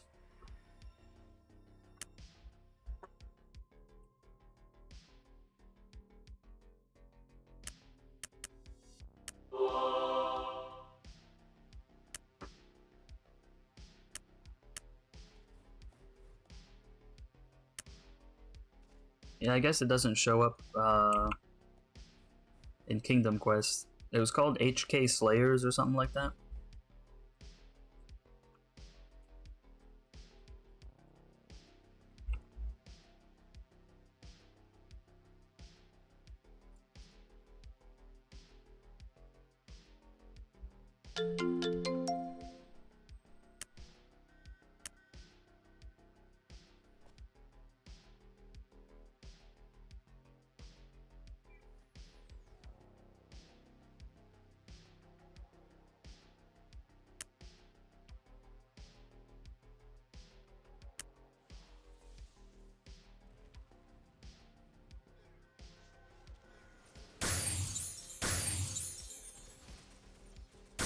That was a trickster right there.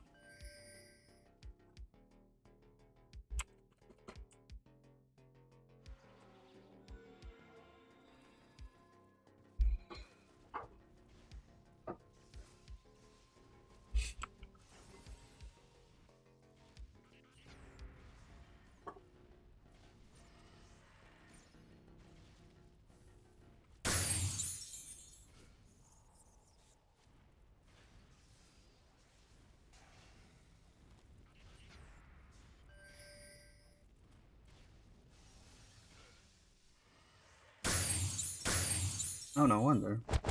Put the wrong crossbow on. Duh.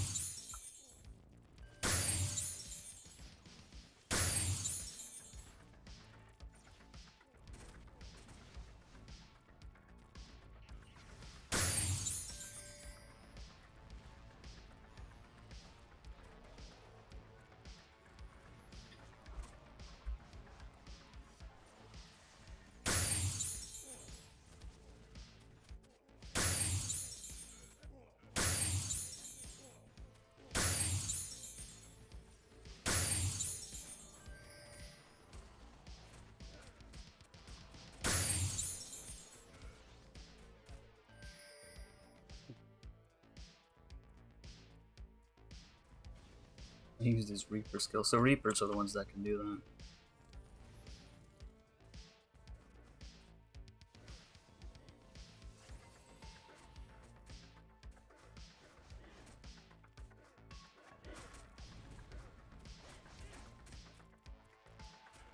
Yeah, I got the right one on.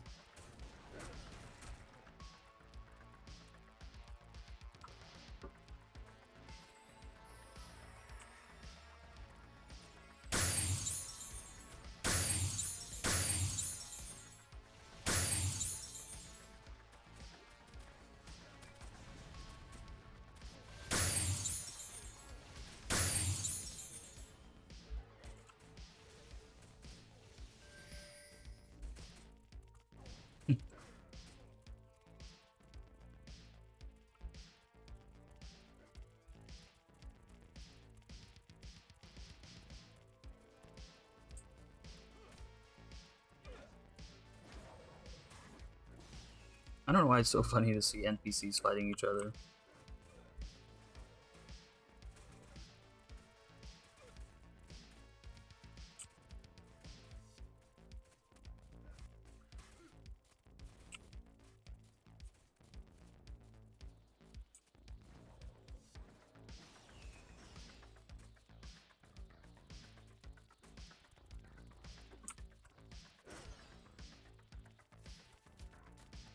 Whew.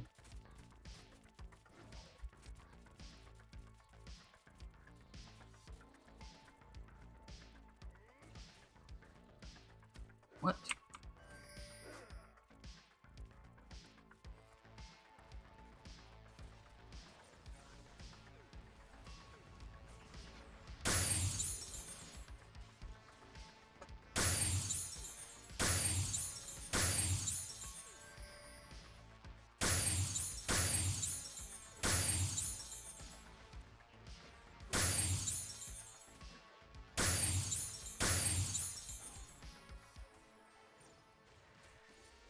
What? How'd he come after me?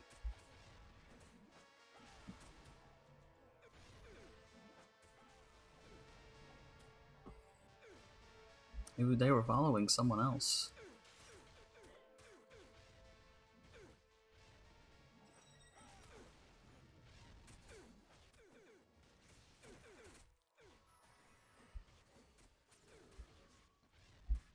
Well, they ain't here.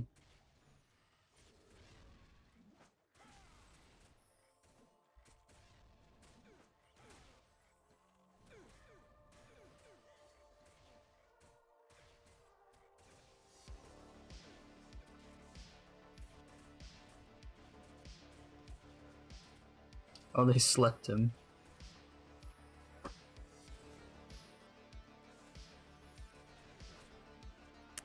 I guess there's no other choice.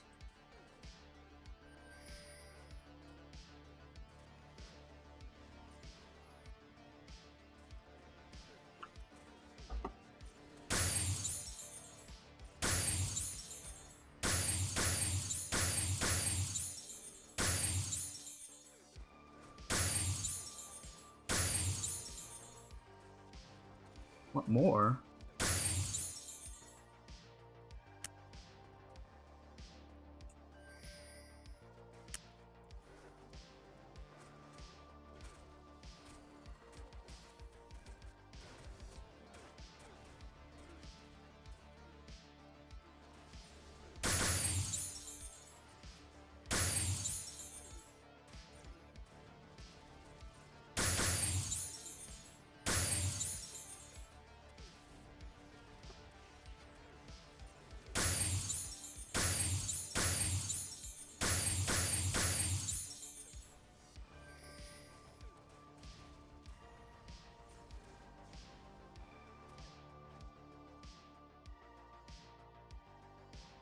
Well, at least, yeah, where is everyone?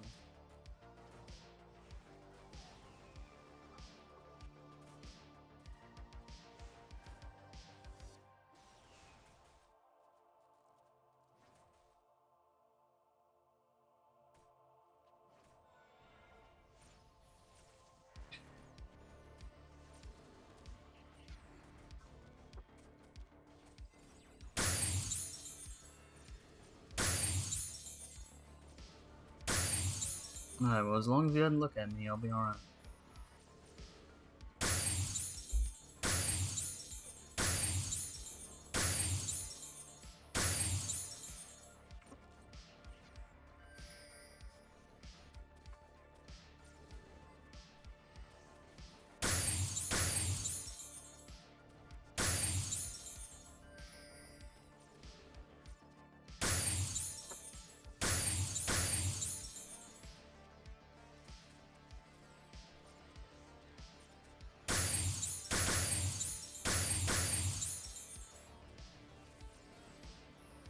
Oof.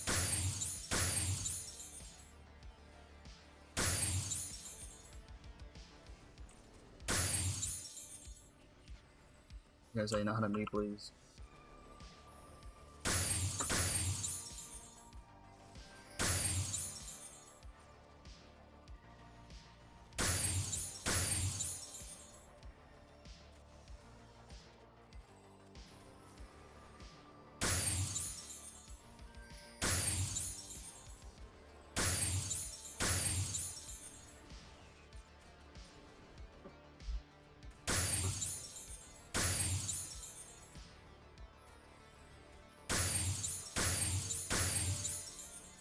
Should I? I don't know. I might die again. I don't have to wait 5 minutes to do it. Well, there you go.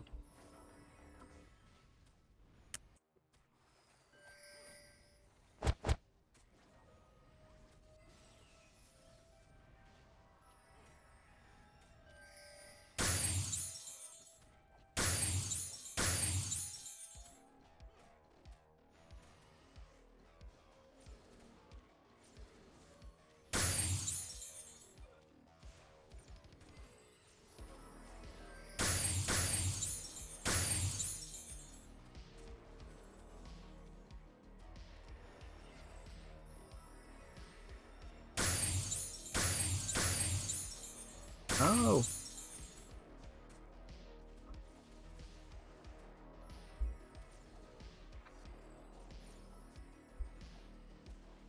Should I? Maybe.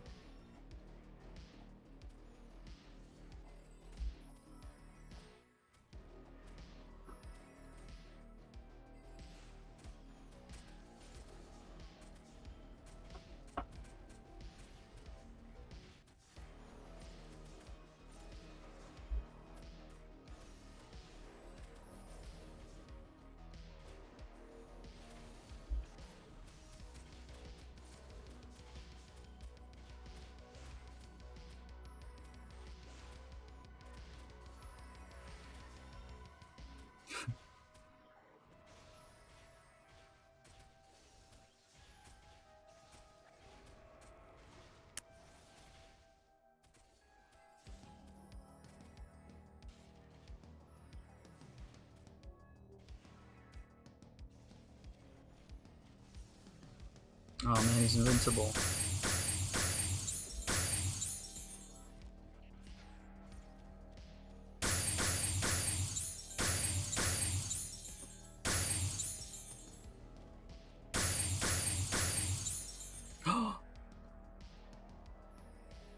It's not there.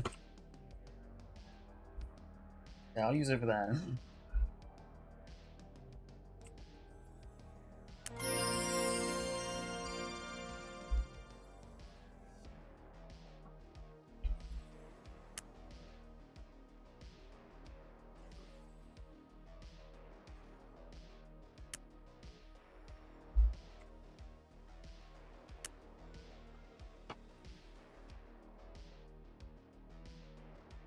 Well, it's you're at war, right?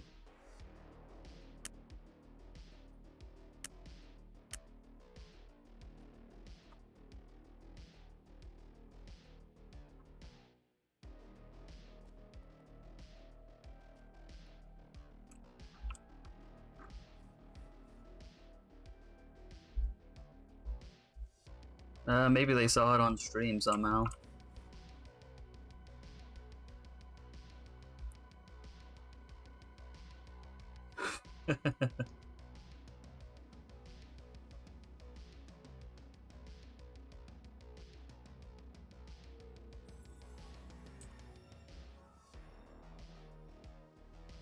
I guess this one wasn't able to be ward. I guess that's why I was never ward on this one.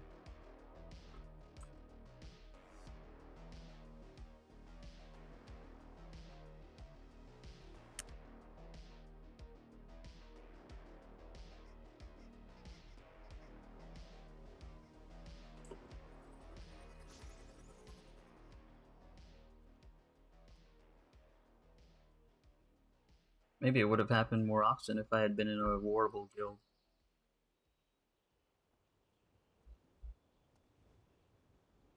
I don't know, because nobody said anything to us either.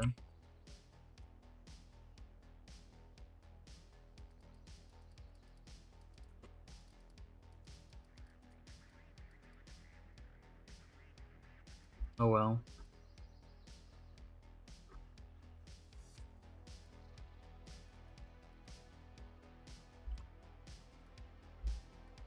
Oh, maybe that's why I couldn't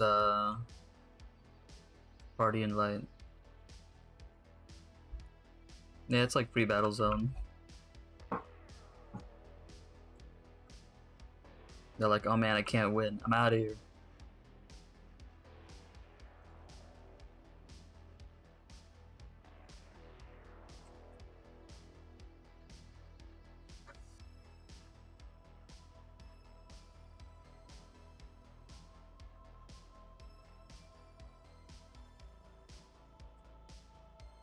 Oh well.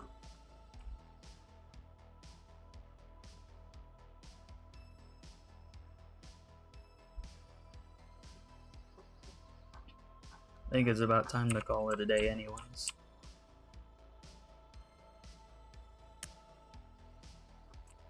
Been at it for 4 hours.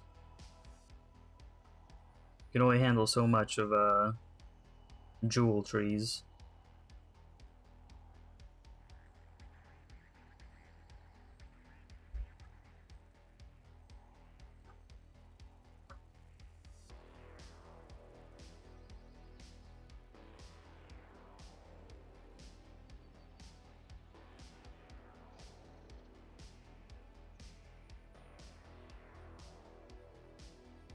But since tomorrow's not a holiday, I'll actually be able to be on at a little bit more of a normal time.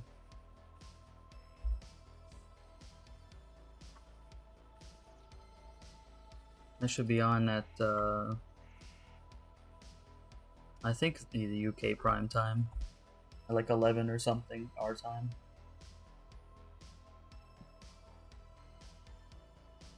I'll try to anyways.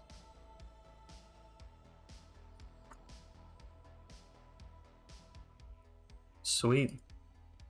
I still gotta decide what I'm gonna do though.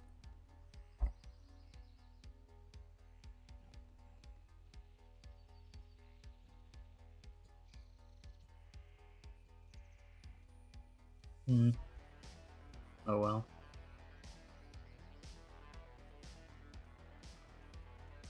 Well, I'll see you all tomorrow.